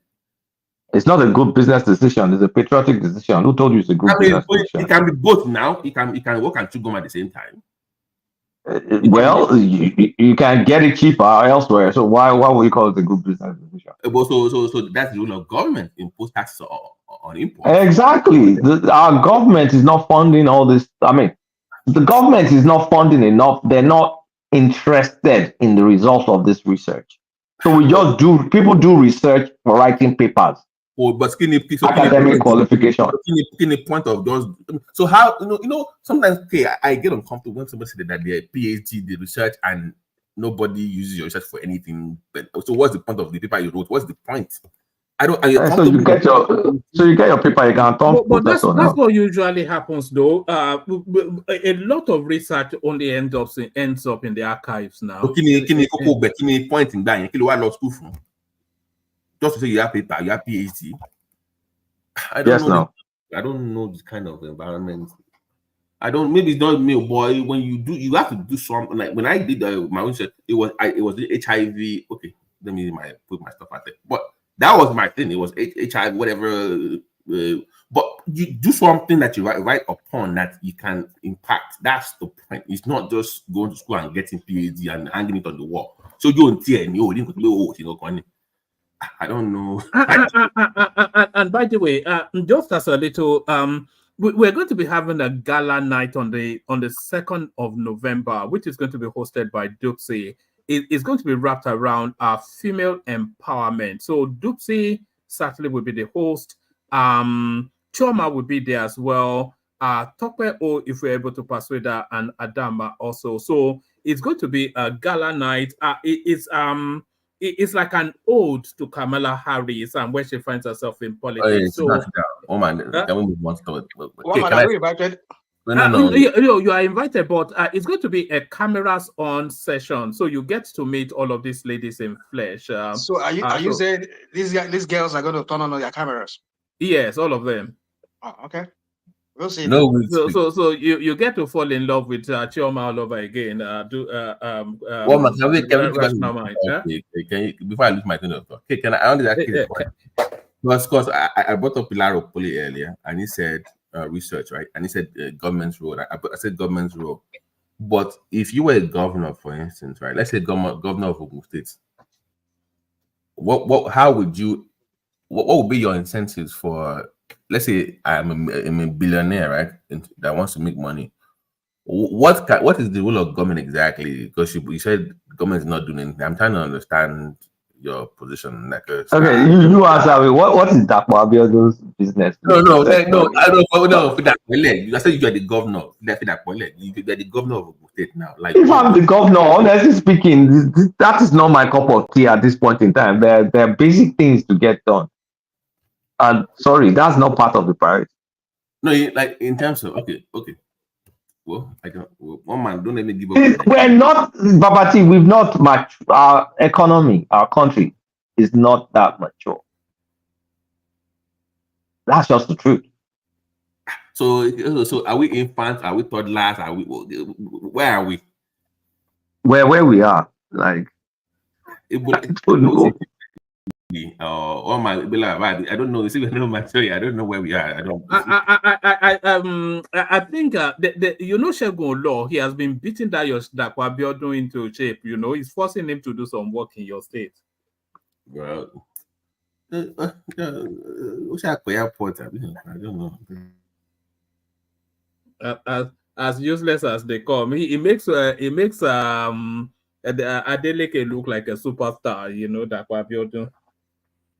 I've never seen him anything other than just going around everywhere, just looking pretty. That's just it's a pretty boy governor. By the way, Lagos, they commenced their red line today. It's now open for public use. So I think today, right? Yes, today. 5th. Yeah, today. So they now have their red line open for the public. So the speed at which Lagos is transforming is quite dizzying. And if you contrast this against the rest of the country, it's almost they've left Nigeria behind anyway. Before I thought you were joking, but I think I agree with you now. We might need to Lagos might start issuing visas to people before they come. Like, no, I feel strongly now that toll gate Lagos Ibadan they should mount a mini migration port there, And anybody that is coming to Lagos, they should not just have unfettered access now. They should quarantine them somewhere in Ojota and give them a 2-week orientation as to what behavior is before they let them into. You can't just have some random guy or turning up in Lagos, making the place look on constituting vagrancy, you know. Is that too much? That because but Lagos is gonna suffer from its own success though. That's the downside of it. I mean, because the bigger they grow, the more they develop, they're going to suck up everybody's the best of the best from across the country without going to Lagos. Forget the country. Think Africa. There's a lot of Kenyans moving to. Yes, all these middle class, internationalized Africans. You know, they are all moving to Lagos, especially that island Lekki space. You know. I'm like, what is the sudden movement into Nigeria from Cameroonians? The best of the best from across the country and West Africa are going to just descend on Lagos. So, and they have to keep growing. Is that a bad thing? That's not a bad thing. No, it's the cream of the crop. Yeah, it's a good thing for Lagos, but it's a bad thing for Ogun State and neighboring state because they're supposed to also key into what is happening next door. If Lagos is going at that pace, you also have to pick up, the pace. Like you need a Fashola, you need or a Makinde in that. Did you see they had the thing today in Lagos? They had all the governors today in Lagos. Fashola was there. So we were discussing the. Is it just their Odua? So I know we played the clip. We played the clip. No, just for Lagos. So their governors are discussing the future, the past. They're discussing growth. I'm like, yes. Let me give you a little soup song of that. If all we do while we talk is to remind ourselves of what remains to be done. And when they said that, I said, okay, I will come. Just to remind each other about what remains to be done. And so I've already walked the path I will tread, which is to remind ourselves what needs to be done. But just before I go in there, what really is a mega? How many people in this meeting know? All right, so that's what that meeting wasn't it? You know, a lot of people read that Fashola highly. I don't like him. There's a peculiar arrogance to him that grates on me somewhat. Nobody cares if was it effective? That's the point. Was it very effective? It wasn't a great governor. It was a very good governor. And that should be the minimum bar. That's to be the minimum. Very good to great, not average. So it was a good governor. So I mean, per Nigerian standard, by the way, let me just caveat that per Nigerian standards. So it was a good governor. So yeah, it was very corrupt, Fashola. They are all corrupt. Come on. But that's how is he corrupt? There was a time he spent you mean the money that he spent on is it his website or whatever? And website, and then he's always painting his house every year. There's so many undercurrent allegations against him, but because he has this persona, it's a bit like Buhari actually. They present this pious Spartan sort of personality, which is layered by Odaju corruption. You say Odaju corruption. Well, for me, I mean, on this topic that you were talking about mysticism and all of that, one man, I think so we need to go back to, you see, I mean, literally is known about certain kind of diseases and sicknesses and illnesses that we now grapple with in Africa, especially in Yoruba land. Little were known about those things because our forefathers, they have a way of taking care of those things. But with time, these things they're lost. Like cancer now, cancer of the breast and cancer of the ovarian cancer, all those kind of things. I think the Asians, they have a way of dealing with it, not as if they don't, because back then they they are more susceptible to this disease. The way of living there, then they're very close to. Let me just say the word. They are more exposed to diseases like today that most of us will live in cleaner homes and cleaner environments as opposed to what our ancestors were used to. But they have a way of going around it with all these herbs. But for the fact that they did not transfer that, you see, that's the thing with our leaders. We don't have visionaries among those leaders who can develop our own very, very thing. Develop it. I mean, like somebody was talking about research. I mean, and I know they have one association of whatever in Nigeria whereby I think it's government funded. I remember Ibrahim Babangida back then in the 80s was even they were funding that research there. I think that was the period this man came out to. Who was that man that was saying that he has the cure to AIDS? There was a proliferation of tradomedical. Abalaka. Is that Abalaka? So I don't know what happened to that man. I mean, because some people said he had the cure to it back then, but somebody said it turned out to be another fake. But then my point is just this: that we need to develop what we have. I mean, China. If you know the billion-dollar industry that China is with going with that. But China might too. Case point that it was making in that even when you come out with all this research, for some reason your big men in Nigeria are not interested in funding. You know, even when they're not interested in funding, even if we're going to make them money. Yeah, I mean, about universities gets grants from wealthy individuals like they do here in America. Many universities they get grants from some kind of donation from some foundation and some billionaires. But our own billionaires, our own millionaires, they don't do that. It's just so funny how all we care about is this vanity that we want to live about. We don't want to leave a legacy. I mean, Dangote alone cannot do everything now. I know Dangote sometimes donates to big to some institutions, but what happened to Otedola? What happened to other billionaires like Adenuga? I don't know, maybe Adenuga does, but then these are the kind of things we're talking about. When these people they donate, we should be able to know that they donate. At least the universities should be able to like blow their trumpet that we got X so amount of money from Adenuga to fund our medical whatever research for this one. So we don't hear all these things. So we need to start calling out all these big men, you know.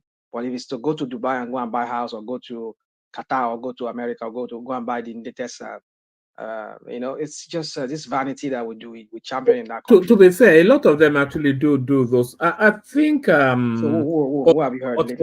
I know Otedola, he put in about a couple of billion into LASU about a few months ago, including sponsoring about 200. How about he sponsored the university he went to himself, the one he graduated from? Eh? What university? If you know, are you saying it's a private? Did he graduate from Ife? Normally now, no good people graduate from Ife now. You know, yeah, boy. Come on, go and sit down, my friend. I mean, I'm saying, did Dr. Dola graduate from Ife? Is he a product of Ife? Yes, he did. Okay, I didn't know that.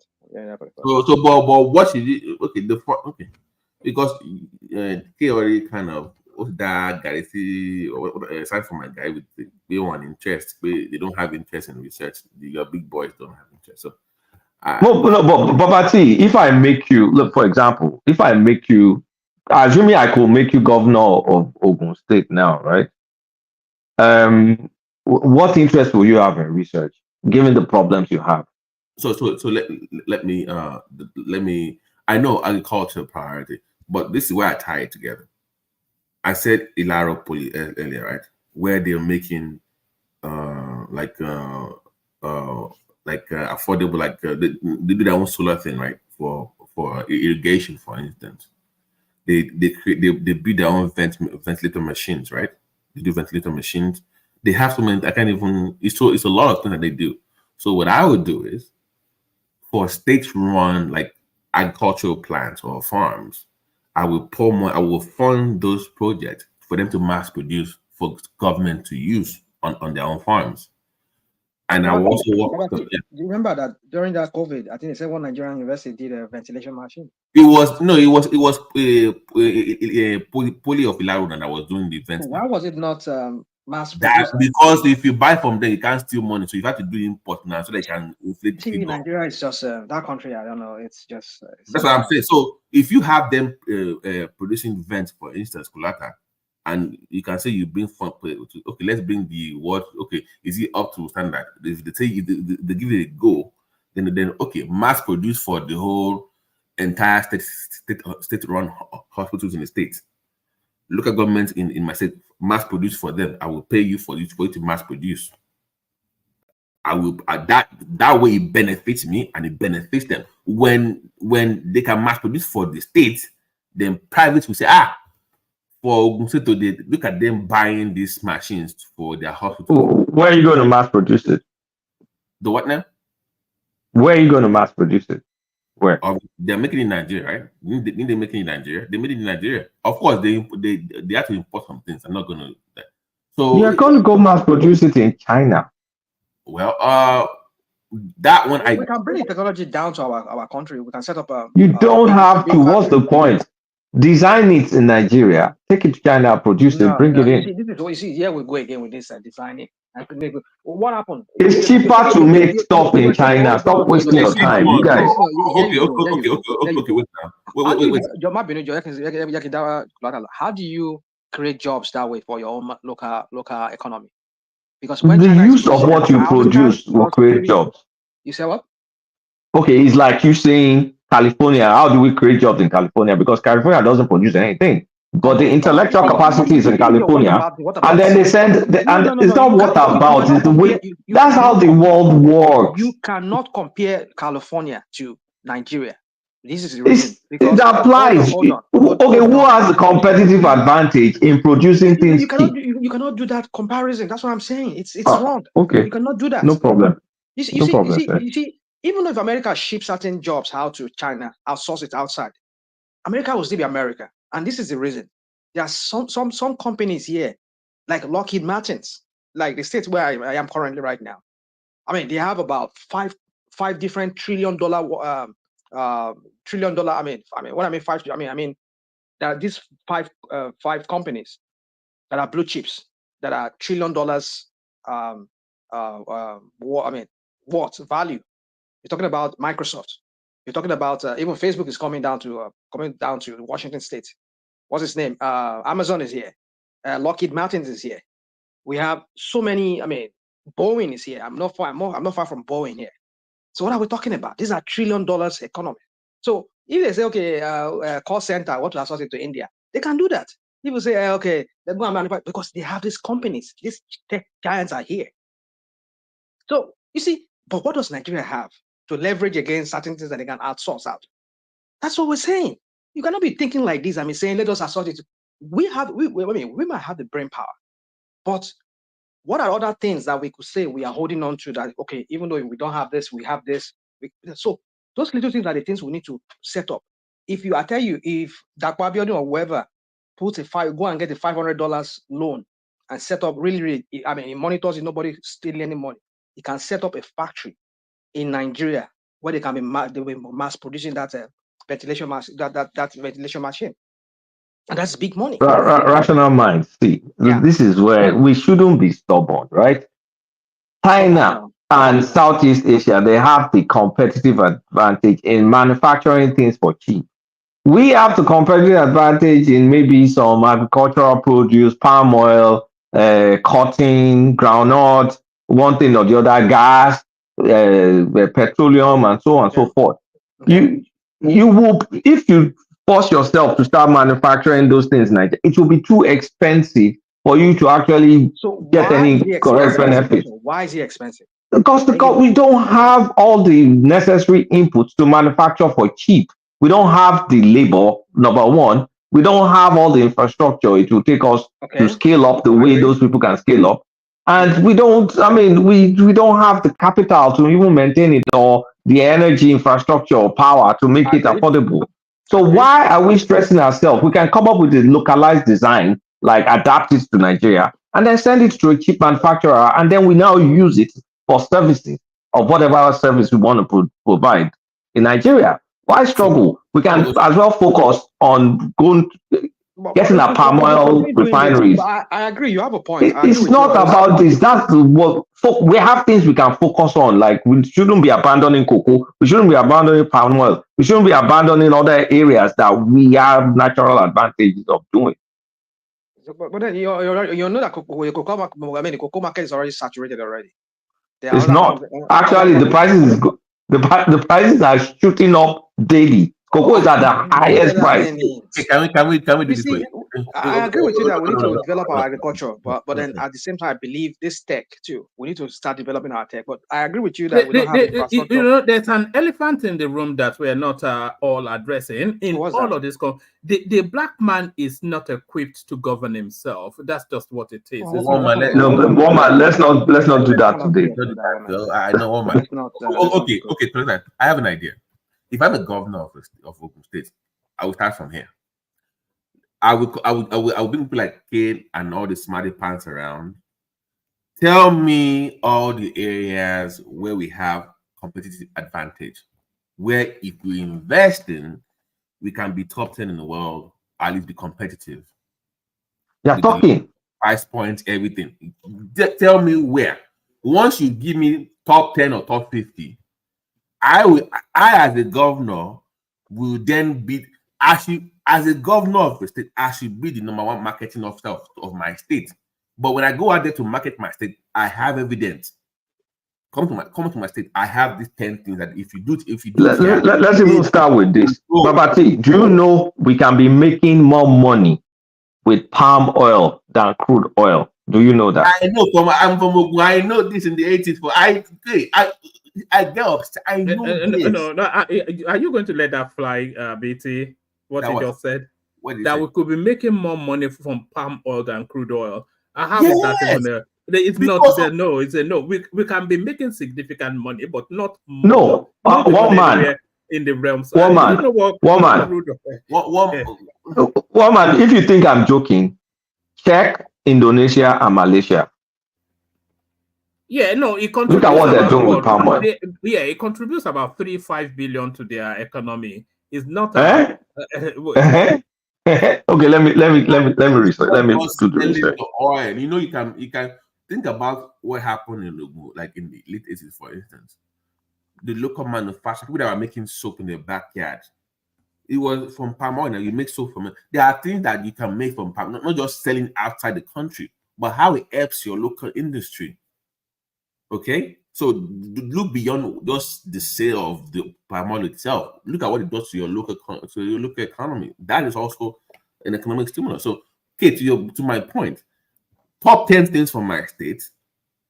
This is what, if you come to my state and invest in these 10 things, you will guarantee to make money, and I will make a presentation trying to convince you to go into. Babati, if I tell you that every Nigerian state, they've mapped out their competitive advantage. This is not new.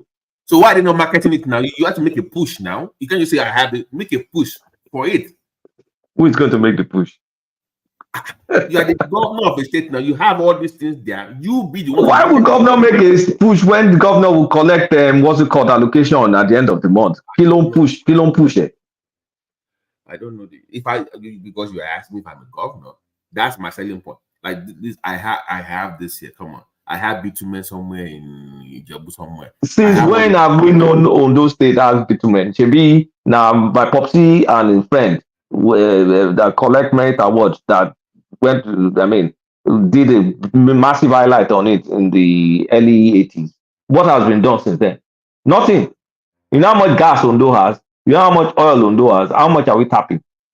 And the demand for gas is right now. Let me show you something else that we are not tapping, but it's being tapped on our behalf. Let me show you.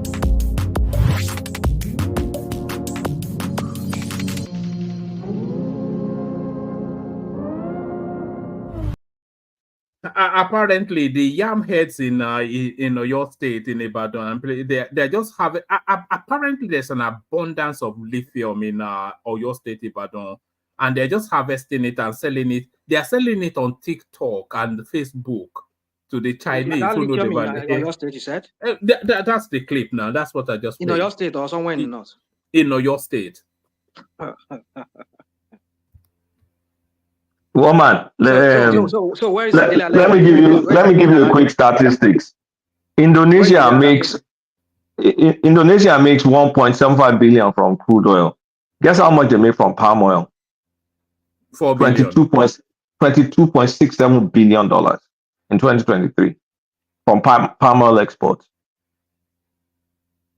But that's still not a significant amount of money. But one thing you need to understand, let me address compared to 1.75 that they make from hold on, crude. Malaysia. Hold on, let me just do the Malaysia. Malaysia they made $10 billion from crude and crude oil. They made $17.7 billion from palm oil. You're telling me Nigeria cannot make more from palm oil? What's their reserves? It's like saying Ghana is making more. Malaysia has high oil now. Malaysia is one of the biggest oil producers in the world now. Oil production. Malaysia oil production. Okay. Let me ask this question. It's talking about this palm oil you're talking about, because there's a market for it, right? So if Malaysia already is supplying that market, so what do you think? One thing you need to understand is, let me get you something. Let me say something to you. You see, I don't want to go into all those things. Let me not say. But my point is this: is that the United States sometimes do not allow certain agricultural products from Nigeria. That same product that they do not allow, they will allow it to come from either Ghana or from say from Benin Republic or Togo to come here. The same thing, the same product, because they said Nigerian products are substandard. Nigerian agricultural products are substandard. So my point is that how can the government make our own agricultural product? Because I must say to you, let me say this to you, Kulata, have you ever been to the Ivory Coast before? If you're going, if you are coming, like you're driving from the Ivory Coast, the eastern part of Ivory Coast into Ghana, you'll see the heavy agriculture that these people are doing there. They plant banana. There's this species of banana they plant there, the big ones. And then when you see those bananas, compare the quality to that of Nigeria. These are not GMOs. GMO. I don't know. Maybe now they do it with all this GMO proliferation. I don't know. Maybe but back then, if you go to Abidjan or anywhere in Ghana, I mean anywhere in Cote d'Ivoire, you see the banana. It looks like plantain. These are really organic, because their land there is very fertile to grow stuff. So now, if you see the quality of cocoa, if you hold, because my mom has a cocoa farm. The one I saw in Ghana is different. I mean, sorry, in Cote d'Ivoire, the quality is different. So if you export that of Cote d'Ivoire and that of Nigeria, you'll prefer that of Cote d'Ivoire, because it's all quality, high grade. So how did they get it right that we're not getting it right? So I will implore you, just go, just try and just if you guys can take a trip to the Ivory Coast, take a trip like it's not about getting it right though. It's about trade deals. It's about what? Trade deals. What are trade deals? No, it's quality. Woman, no, it's not. It's not. You are talking about them not letting Nigerian agricultural products into the United States, and there was a time that they dedicated banana to the Caribbeans, and you would struggle to get banana from any other country into either Europe or even the United States. Because do you remember when they didn't allow Mozambique export cashew because that was the deal they made? They said we will get it from India. If you want this loan from IMF, you don't get to export cashew to the West, and that was the deal they made to get the cashew out, because India was already going to say that. So they make trade deals with different countries for different reasons. National mind, you can't say that. I'm not saying it's not because of quality sometimes, because I know even it's the trade deal that incentivizes the quality. Now, if you are talking about all these fields of banana, then that banana has to have a market. If it doesn't have a market, let me ask you a question. I know in the UK where you live there, the kind of banana they export there, Is it like the kind of war you see in Nigeria? There you go. That's what I'm talking about. Are we saying it's all about what the quality. That's why I'm saying to you that the grade is what they look like. They look at. So it's Nigeria of poor quality. So I'm trying to get something in here. He said that we don't, because I know Ogun was supposed to have a testing lab. Farming techniques, my brother. It's all about farming techniques. I see, Babati. If you can take a trip, just take a trip. If you want to learn about real good farming, go to the Cote, go to the Ivory Coast. Oh my goodness! I mean, I know maybe the French influence is another thing. Go towards the border area, like we're going towards the coastal part and towards the border area. You will see heavy farming there. You see, Cote d'Ivoire does not have anything. The only thing that sustains that country, I mean, I know compared to Nigeria, it's not even economy of maybe say put economy of say River State and maybe Ondo State together. That's the economy of what's it called, Cote d'Ivoire. But I'm saying to you that they were able to achieve so many things in that country through agriculture and the quality of the agricultural product.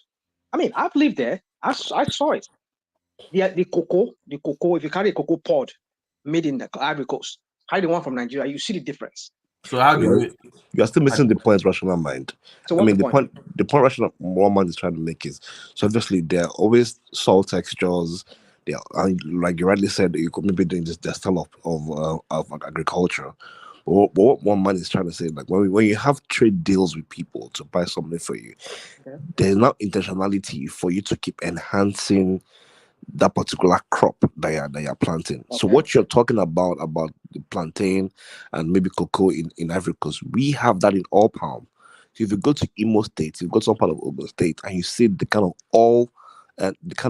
palm oil. It's different. No, it's not. Have you seen the one from Malaysia? Have you tasted the oil palm from Malaysia? They're from us now. The seedlings they use. They got the high yield seedlings from us. Exactly. Let's forget that. But then hold on. They have improved on their own yield, their own quality of their own oil palm. Again, which is exactly the same thing what man is saying. When we were producers of oil palm, we were the best producers in the world.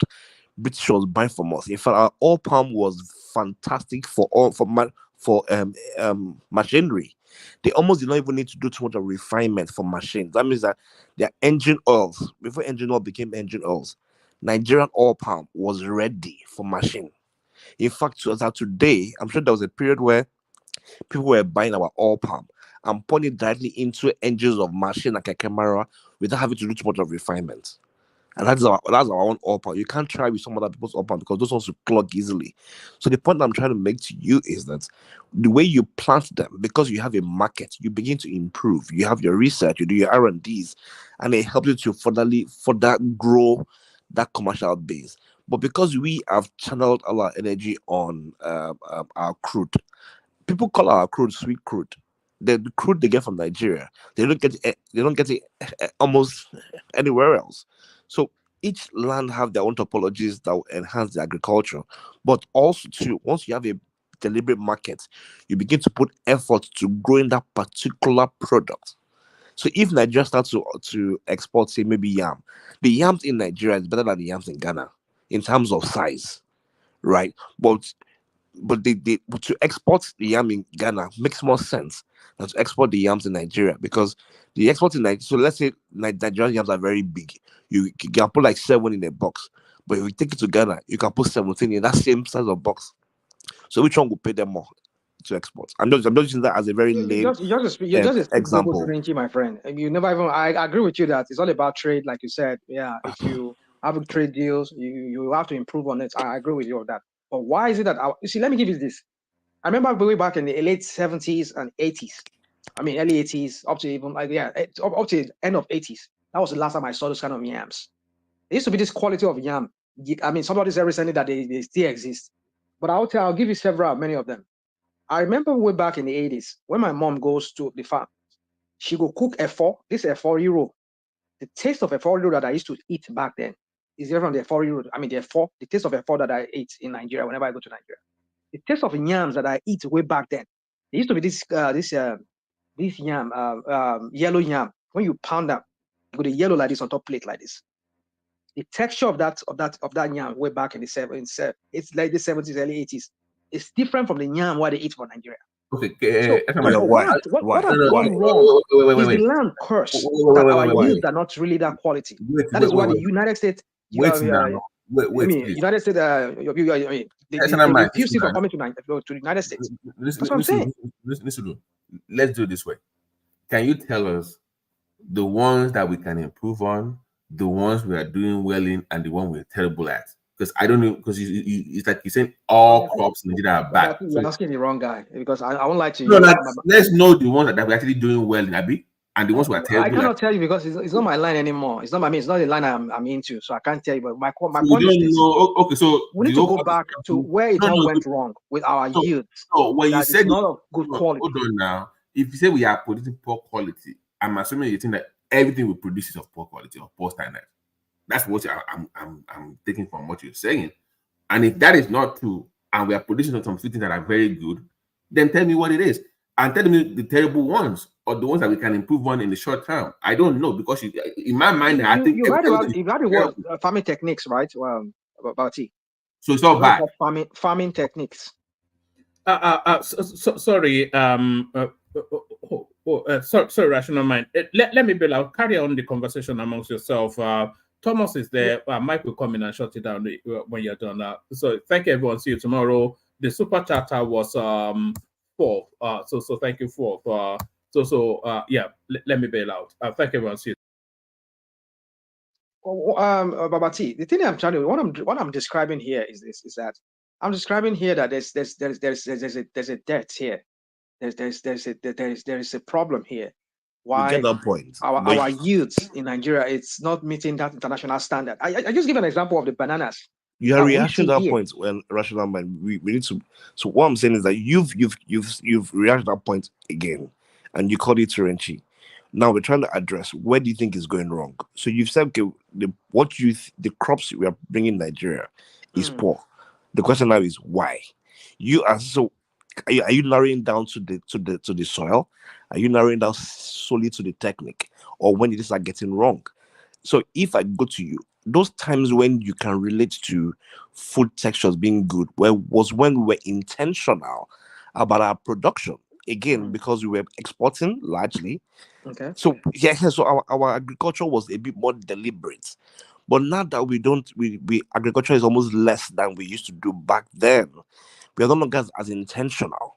That intentionality that means that we've reduced the effort for research and how to grow those things. So it's just normal common sense now. If you're making money from sorry, I forgot to say something before. I was going to say, will the people watching us on Twitter, can they make sure that they are subscribing to the platform on Twitter?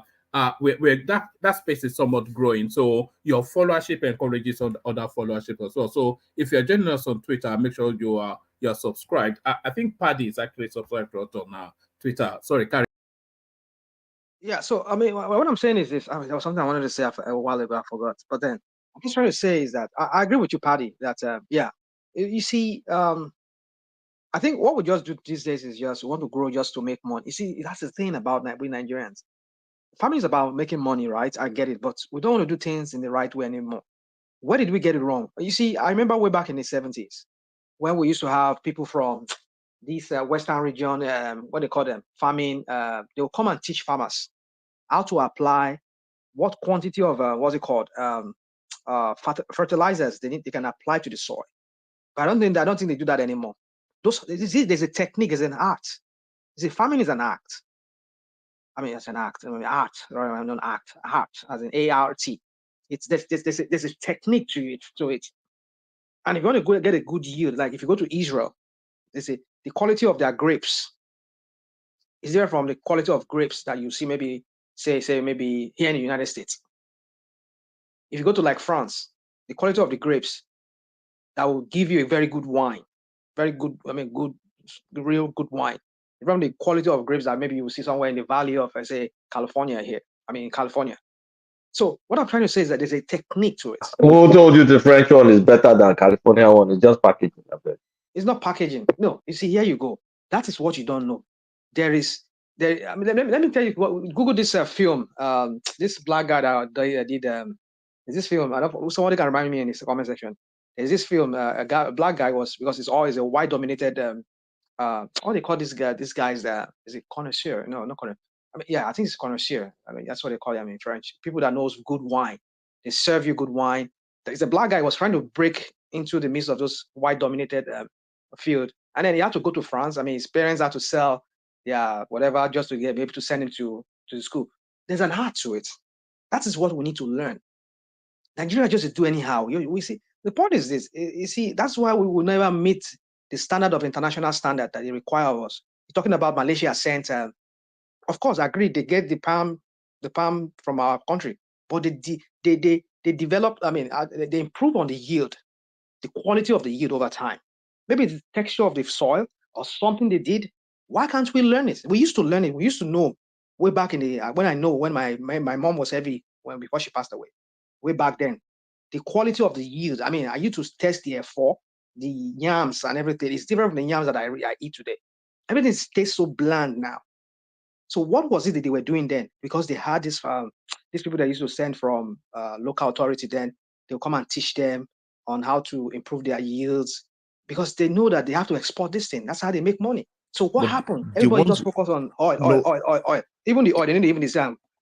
Again, rational mind.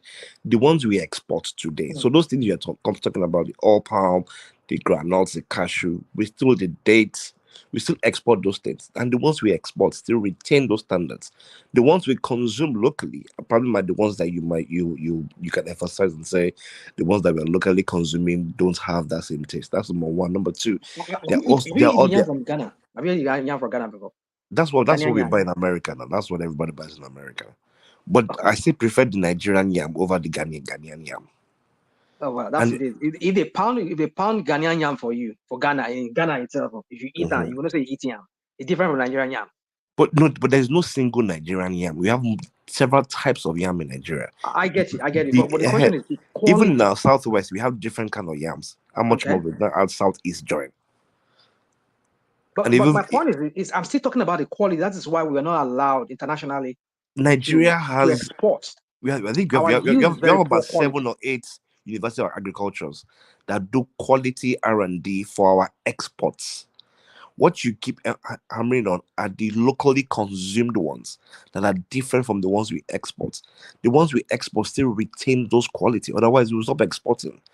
There's still a very vast amount of exports of agriculture that we still do in Nigeria that you are downplaying.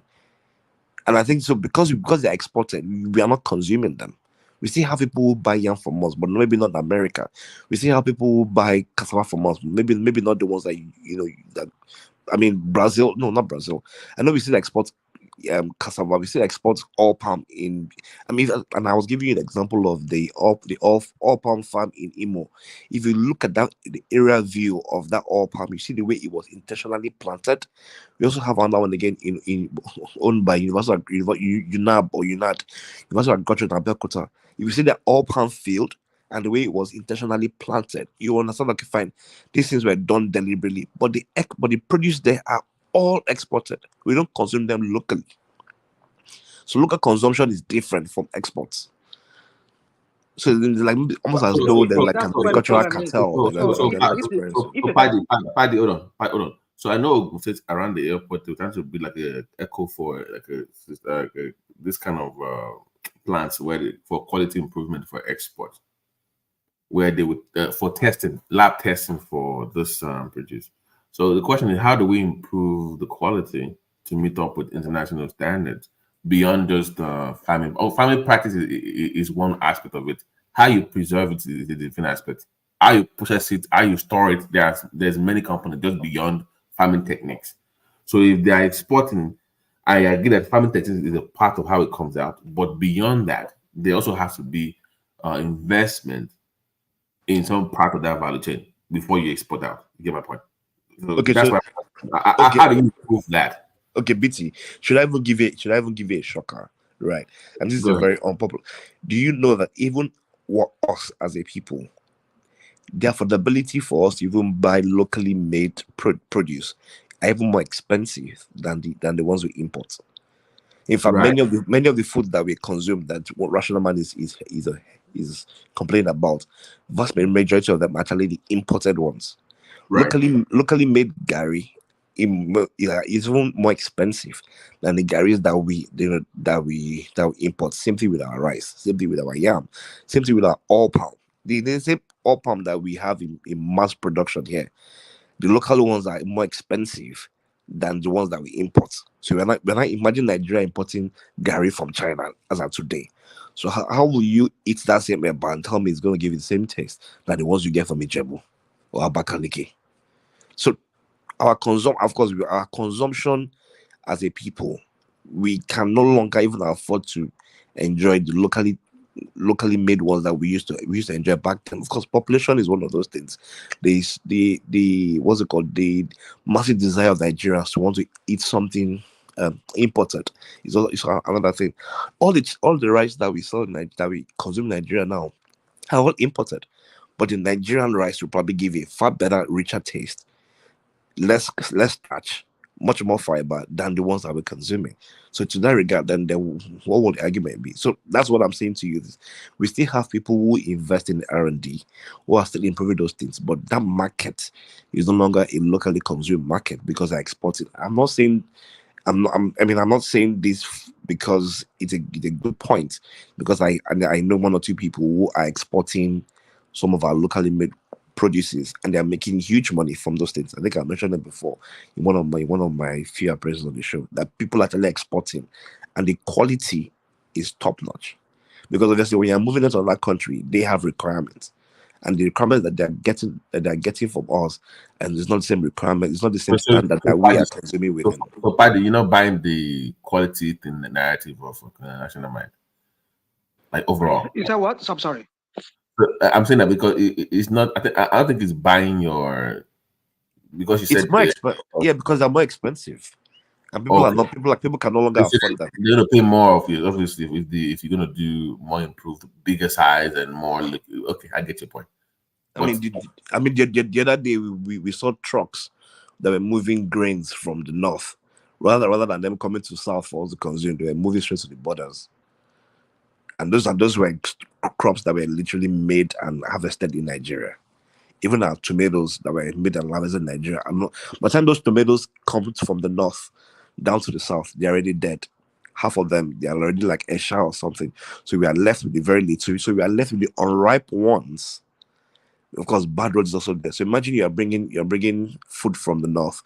You have to pluck them when they're unripe, so that they will get ripe on the way, right? There's no way those tastes will give you the same taste of when you were harvesting them when they were ripe, and they're going to get to you to the south in good time. So all those factors are things that that has affected agriculture in some shape or form. Obviously, too, the kind of fertilizers that were, so which is Rational Mind's point as well too, is the kind of fertilizers that we are using are no longer the same thing. Agricultural methods are no longer the same thing. But the farmers that are giving us the crops that we are using are not the same farmers that are exporting the crops that we have in Nigeria. Nigeria is still a very huge, big player in exporting. And if you look at our recent GDP, this year and last year were probably one of the years where we've made far much more money from our exports outside of oil. But can we? Because if I'm a sensible government, my short-term plan was that we should be able to double our export in 4 years. That would be a target, in my opinion. Whatever you're making now, you should be able to double that in 4 years. That is a reasonable assumption, right, Paddy? Is that reasonable enough? But that's what they call that only federal government can make. We also need to have governments to make. But it's a collaborative effort. Isn't a collaborative, like, joint effort by all? Again, but Kulata gave the right point. How much state governors will be very willing to be innovative when they will just sit down and get fucked? It's a Debbie Downer. It's going to. It's true though. I mean, so if you look at what so many states, in fact, the states who have the better lands to harvest, they're the ones bringing the least to the table. Except for maybe recently, we're just seeing what Nasarawa is doing. For example, you know that the bitumen in Ondo State, we still spend billions of dollars to still get bitumen from outside Nigeria. When we could make sense, Spinner. Even in Ogun, we have bitumen in Ogun State. So it could make sense now. Why? You see, that's the problem. Is that not what we are doing with our crude? It's simply we are doing with our crude, though.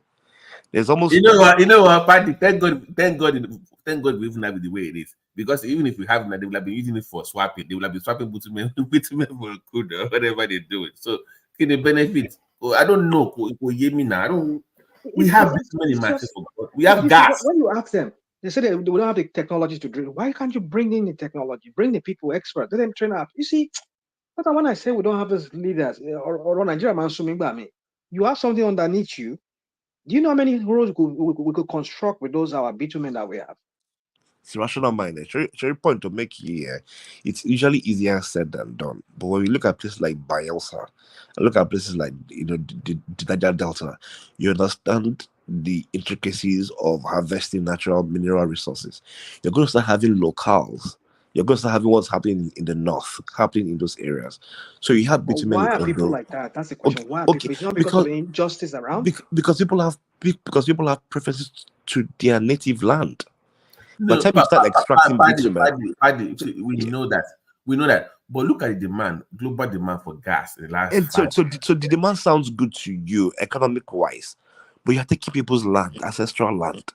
What do you then do to compensate them? Then don't make the mistake you made in the South. Learn from that and involve the community more with this thing. It's to train their kids. They're part of the system. Make them feel like they're part of that exploration. Don't make that would be a step in the direction, right? That will be part of it now. That makes sense. Don't make this mistake you made in Bayelsa or other places when you go to a door to explore there. It's what we're saying. Okay, so the place doesn't make any sense. Okay, so BT, what you're saying here now is that utopia where every Nigerian understands that look, for us to make money, we depend on our government and then we move. You're good, but you're still having individuals today who will start siphoning that same thing. Exactly. Same is happening with crude as well too. Our crude should have been a very easy process where we have our pipeline, we'll not have vandals, we'll not have militants, everybody will get settled and they move on. Like, it sounds good, but it's cliche. It is almost impossible in Nigeria, where everybody somewhere wants to make money for themselves. So in that regard, there's no way one man just showed us a video of people selling lithium on TikTok to Chinese. Something that Nigerian government should have making for, or even Oyo State government should have making money from. But then we are good. But people say, "Oh, I'd rather make this money myself than give it to the state governor because we don't know we don't know how soon it's going to trickle down because the chiefs that they will give will take it, the councillors will give to take it, the governor will embezzle. What's going to come to the local man? But however, we are the ones that own those lands. So those things are happening today, and we have to factor into those things. There are people that will argue with you today that, look, leave our land for us. Don't touch it, because when the money comes in, you won't give it to us. So I'm not saying it's not possible, but I'm saying it's a factor that, we have to always consider as well towards making these choices. Sorry, guys. I want to ask you guys a question. Is Kulata there? Kulata, you want me? You want to show this one, but you want me? Kulata. So let me ask you guys a question. If you're buying stuff from China, with this whole wala in Nigeria, with all this clearing and all that, if you're buying stuff from China, like equipment, do you have to containerize it, or you can just put it on Roro it like they do here in back east in America here? Then just Roro things like your Roro car, put the cars on top ship, and then they ship out to Nigeria for you. Is that how it's done in China, or you have to put it in a container? How do you mean roll? Like, do you want to explain again? When you buy, in what quantity? Well, I mean, like you're buying like heavy duty equipment. Do you have to containerize it? I don't know, because I'm just trying to. Yes, you do. You have to containerize it. If I get what you mean, you move everything. Yeah. You said what? And I do agree with you on your earlier point. When we invest in research like Ilan or mass producing ventilators, we don't need to send that patent to China to produce. We can actually, it's possible to produce in Nigeria. We don't need to send it to China. I agree with you on that. But BT, it is more expensive, and we don't have that funds at the moment. And so again, our local. You see, this is. We don't even have that skill. We don't No, even no, have no, the resources. no, no, no. Pardon, no, listen, what stops? I said I said a poorly made one. So the skill is there to make it. So they already made one. We're discussing mass producing what they already made at the polytechnic. Is the point? They make solar plant stuff. They make e-bicycles. They're making ventilators. So I'm saying they've already made it. We can assemble here. We can assemble here easily. But mass no. You know what I said? They made it from scratch. They made a ventilator from scratch. Their own tech. But the issue is, can they mass produce it for people for hospitals to use? Yes, you can. But that's here. So the question I want to ask you is, what they made here, was it assembled? Did they make local part here as well too? So did they melt? Did they melt the battery? Did they fabricate the plastics? So everything that was used, were they manufactured here? If the answer is no, then it's still the same point we're making. So you can assemble here, but in terms of manufacturing everything here, it is expensive for us. So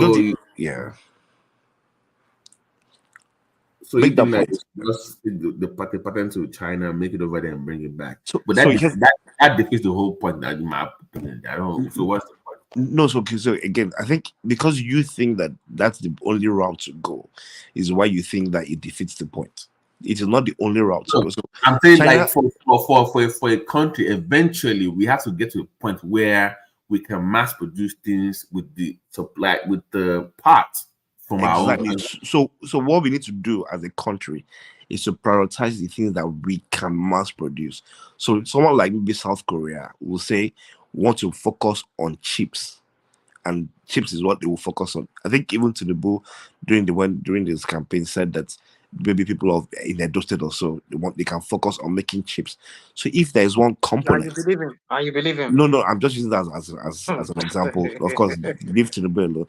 So what I'm saying is that if there's one component or two components or three components that we can focus on, then we can focus on making those components. Then it becomes our niche and our market. But that will become the full-on manufacturing base. It's going to be vastly expensive for us. Remember, we need power, we need the machinery, we need the land, we need the skills. We not just a one cycle of skills. We need skills that we can recycle, so that when those ones grow old, we can replace them. And we don't have that as much as we think we do. We don't have that. We don't have that capacity. China has 1.5 billion people that they can recycle, and they've moved away from mass human manufacturing. What their humans do now are more of assembling. They've invested in heavy machinery that we don't have those funds for. If China can produce, as an example, China still will tell you that we can roll out maybe 100,000 of those pills or chips in 1 minute. And we can say we can do that 100,000 in 1 month. Does it make any sense? Nobody will buy from us. So it's those intricacies. Okay, let's address something. Why is it that China can produce cheaper? Well, let me say this. The reason is because, number one, they have the skilled laborer. That's one. When it comes to electricity, it's highly subsidized for all their manufacturing, because China understands that they need this energy to power all their factories, because they know these factories in turn they pay taxes, and somehow they know how to use these taxes to put in place infrastructure, that will haul things from one point in China to another point easy. So the money that the Chinese government they make, they put it back, they inject it back into the system. And that is why a lot of their, almost over 1 billion of their citizens, I always say about 800 million of their citizens are gainfully employed. That is huge tax. If they tax them on their income, that is even aside from. So it's not about having visionary leaders that could see how to start from one point and move to another point and move to another point in a systematic order, in a methodical order. But no, these idiots that we have there, if it's not what they can get their own cut right now, they won't get involved in it. So my point is that the reason why people prefer to go to China is because it's cheaper there. They have cheaper energy there. The cost of living is still okay for them. Don't get it wrong. Even China too is getting like it's becoming America too. The cost of living there is getting up now. That's why a lot of the companies are moving now to other Asian countries to go and produce cheaper than China. But China will still be the preferred choice of area because they have the skilled laborers who can give you. They will tell you this is fake, this is original, this is in between. Which one do you want? So they can do any of the three for you: the fake, the original, and the in between. But maybe other countries, they don't have that skilled laborers. So, but the point is this: we need to sit down and see how we can, in a systematic way or in a methodical way, develop that economy so that manufacturing there will be cheaper. But when people rely on this fuel, like either diesel or what's it called, petrol, that is not consistent, how do you expect them to produce? And then they have to go and get parts for the generator that will be doing all these things. You see, it's so just exhausting. And then the road that they will move this thing on, they have to pay drivers heavy amount of money to move those things because the roads are bad. You see, it's just when you can I say, you need a steel company, a functioning steel industry. Steel and petrochemicals have to run in your country. If you don't have steel, petrochemicals, there are things you need, and in society, but it's a waste of time. So you can have all this. Steel is important, but those steel, how would they even power those steel? I think they also depend on diesel generators to power them when you don't have any energy. That's what I'm saying. At the very core of this is the electricity. Not having enough electricity to go and power those because you cannot power. It's not cost how do I say, cost efficient or wise to want to develop an industry on just not even the Europe of the 1800s or the 1900s when they were becoming industrialized. They never developed it. They never have all this thing that we have today. They call the generator that you have to know. They have electricity that was powering those machines. So how do you expect to have an industrialized country when all your industries are all depending on running their machines on some kind of a generator that they cannot even run it for 24 hours? And even you know what? They're running for 24 hours, they have to switch from one generator to another generator. It doesn't You know make what's sense. crazy? They don't even know what manufacturing clusters are. You have somebody will build a manufacturing plant in the middle of a residential area. Exactly, that's They it. don't know why it has to be close to. When you have companies together, they work together, they supply each other. Exactly. But when you're all over the place, it makes it difficult to even buy and sell and trade. Exactly. But why are you all over the place? You're supposed to be in one zone. I tell you what. Let me tell you something. We do that here too now. Do you know we used to have we have Liquid now. We have Ogun State. We still have those. Let me say this to you guys. They are all churches now, Gary, that they have become exactly. That's what I was even going. You know that this area where they have this where Oshofa has his Celestial Church. Remember that place? It starts from what's the name of that place when you're going towards Oshodi there. Oshofa has this big Celestial Church. Then you know Oshofa. Yeah. The old Celestial Church prophet, the founder of Celestial Church of God worldwide. Call him Oshofa.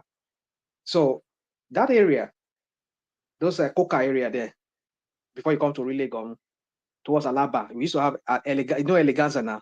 Yeah. It was owned by Alaba. That's Suru side. Suru Alaba side, yeah. Those Suru Alaba area there. So there used to be all this. Those areas are industrial areas. How they were developed. But today now, go there now. What are they? You see any of those industries there anymore? No. Yeah, because again, you know why? Because we started importing. Importation is what killed Nigeria the most. That's what killed our manufacturing industry. It's importation, and that importation had to help some other people, for the rest of other people to that's what I was saying earlier. Yes, that's the point you're making the other time.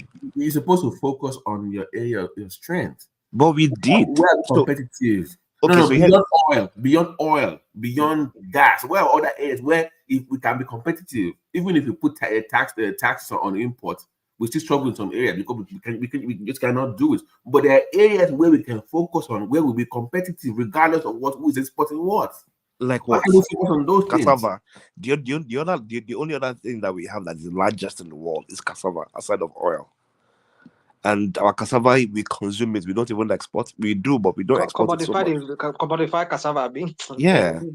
No, but it's what we have, and there are people all this consuming agbado economics there sometimes. See okay, the point you just made now, exactly what. So this is exactly why we are not doing what we wanted. Let me give you a shocker now. We have cassava. We are the largest producer of cassava in the world. Cassava is not just only Gary. Cassava has many other. To do starch with it, but my there's so many things: starch, tapioca, beer, feed, agricultural feeds, so many things. So cassava has its own massive extract as well too, but we are not refining it. We are not investing in it. We are just consuming it. So that's nobody's fault though. We don't have technology to process it through ethanol, right? Ethanol, yes, you can make ethanol for cassava. You can even make pasta from cassava. So you see, this is what we're talking about. When you don't have leaders, all they think is about is what is the need for me. Let me give you an example. Somebody was telling me, a friend was telling me that he has a friend who, you know, that Ibadan Expressway towards Ibadan there, like you're going towards Ogun State, between Ogun State and Ibadan Expressway there. There are this swat of lands. The guy said he wants to bring in development. He want to create this new development area there. So he wants to do some kind of like drainage first and all of those kind of a thing. He brought out the plans, and then the officials, because I think he said that those areas are the federal government lands. Yeah, the federal lands. Yeah, so he said he brought the plan and then he showed them to the federal, I think what's it called, Minister of Work and Housing, the officials from the ministry, and they were asking him. He said he has gotten an advance loan from somewhere, some bank here in the US. And he said he got about $300 million for that project. And then the guys were asking him, what is in it for them? The guy said, what is in there is that you people can also create, you can also have your own shops around. You will have areas designated for shopping areas. People can go shop. It's different from residential. Like some of the places we have here in America, whereby you have residential, you have commercial areas, something like that. Yeah. I said, no, that's not what we're talking about. What is it for us right now? The guy said, yes, now if you can open your shop, you can get your shop. We create a shopping mall separate. If you can also have your shopping mall there, you can have your gas station, you can have whatever there, according to this plan that we have. The guy says, no, what is the need for that? Me, like, the guy said, when he just saw, he said, you people are not ready. You people, you just have to like cancel the whole project. Then that means what we're talking about. The heat is not ready there now. Like, how do you just come out to make billions of dollars and then people just move like that? No, but it's yes, I am. But it's the truth. You want see? So rational mind. No, rational mind. Listen. No. Wait. Rational mind. You need to think about it. You want to come and make business for yourself. Okay. I don't know you from Adam. It sounds good, but you want to come and make millions of dollars for yourself with your investment. What's in it for me? You need me to approve it. I just say, because you're Nigerian, I just give it to you like that. That's not how it works now. Before Dangote, even Dangote, that wanted to open refinery, on those states made it difficult for him. Even though he was going with the state, whatever he was selling at that time wasn't making a good proposition for the state. Until he took Lagos State, and because look at how much he paid Lagos State. $100 million. How much was that? He said he that was supposed to even be $100 million. Where did he go? Did he go to the Lagos State government pocket? What's he learn now? Of course, he went to, here's the thing. No, of course, he went to Lagos State government. But Lagos State, that refinery was supposed to be in Ogun. You know that, right? He was supposed to be in Ogun. Of course, yeah. You know, he went to Ondo, they went to Ogun, and those two states still couldn't give him what he wanted. And eventually, he came to. In fact, when he came to Lagos, he had to still. How is Lagos still in our back in Ogun? The land that he used in Lagos is actually an Ogun State land, but already mapped into Lagos.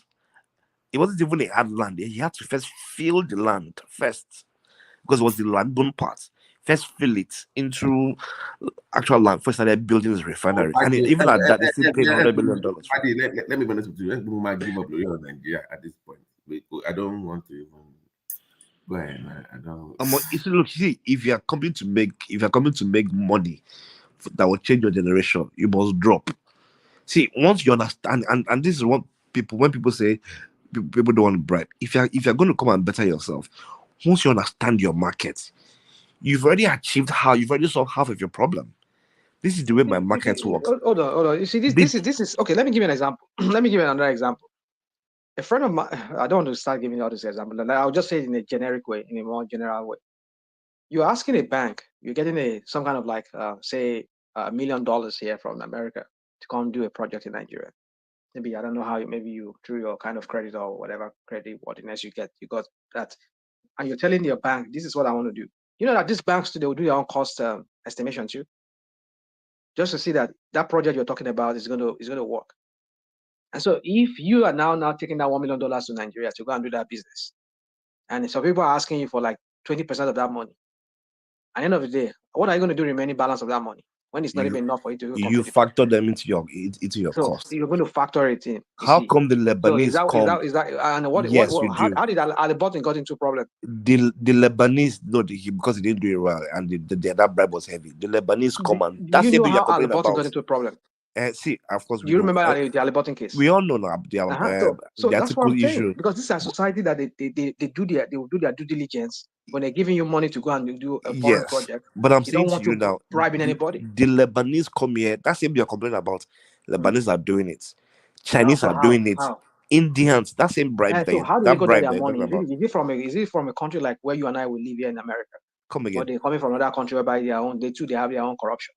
So here again, so you always, once you understand your market, and that's how I'm saying that once you do your feasibility study, it's not a market. Once you understand where you're going to deploy, you won't call it bribe on paper now. Yeah, you go. You call it bribe. So what will you call it? You call it lobbying now. Lobbying call. You have to lobby. Okay. They do it in America now. That's why the country is attracting. Can you see that Americans do it. If you want to get a contract, a government contract, you must lobby with the senator. You will. You can call it CSR. Here you go. You can call it development cost, community development cost. Here you go again with this false equivalency. Because if you're a lobbyist here, you have to be registered and you have to file a tax and you have to declare how much you made from being lobbied or everybody's lobbying. Rational tomorrow night. Because this is a system here that works. You want to know so that they can. They trace any money that is coming to your account. In 2 minutes now, you say I'm saying Turenchi. I've said it clearly again. Once you understand the market you want to go. I'm not talking. You see, you use the word lobby. That's my point. Yeah, because every market has its own peculiarities. So that's different because that is a different thing, because the person you are lobbying is a registered lobbyist. And he has to declare how much that is being lobbied, because that is the American model. You're talking about this idea. In the Nigerian model, we don't call it lobbies. Call it CSR. Call it community development. But there must be a cost. Community development, whatever you call it. But that money, does the government get any share from that money? So it goes into their pocket. That's what I'm saying. That's but see, the government is not. Government is just another entity. Government is also people too. See, okay, so wait, you know what? So you're not getting the point I'm making. No, you are not getting the point that I'm making. I get your point. Well, you use the word lobby. Say, in America, they do their own in a way. But those people that are lobbying, which is, you can say people that you are bribing in a sense. Yes. They are registered. You have to be registered as a lobbyist here in America. You want to go my open business, rational mind. That land is not your own. The business you are opening is going to change your life. You're going to make it a for-profit organization. Right, you understand? Are you justifying? Or I don't know. Won't justify any. Yes, because you are coming to make a business, you must make a leeway for yourself to make money. That's your friend. That's your friend now. Paddy, something fancy word. Forget leeway. I am coming to do a business. Yes, for yourself. You believe that I should bribe people to get you? Yes, you should bribe. Wow. Okay. Yes, you should, because again, if you're a businessman, you're very focused. So here's the thing: I have $3 million. I want to come and make it. I believe in my business, but I also understand my market. So because I don't want to pay some guy maybe I don't know $30,000 or $100,000, I lose the entire business and move somewhere else. And I'm saying to you, a Lebanese will come in and pay more and do that very same thing, and that place becomes a Lebanese structured business. And I'm saying to you that and that's what you guys are missing. That hold on now. Let me learn my point. I'm saying to you that the foreigners coming to Nigeria, the Indians are coming, the Chinese are coming, the Lebanese are coming, the Singaporeans are coming, the Indonesians are coming. How far has that gone for us? How has that For helped who? us? Because how far has that helped us to develop? For how do you mean it's not helping us develop? Yeah. So now my How do you question mean is, it's not helping? oh yeah, this is what I meant. How do you How mean it's not far helping us? has that impacted our economy in a positive way? How? In some shape or form, it is. The No, companies, because the companies are in our land. It's creating if jobs these for guys, people. do you know how these Lebanese and Indians, do you know how they do their business? If they Again, bring, listen, let me tell you something. because If you they know what bring break it, bribe, they've paid their bribe. hold on. Let They've me done their tell this to business. you. If they bring $100 million worth of investments to Nigeria, they will use it to take out more than maybe like $500 million. Do you know that? Because hold on, because people that should be taxing them, that should be telling the government that this is what they are doing, this is how much they are making, they will be covering them because they get some little small change from them, and then the government will be losing heavy from these idiots, these criminals. That's what we're talking about. That's why we say it's wrong. It's wrong because these same officials that they are bribing will be shutting their mouths by not telling the government that this is how much these guys are making, and these guys will be moving out their money in millions. Mind you, they brought in they can say we'll bring in $1 million, I will bring in $1 million, but they were moving out about $100 million. If are they moving the money in cash? If that same thing happens to local business too now. Your LIRS and FIRS will also get bribe from local Nigerians to reduce their taxes. You're not really. I'm not even. Hold on. That's not even the point that I'm making. I'm saying bribe. that. I'm saying that once you understand your market, yeah, you no, can give what is of Caesar to know. Caesar, and then you can make your money. I know, but your market also has to understand you. But if I'm a Nigerian senator or one of these corporate officials, you know, some of them overdo it where they now alienate people that want to bring money. I'm like, in America, they also steal too, but they steal long term. They plan for their wife to have board member seats. You see my point? It's at the back end. They make back end deals. They don't jump up front and want the cash now, like we do in Nigeria. There's a way where we are losing investment because people don't know how to steal properly. I'm sorry I'm putting it sounds crazy, but they don't know how to bribe, they don't know how to steal properly. It sounds crazy.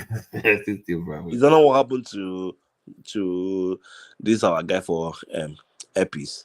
Yeah, even look at what happened to the guy had free money. He was supposed to use the money to develop militants. He didn't do what he had to do. Moved the money abroad, bought a few planes, started round tripping money for himself. So people are saying, oh, the money he used is keeping in America that they seized. That's $20 million that they seized. Now he will have done far much more if you use that money to develop industries in Nigeria. Right. But he did one. He did one. He started an airline company that is not a top notch in Nigeria for now. So two things. Now that thing is not making money. Look at AP's business model. It doesn't make any sense. Also, you are buying planes because it's not even buying on. It's not even renting on where it's buying planes after it's literally buying. No, because the cash is there. Even America, no airline buys planes now like that. Nobody buys planes like that in America. It makes sense now. Come on now. You know something was wrong already. Hold on. I had maybe let me say it's not true, but I will say this. There was a time he was interviewed. He said he's leasing planes. Hold on. Can I say something? Please just hear me out. He said there was one of the interview that he granted. That when he said they were going to give him, is it Dubai and is it a London route, and he said, "Oh, okay, fine. I mean, I'm glad they're giving me. The federal government is giving me that." And so they said, then I asked him, "Do you have the planes to pry out?" He said, "Yeah, I'll go. We'll talk to our partners, and they will lease out a plane to us." That's what he said. But I don't know. Maybe he has bought some outrightly in the past, but that was one of the last interviews. That was after they seized his money. Now his money had been frozen at that time. Now that was after Keyamo went and got those buses. You know, remember that because a Nigerian airline went to court when they were owing. Those companies wanted to come and get their plane. They went to court. So when Festus came in and said, "Don't worry, this is a new government. You can take your plane," they changed their stance against Nigeria because they banned us from wet leasing. Remember, they couldn't. They say, "Oh, because if you give them to them now, if they owe money, they will not give you back." So they banned Nigeria. But because Keyamo came in and said, "Okay, you can take your plane from now on. If anybody comes in rent from you and it's not paying his monthly dues or whatever they owe you, come to me. No court will bar you. So the guy had to meet with the Chief Justice and say, if you owe, don't go and use any court to hold this plane down. They can take their plane. Once that was done, he opened up for him and started working. Listen, prior to that, he was just buying planes. That so to me, it didn't even make any. I mean, party could make. No proper investor go do that kind of thing. If we just go, you see, what I know about these guys is that sometimes they use this company as a shell company to launder money. You know, they because people like Dangote now, if you are his body and you need to move one kind of heavy amount of money, you can use his influence. Yeah, so it's obviously using that earpiece to launder money for people. Because it's possible. You can say he wants to go and buy a plane and just launder the money and then whitewash the money like that. Exactly. Yeah. And so but the point is this: you see, this is what we're talking about. The average Nigerians are very criminally minded. What you should do that should benefit you? You see, we don't have the patience to develop things in that country. We want because you stole the money now. Do you understand? Because you stole the money. Even though you steal the money, you can create some kind of industry or create some people don't have that energy. Do you know that? So look, rational mind. There are very few people. There are very few people who have the patience to be entrepreneurs. Do you understand?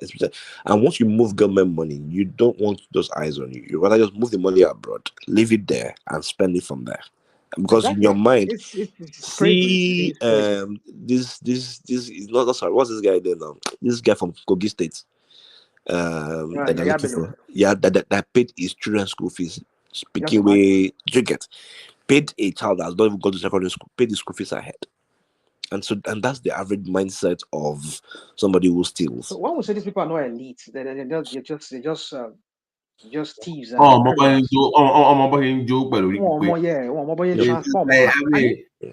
me say this to you guys. You see, those are northern guys. Some of them are very, very wealthy. They have money, bills of dollars, millions of dollars. I mean, not naira, dollars stack in their strong room. I know some of them like that in the past that I know. They will stack it like this. These are not bureau de change guy. They make this money and they convert the money into dollars. But this money, you can bring it out, you can create industry, but you don't even blame them too, because some of them too, they tell you, when you ask them, what about if I create the industry? They'll chop and down. You pay me my years to see my money for ground like that, I make it yours there. They look at me, they look at me. You get what I'm trying to say? So that is it. You won't blame them because we have a system whereby it's a dog-eat-dog kind of system whereby the people you are trying to even create the employment for, they are looking for how to even, I don't know if you listen to this, what's his name?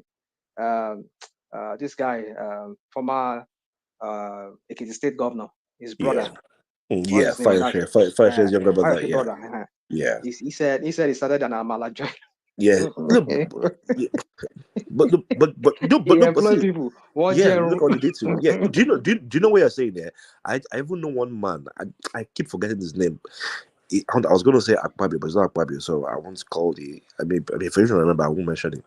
He had taken government funds and he wanted to do what we are saying we should do now. Okay, put those funds within the country, and then he got a license for a cable TV, not high TV. So there was DSTV, there was high TV. He got one of those other licenses, and then he got this random MD to champion the business, or maybe the guy was already, I don't know.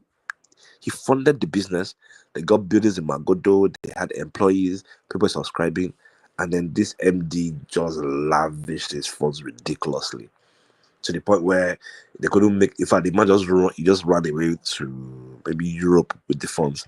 I know another guy when Nigeria just started this powered meter, this prepaid meter thing. Some of that northern government person gave this man from Kwara, gave him money. Look, okay, go and set up metering idea. I mean, you so this the Kwara guy had this idea, and I've just had this fantastic idea. I can do meter problem. I can do meter. Give me the contract. They gave him this disco contract to go and to be installing meters. This man ruined that business. So to the point Rational Man was making, we can't blame them. Sometimes they want someone to do something like, I can't move this money abroad. I can keep the money within, and then see what people do. So the only ones that do now, what they now do is that they buy properties. They use all these Exactly. influencers. You don't They use blame all some these, of them. I yeah, don't they blame use, some of them. I won't lie you. I won't blame some of them. You see, You that's why we need to work that. know, because I've been wondering, all these ridiculously overpriced Lekki houses, who is buying them? Who is buying them? Because to make It makes sense. $10 million for what?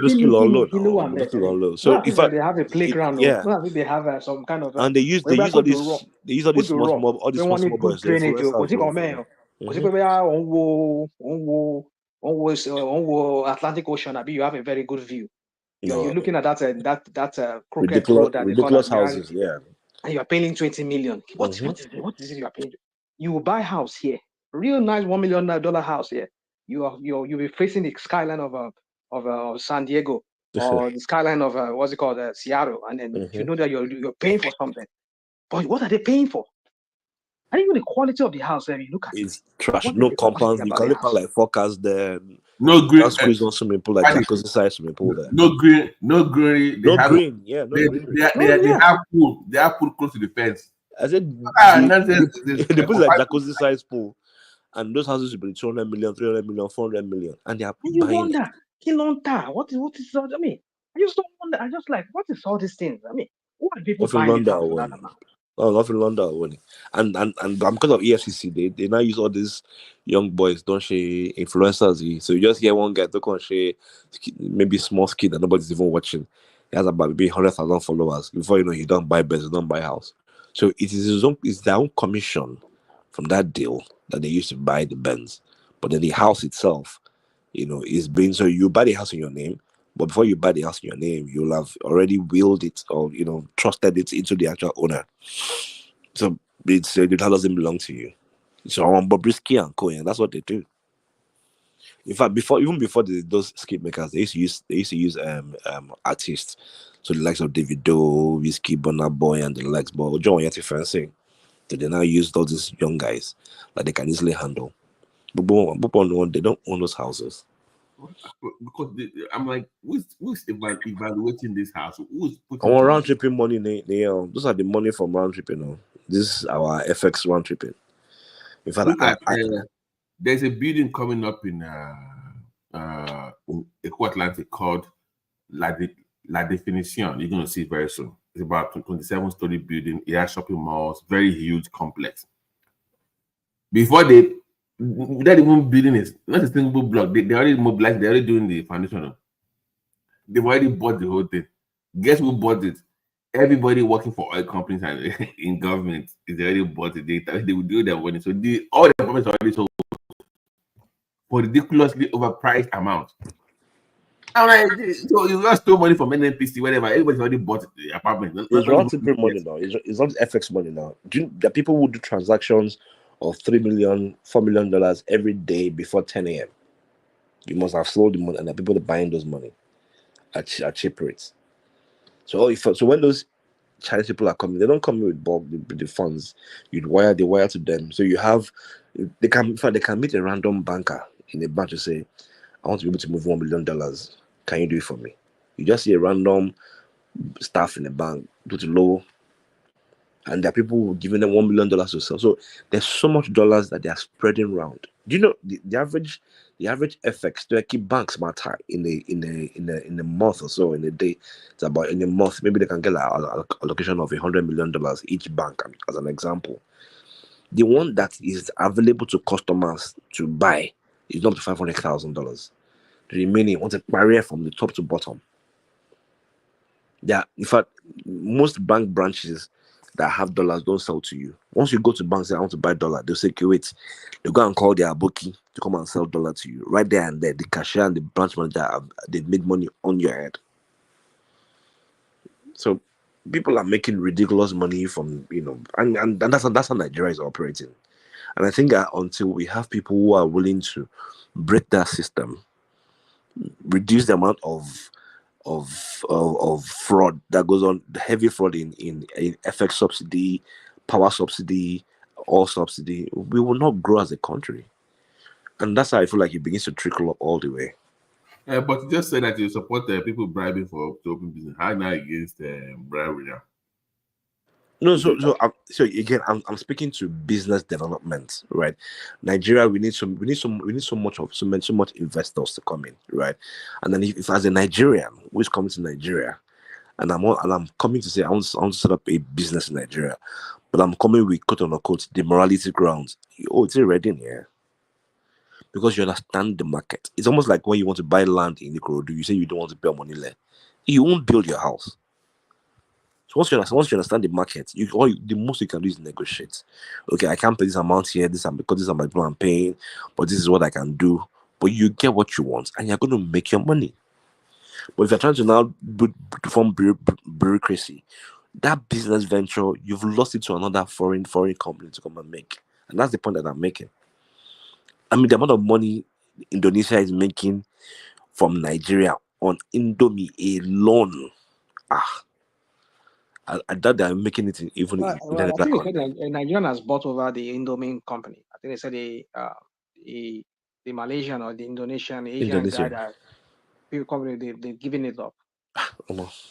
That's what I think I heard. The same Indomie in Songota. That's an Indomie. One Indomie in Songota.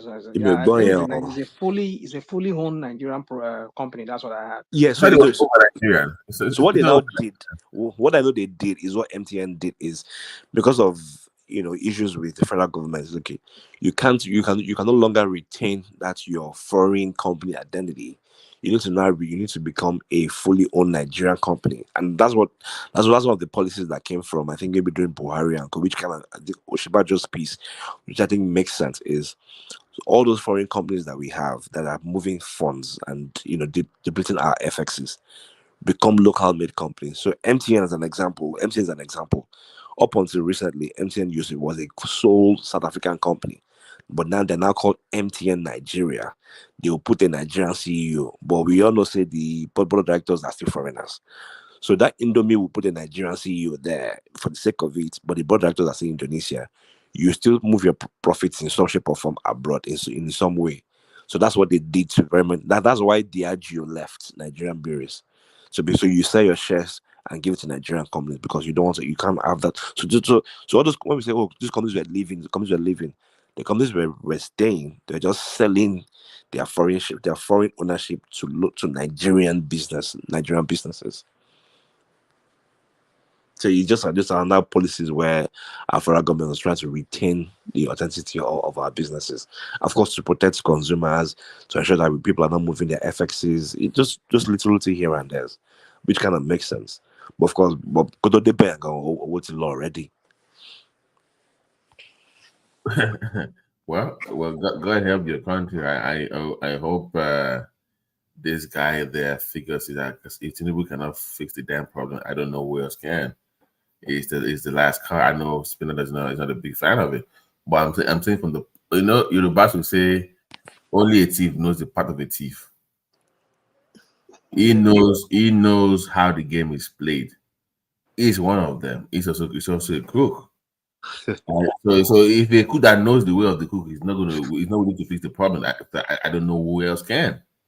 That's where I'm coming from. So if anybody can change the Nigeria, it should be the person that knows where the money goes and who steals it and who does it, right? Mm-hmm. So if he's not willing to do anything, then I don't know where we do. He's already doing it. He's only too late. Let me say this. You see, the problem with Nigeria is systemic. And I don't know who is going to turn back. Like when you have institutions that work, it's like every of our institutions that are compromised in Nigeria. The custom, the police, the Navy. I don't know if you people heard today, they were saying they were going to create a Coast Guard, Nigerian Coast Guard, which for me, I think it's something they should do because we've always had though. The Navy, you can literally jump on a boat from Lagos and just get into Benin Republic. No check. So my point is this.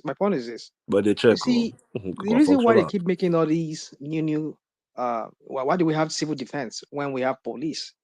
Is because the point is just the institutions are just so corrupt that nothing. Is it the judiciary? Look at every one is collecting the ex parte motion here and there. I mean, here left. I mean, like just everything is just so.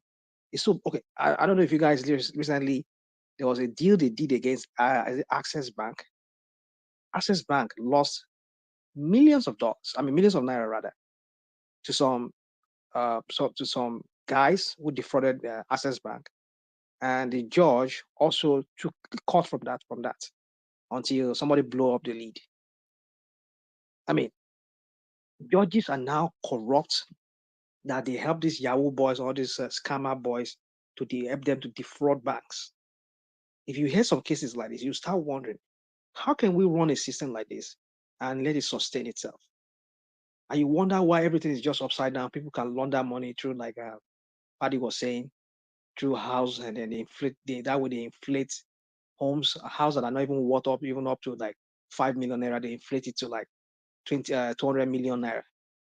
So my point is this: is that I don't know who's going to bring that system who's going to bring some sanity into that system, because every institution in that country is so corrupt. Didn't you see the BOBRISKI issue where somebody has to go to jail for 6 months and is chilling in a private apartment somewhere? But you see, that's for me. For me, we can make it. You see, that one is normal, but that one is fine. I don't have issues with that one. Though. You see, me too. I don't have issue with that. The thing is, you can make it. Listen, it's all here in America. You and I will live here in America. There are private prisons. You don't want to go to any of those prisons. But is that what the court said? No. I'm saying, is that what the court does not say that? So that's my point. Yeah, if you right, say you do, right. If you say okay, go to a private place for 6 months, I get that point. I was wondering, like, and the old guideline, I know there's like all kind of mixture going on right now. So, they just ask you about medication. What is talking there? Is that you, Abati? Sorry about that. So, but my point is following the rule of law. If you want something that is illegal and you want to, then legalize corruption to some extent. Then that's what you want to do. So, even if and you that legalize it, you are stealing, but make it legal. It's fine. Even if you legalize it, that would not even be corruption again, because it's legal. So, like I said, if you allow people to, you want to go to prison, you don't want to go to maximum prison, where you're going to be locked up with criminals, real criminals confirmed on death row. So you want to go to private, you're going to pay out of pocket for that. I'm ready. We do it. It makes sense. So we can do that. People like me can come in and create, build up like an hostel, like prison, like. Yeah. And I'll be collecting people like Below. I'll give them executive, and I will make him money. That is it. But rational mind. Remember one of the things that this guy is trying to do, this Tunji guy is we are reforming our prisons to become. Reform. Why do you still have equal? But no, hold on. They are no longer prisons now. Rational mind, let me go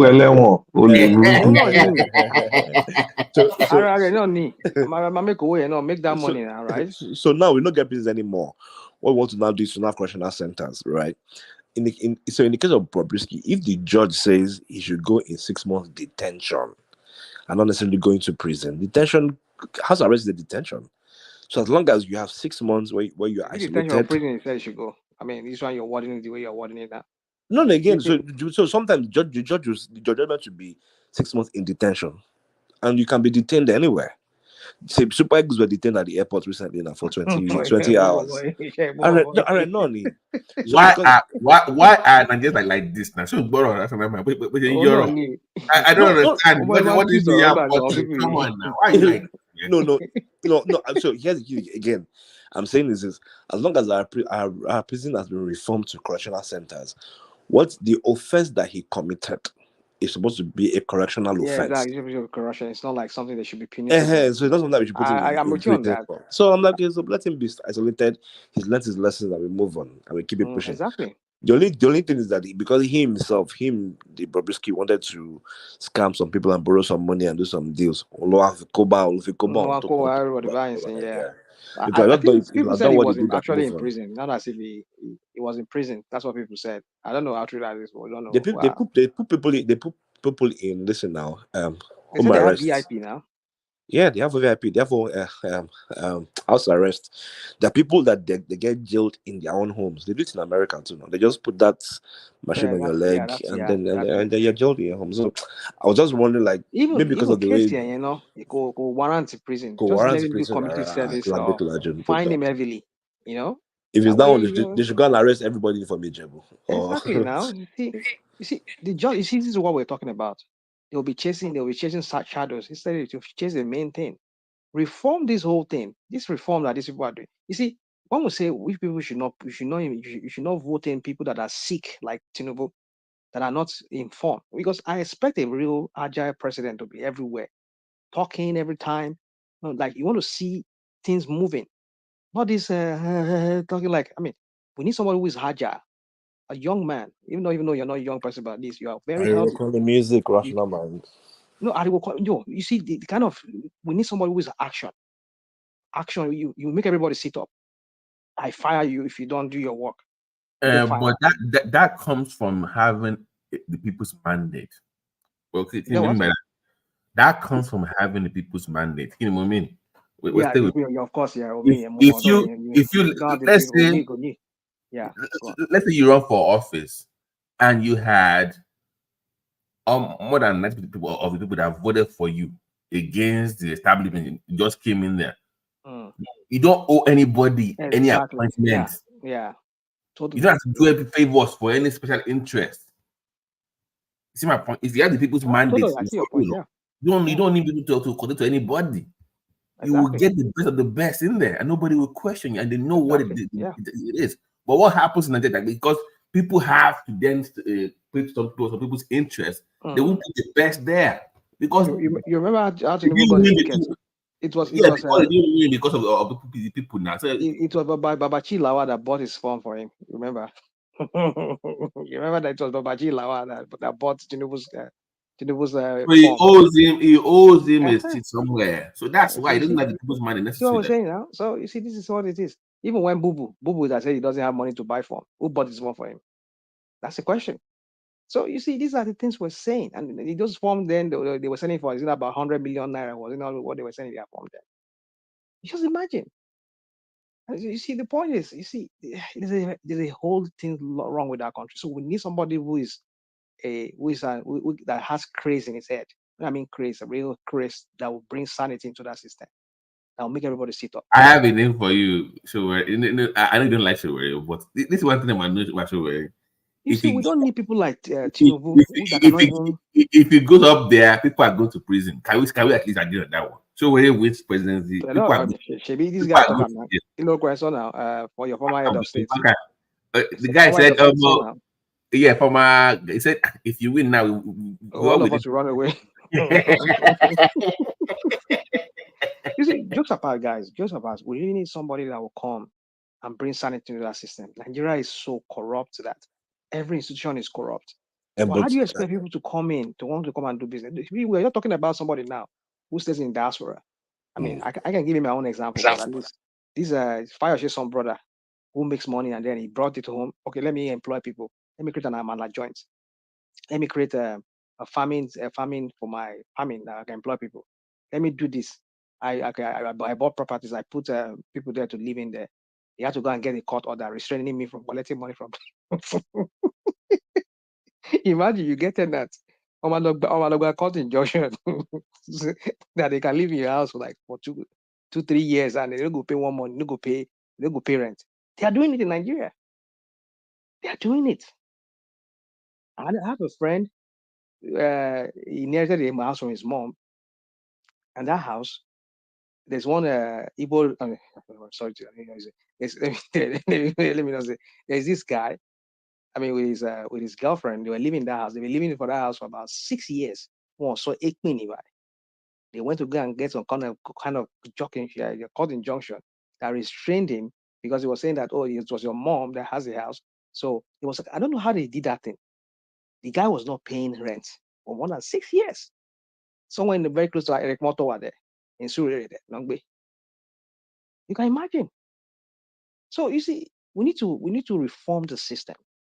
But this reform that this guy is, the way he's going about his own reform, I know it's not really reform for the Nigerian people. It's a reform for his own political ambition for his own crap. A state capture that would enable him to come back again unopposed. If you want to break the cabals Russian about you need someone like Tinubu. And I can say this because hold on. What do you need Tinubu for? What is it? See, there's some actions that Tinubu has taken. Oh, come on. Just hold on now. There's nothing to hold on. I don't know what you're talking about. Okay, let me know my point. Right. Okay, go on, talk. That we need people, we need someone who is a bit in between both worlds to break it so that the next person who is going to come can now complete the battles. And I'll give you an example that we can relate with. Lagos State. When Tinubu became president, Lagos State was in the hands of cabals. The Bucknors, it was crazy. He had to do the balance of both. And then someone like Fashola can come in and make a structure. All the things you've been saying, I agree with you now. You just say something that because just makes me question everything. An agile person cannot just come in. So he removed the Bucknors. I mean, who are these Bucknors you're talking about? Who had Lagos State? What are you talking? Why are you getting this your history from? So no, just hold on now. Lagos had them Saro influence. They had some criminal influences. What do you know about the Saros? What do you know about the Saros you're talking about? Okay, it's in my son. I think I'm beginning to believe I saw. I don't know about Google or story see. Let me learn my point. The man said that is in his last name. So are you? Okay. You can't tell us the story of Lagos. We know Lagos very well. It's a no man's land. I'm not even discussing. No, I never said that. Hold on. So here's the thing. I'm not even discussing the history of Lagos. I'm saying at that time, we knew that Lagos was in the hands of very many dens. So we had people now you're talking about. I'm not speaking to those. Let me learn my point now. Okay. All right. So let me show up. There were criminals that had Lagos. There were establishments that had Lagos. There were the bourgeoisies that had Lagos. So there's so many people. There were even the market women, even the Tinubu people himself. So we had so many of such influence. We had military as well. But what he was able to do in his very fragile self was to find a common ground for all these people, so that someone like a Fashola that is a no-nonsense person can thrive afterwards. If you come in and try to change Nigeria the way you are saying it, that person will not last. We start having insurgencies and chaos. So find somebody who can say, okay, see, this thing, we'll take it from you, but we'll give you this one. But that one they're giving you is not going to be something that is not going to be an established crime. So let me just use an example. This is just an example. If I want to take bro de change from somebody, if I want to take dollar business from the north, I won't just take dollar business and say because I'm president. They will cause chaos in the country. So I'll take dollar business, there's an established fraud, and give you a ministerial work that after 4 years I can end it. So let's have one of those criminals do some cleanup to an extent. Buhari was who we all thought would do it. Buhari did it for how many years? 2 years. He became sick. And then he handed off. That was the one person that we all thought was going to come in and clear all these things. Buhari was the perfect person to have ended FX subsidy, also for subsidy, and nobody would have said anything because everybody feared him, quote unquote. But my guy got there. He did for 2 years. He tried to do for nobody and for everybody, and look at what's happening to him now. So I'm saying that once we have that kind of person, the next person that will come in will have less work to do because those difficulties have already been established. And for me, that is why I would want even if it's one term, someone like Tinubu, because he's one of them. And except we want to be disingenuous, in some shape or form, they have a way of fearing him and liking him. Even Atiku can't do much. All these things that happen in Nigeria, if you were before, don't you know the amount of chaos that will have happened in Nigeria? Under good luck, how much did good luck do before we started having Boko Haram? How much did good luck do? How much did Buhari do before we started having so much of this thing that's going on? Suddenly, kidnapping has reduced. Suddenly, even Boko Haram is not even happening. In this same Nigeria that we're talking about. Of course, we can say, you must imagine all the false, the high. Fall is now 1,000, but there's no riots in Nigeria. What's going on? Even opposition are not even opposing. You just said the whole bunch of something I don't even know how to even. Yeah, because I try to pour on my point. I'm saying no, there's no point in what you just said. You just made up stuff and you don't like Tinubu, so anything that has to do Tinubu. No, don't give me that BS of I don't like Tinubu. The issue is not liking Tinubu. But we all know you don't like. You're just doing a curated. I mean, what's they call it? You're trying to rewrite history here. Like I see, we don't know we don't know Lagos. What Lagos was before he became a governor. Lagos was not in the hands of no crappy person you're talking about. Who were the Bucknors? Who are the people you're talking about? They don't control Lagos. Lagos was under the military. And the military, they left. He came in there and he created his own fiefdom. And now you're telling us that some people were having I mean, even though if you say, okay, fine, let's say even he replaced those people who owns the Lagos. Who did he replace them with? He replaced them with his own. He created his own dynasties. His own dynasty rather. He become Afobaje. You know, he himself said it now when he went to Azoro to meet Buhari. That I mean, this one also he did not say it in what's it called in Abeokuta. He told me not if you one day it was if you me not president. Is that what he said? He believed that he's a godfather. He has been appointed Ele of Ogun State. To me, she only the governor. He said it. So meaning he recognizes that he's a godfather. So I don't know what the crap you're talking about, my friend. Telling me that he's the only one. He replaced people with his own criminals. I agree that maybe there were criminals there before him, but he replaced those criminals with his own criminals. So what has he done different? He has a whole sway in Lagos. And what is the impact of that Lagos to what I mean when you compare it to what Lagos has generated? When was the last time you saw the balance sheet of Lagos State? All this one they cook about, they tell us for every time you just see half declaration. We don't see the real book, how much Lagos State earns, how much Alphabet gets from Lagos State. We don't know the true figures. Everything is shrouded in secrecy. It's not letting Lagos, it's turning Lagos to some kind of enterprise. Whereby the BRT and all those things you see, who owns them? In whose name? The Lekki toll gates there, in whose name? Where's the balance sheet? How much are they making from there? Have you seen anything declared to Lagos State? See, guy, Jude, don't get me on this Tinubu thing yet right now, because I don't know what you're talking about. You're telling me that he's the only one that can solve it. He's solving it, and the so-called Owando that was valued at 75 billion naira during Bubu, he got there now. Owando is worth about over $4 billion, which is over 2 to 3 trillion naira. What are you talking about? Within the space of 1 year, Owando has become a $1 trillion naira company from 75 billion naira. What are you talking about? Owando great now, you. Not you want to buy all AP stations. What are you talking about? That's what? Owando has never been a small oil company.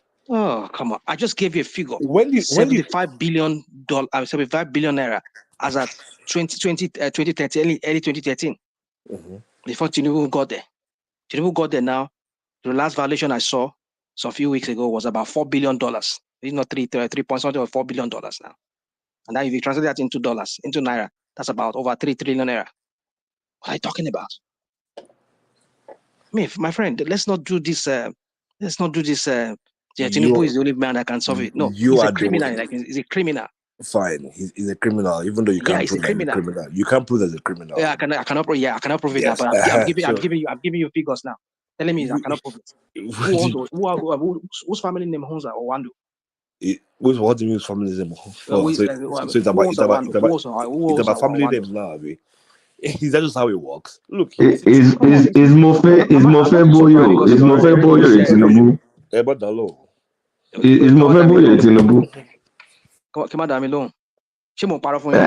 Answer the question. Mofe Boyo, one of the co-founders of O&O, is it Tinubu? Okay, what is hard now? Answer the question. Share people, modify for long, modify so long, because rewrite history. You come here, you be writing history. Who founded O&O? So is it who founded Owando? Who owns Owando? That's the question. Who owns it? The people that own it, the Wale Tinubu, Mofe Boyo.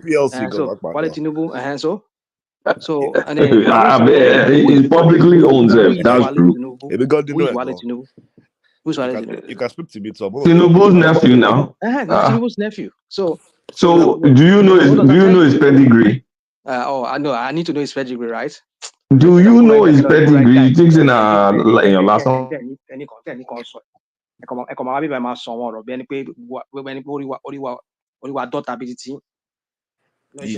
You just see that guy, a rational mind. People like Tinubu, it's when they die that you start and you begin to hear some of that. Let him go and die. That's my thing. Let him just get out of the system. We don't need people like that anymore in the system. Wait till that guy collect for your hand. He collect your land. You don't collect anything from my hand. But the thing is, we don't need people like him and Wiki and all those kind of people. They've compromised the system so much. He collects something. They've compromised the system that they made a nonsense Tinubu of the is system. playing Chicago politics. What are you talking about? Chicago? Oh boy, you're all that way. Let me go and sleep. It's no of this mental abuse this night. I'll go and see my therapist tomorrow morning. I will need to go and see my therapist tomorrow morning. Because no, rational mind, honestly. Don't take the way you take some things at times. Oman take a big is some sort of like extremist, like you're an extremist. Oh, I know. I mean, actually, one of the boys in I know, we go school together. Okay. It's now a group CEO. Like how does that put on my the two founders, Wale Tinubu and Mofe Boyo. They founded it. How does that put food on the Nigerian table? What concerns Nigerians and the private company? Exactly. Yeah. What's that with you want me to tell you more about the Wando? What NNPC has done and okay, yeah, tell us. Oh, so you people are not aware. Tell us the deal between Wando and NNPC. Yes, we are aware. What's the deal? We are aware. What's the deal? We are aware. Oh, what's the deal now? So all the oil that they're bringing into Nigeria, who are the people supplying the oil? Which oil are they bringing? Is it by coincidence that he said what? Don't olive oil. Olive oil. Well, I can lose. I have to go and see my. When they bring the facts now, you understand the mental abusing because people see depression. Because, I mean, do you know how many people bring oil? Okay.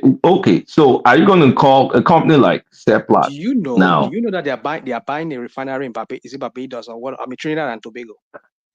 Do you know that's fantastic? Now, of course, they are buying. They are bringing in Trinidad. Yes, because they. Okay, so a Nigerian oil company should not invest in another country. Abi. What is Is it a crime to invest? Okay. It's not a crime. And then no. What's the meaning of this sign you are signing? Like ha. You do not have a refinery, and you know what has been behind this whole oil subsidy, oil whatever crap that's been going on in Nigeria. When people bring in oil from abroad because they have refineries, and they come and bring in oil and they jack up the price and then they do all their shenanigans. You see, the point is saying people. Wait, so does the law allow them to bring in? I mean, so for the fact that the law does not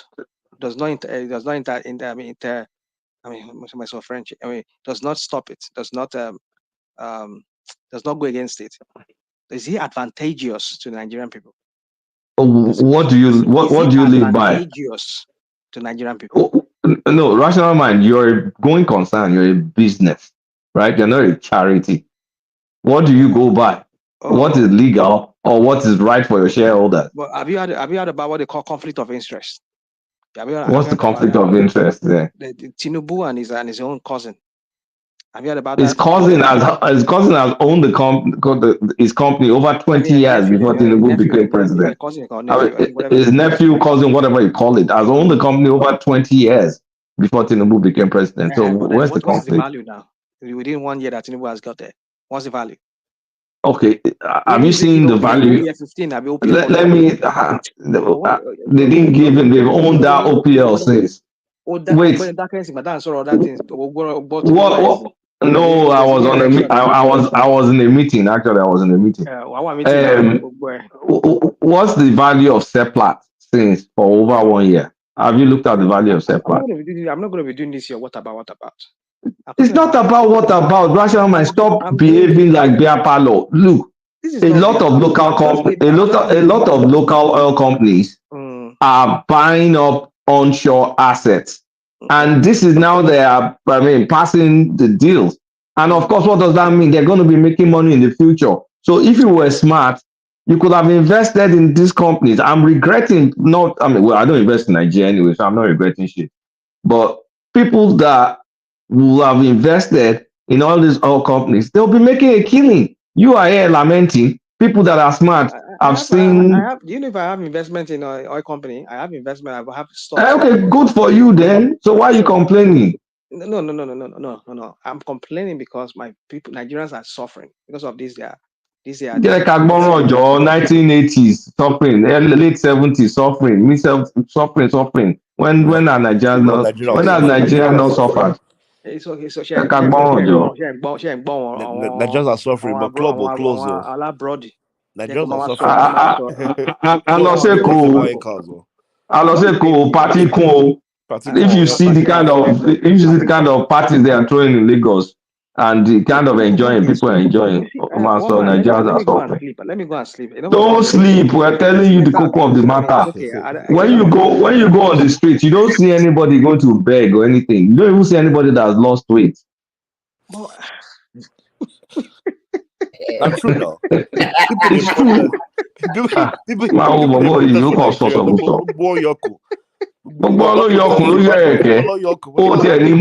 All right. It's enough. Let me go to bed. Look, it's not even just Lagos. Oshogbo, Ilesha, all of them looking fresh. You think people are eating 100 or something like that? Is that what you're saying? Oh, you want fresh? You rational mind. Look at you. Okay, hold on. Look at you. Nigerians are suffering. I'm going to report it to my therapist tomorrow and tell you that there's a guy called to so crap. I went to Lagos. Look at you. America. Nigerians are suffering. People that are chopping, they're chopping like Mutriki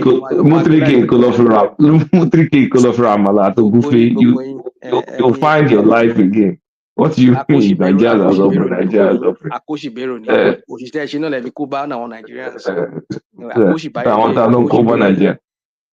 Story.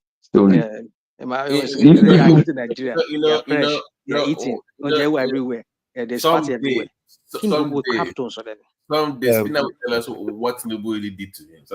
Something went wrong somewhere because at the very beginning, Chairman FRC, Peter Obi, Oloba clear traffic. Me, I know rational mind story. Me concerning. I've figured him out. Really? I've figured him out. And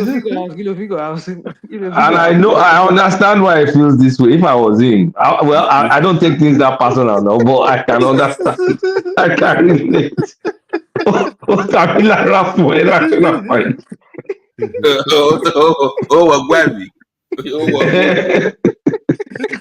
Rational mind would have been a big dog. That's the problem. So anyway, let me not talk about that. Actually, try with Spina. Don't mind Spina. Spina, but the one of the Lagos big boys. One Konramoa. Look at you. Oh, it's okay. I go to bed now because I know. Don't go to bed. Depression. You say Ojo want Nigerians in fresh. Sure,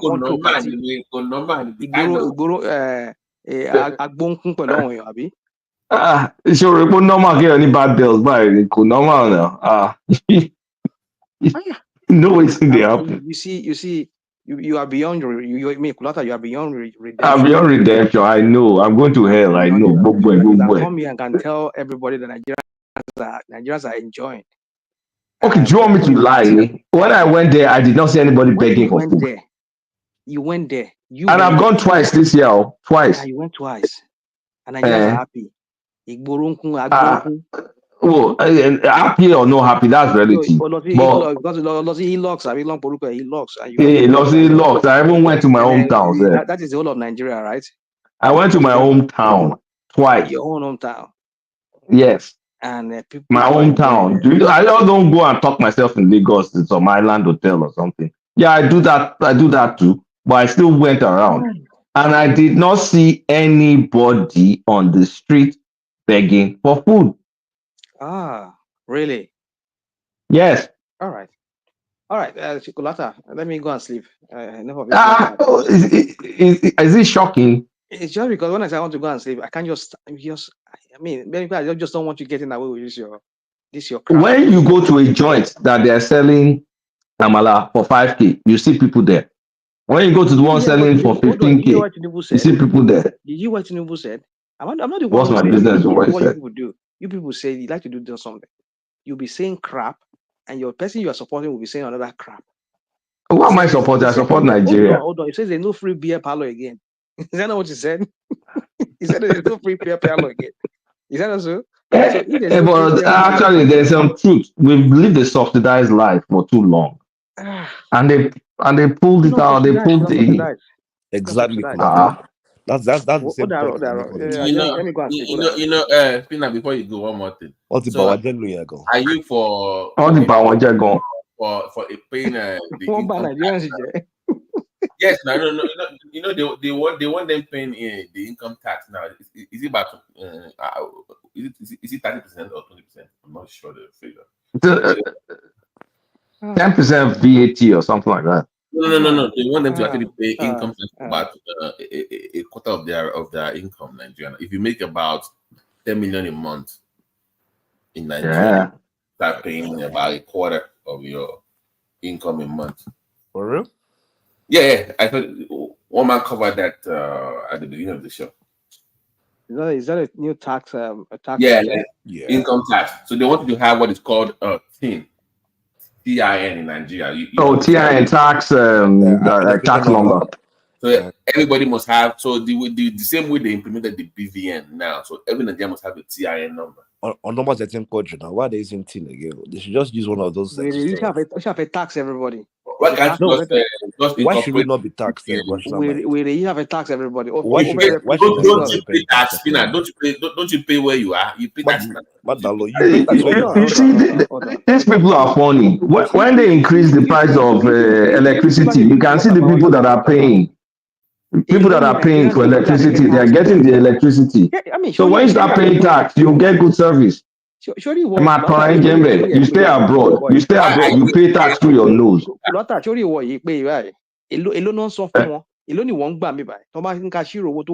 Okay, bills man. Oh no, that's the one because you are paying for what you seeing what you're paying for. Exactly, and when Nigerians have started paying for what they use, like electricity, they started having electricity. Come on, stop that BS. Don't just stop that. What is the BS? Band A has power like over 20 hours a day. Nigerians are paid $30. Did we have that before? Hold on, $30 a month.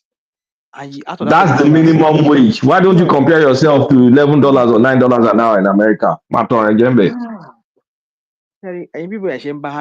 This your what about? You can't be always bringing out the worst in the society every time, saying $9 minimum wage. So you go to downtown LA, go and be messing around with homeless because this is homeless, no seafood job. It's in America. Now by that, hold on. The 90% in Nigeria, are they not the worst? Only 10% you can say maybe they are okay. You can say who gave you the number? Yeah, I'm just giving you I told you those 90, they are not scavenging the beans for food. They're scavengers, yeah. Maybe only in the north. Okay, so those kids. So why are your people giving those kids in the north? That's it. Why is your Tinubu giving?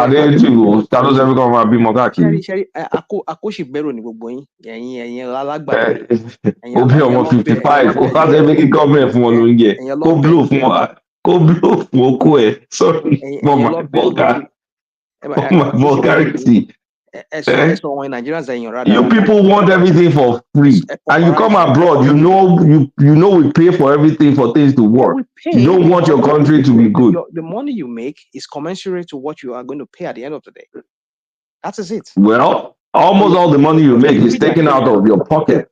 God, dude, let me go to bed. Like, I can't stand this. Don't go to bed. You don't like the That truth. is what you do. You come here, you do this here. This your agbado. You like to lament and say, like, carry the cross for the entire suffering people like yourself, Mother Teresa. I beg, stop it. They are my people. I feel for them. I feel for my people. Yeah. Sorry, You don't have the heart of people. Cross the halfway, you know, that helps you.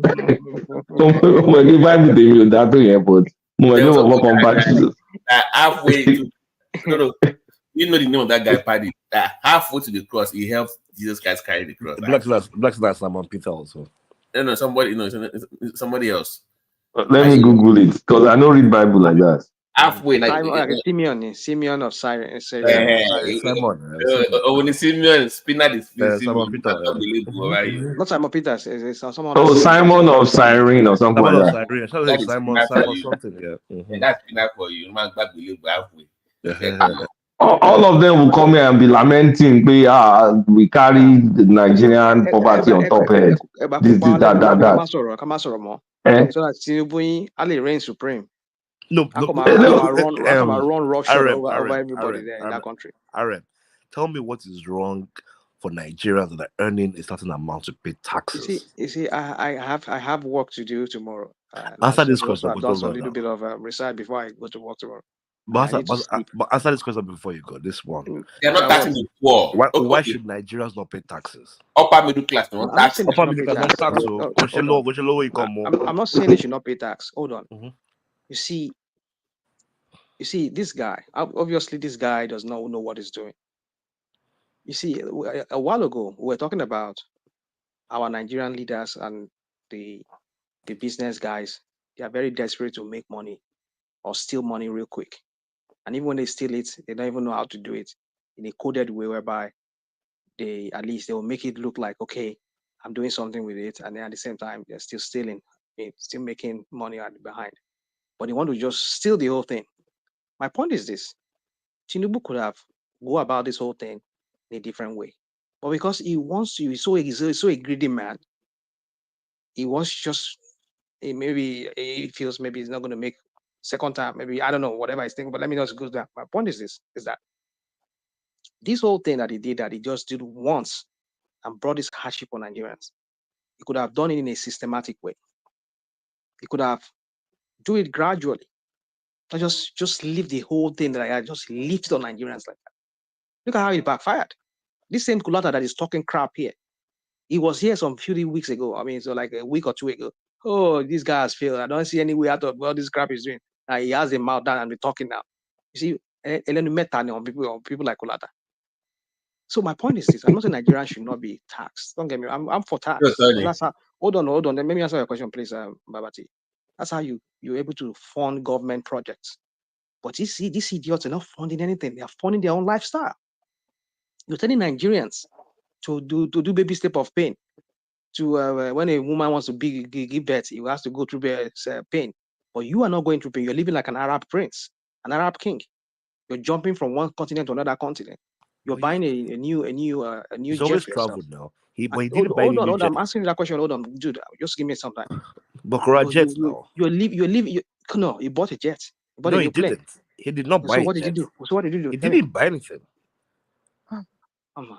Tinubu did not buy a jet for himself. Are you people trying to mentally abuse me here this night or what? No, rational mind. Bola Tinubu did not buy a jet for himself.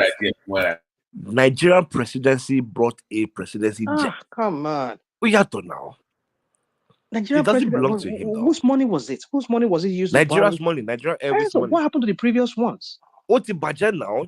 No, don't give me that BS. We know all the game they play there. We know what.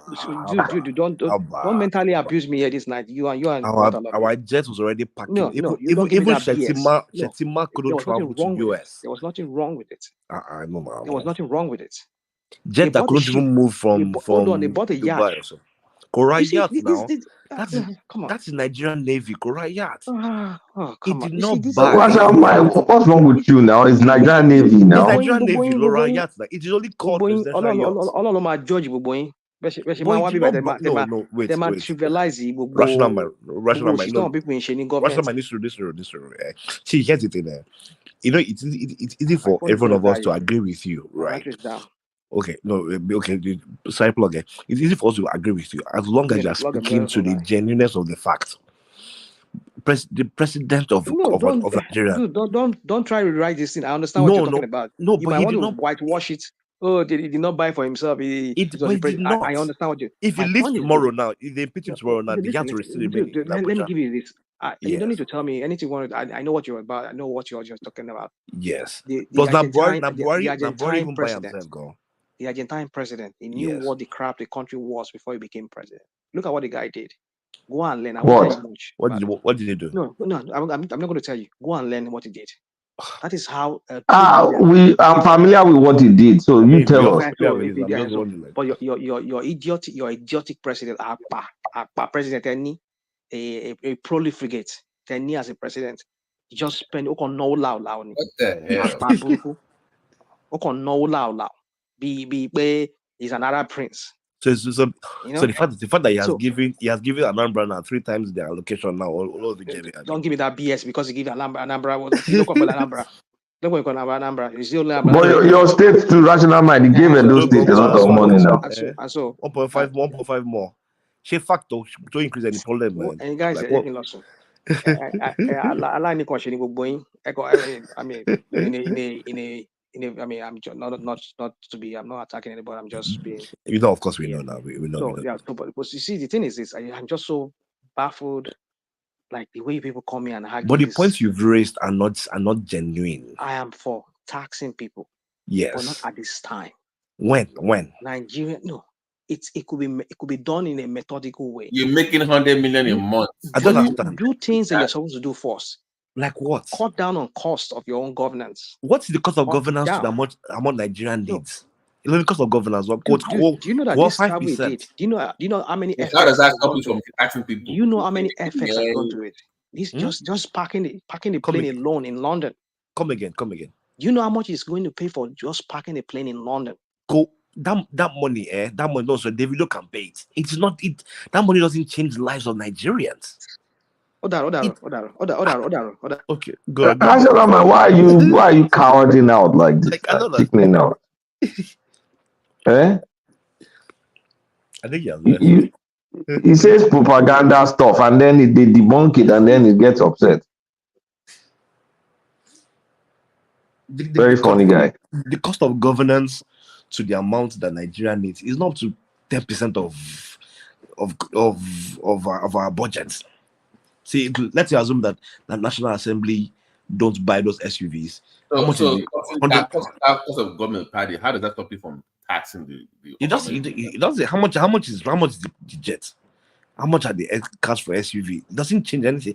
Nigeria as a country, we need not less than 25 trillion to be where we want to be. Money they used to buy jet and one they used to buy presidential yachts, one yacht, Loma change the life of the whole Nigerians. Is that how cheap Nigerians' problem is? We need. Yes, I get the optics. If they speak to optics, yes, and I feel like optics is what has gotten us to where we are today. Save for maybe Obasanjo himself, for good luck, for Buhari, we've been falling. Even for Peter Obi, we've been falling for that false optics of. Oh, I did not have shoe. I only have one cow. I only have one wristwatch. But yet, these people own major money. Peter Obi is the sole franchisor for Heinz products in Nigeria. Even though you could be able to call him, this guy is a billionaire. So Obi has money now. Obi has a shitload of money. Yeah, so a billionaire comes and tells you he has only one watch. And for that reason, that makes him like the best. How come it's always wearing this annoying dark? Let's know the criminal that you are. Is it that? What about that is stupid shoes? Those stupid black shoes. I don't know deceiving me. On show empathy for me. No. Let me see you the way you are. Let me see the life that you live so I can get you. Tinubu has always gone to UK and France. So he doesn't go more than those two places. The day he goes to Singapore and say, okay, but it's in ball.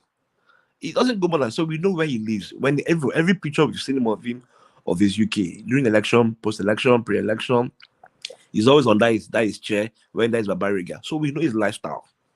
But of course, I get the optics that people want a perception of, okay, if I'm suffering, must suffer with me, which is like a very Nigerian thing, or maybe a very black culture thing. But I still believe that. No, I think the problem is Tinubu's policies is bringing pain, right? So he needs to at least show that, okay, we're in this together, because leadership is not just by the tough decision, it's also by, I mean, you need to play the game too.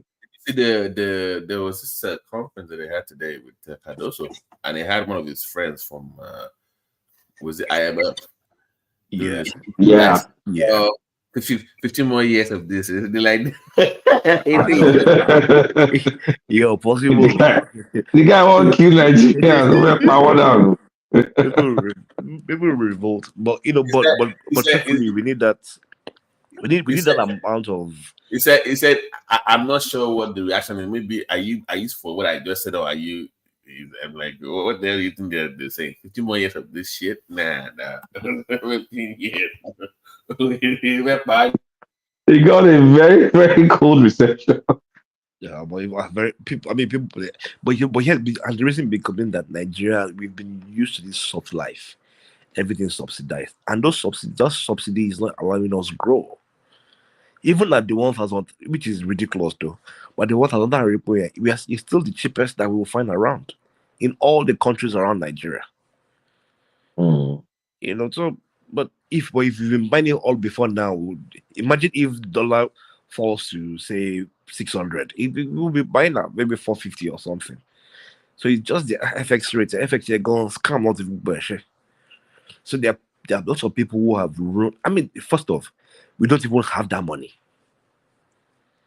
Like the money to be subsidizing, like what kind of country will be subsidizing $1.5 billion every month for some people to be buying Boeing 737 and DOJ will be chasing them up and down?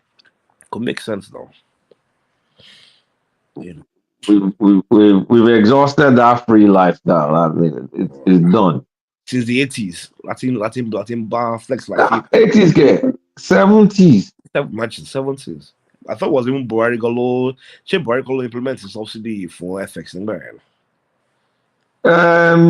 Wait, when you think about it, we had $75 to one. I mean, what was it again? $1 to 75 at some point in time, maybe in the 70s, and gradual. I think it was fixed too. So we've had this crazy fixed stuff that, I mean, you can print. I mean, everything is fixed. The dollar is fixed. The price of petrol is fixed. There's no real market that works out like that. It's artificial, and of course, gradually we've had to devalue it things because we had no choice. It's not sustainable. So it's the OTT point directly. I mean, you want to buy gas here in the morning, you buy your gas. When you're going back home, the price of gas has changed. Like that's the nature of the market. We need to face like real economic, stuff. We can't be getting shielded. Like, so all that fluctuations that naturally happens to the price of a product. Yeah. And you fix the price. What exactly? Where's the cushion? What's going on? It's a new paradigm for Nigeria, though. I mean, that's what it be. But I'm not saying like there shouldn't be some ways to try and mitigate the shock. Yeah. But without having any freaking reserves, we have no reserves. We don't have. I think the other part of that I even get surprises. We've stopped. They've removed subsidy on diesel and kerosene for a long time. And when you're for this whole Jonathan fighting for poor people, won't complain about. So it's not even a cry for the masses. It's still a cry for the middle class. Don't enjoy PMS. Nigerians like we've been living a very wasteful life, especially on top. So what did you as a collective do with all those subsidies and freebies? Did you invest it? Did you invest it in anything? We're just splurging now. What did they invest? Nobody invested anything now. Maybe the subsidy was going back to paying for light, paying for education, paying for FX, paying for oil. So the country is not making any money. It's how it went to school, medical school in Benin for 20,000 naira. Everything. And I go away. That's $500,000 to go to school. You went to a whole medical school for 20K per term. With the income, like you, we get it there.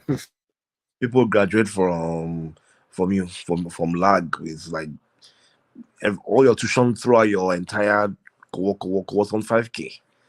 Primary school, university, from freshman to graduation. Oh my God. And the same people will still come and bastardize the country. So I just feel like, we know that we don't expect that everyone will suddenly have that wealth to go around. But okay, so case in point now, they're trying to promote CNG use for transportation. Same Nigerians are now making propaganda that CNGs will make your cars explode. They're getting used by some of these oil guys that CNG adoption will impact. So they're using their voice to go spread all this propaganda. And if you're a transport company, your conversion is free. So, but anyway, I have to go to bed, man. All right, guys. Yeah, good night, guys. Pardon. All right. Okay, pray for earpiece. So, okay, there. Earpiece, he has to go and divest or do something. He can't continue like this, otherwise it's over. Business can need I know something was shitty about the earpiece, because how can you be buying planes? No, it was just something was off somewhere. But all right. What's wrong with this Ghanaian guy? The Vine or Vin or whatever his name is. Anyway, make I go sleep. All right.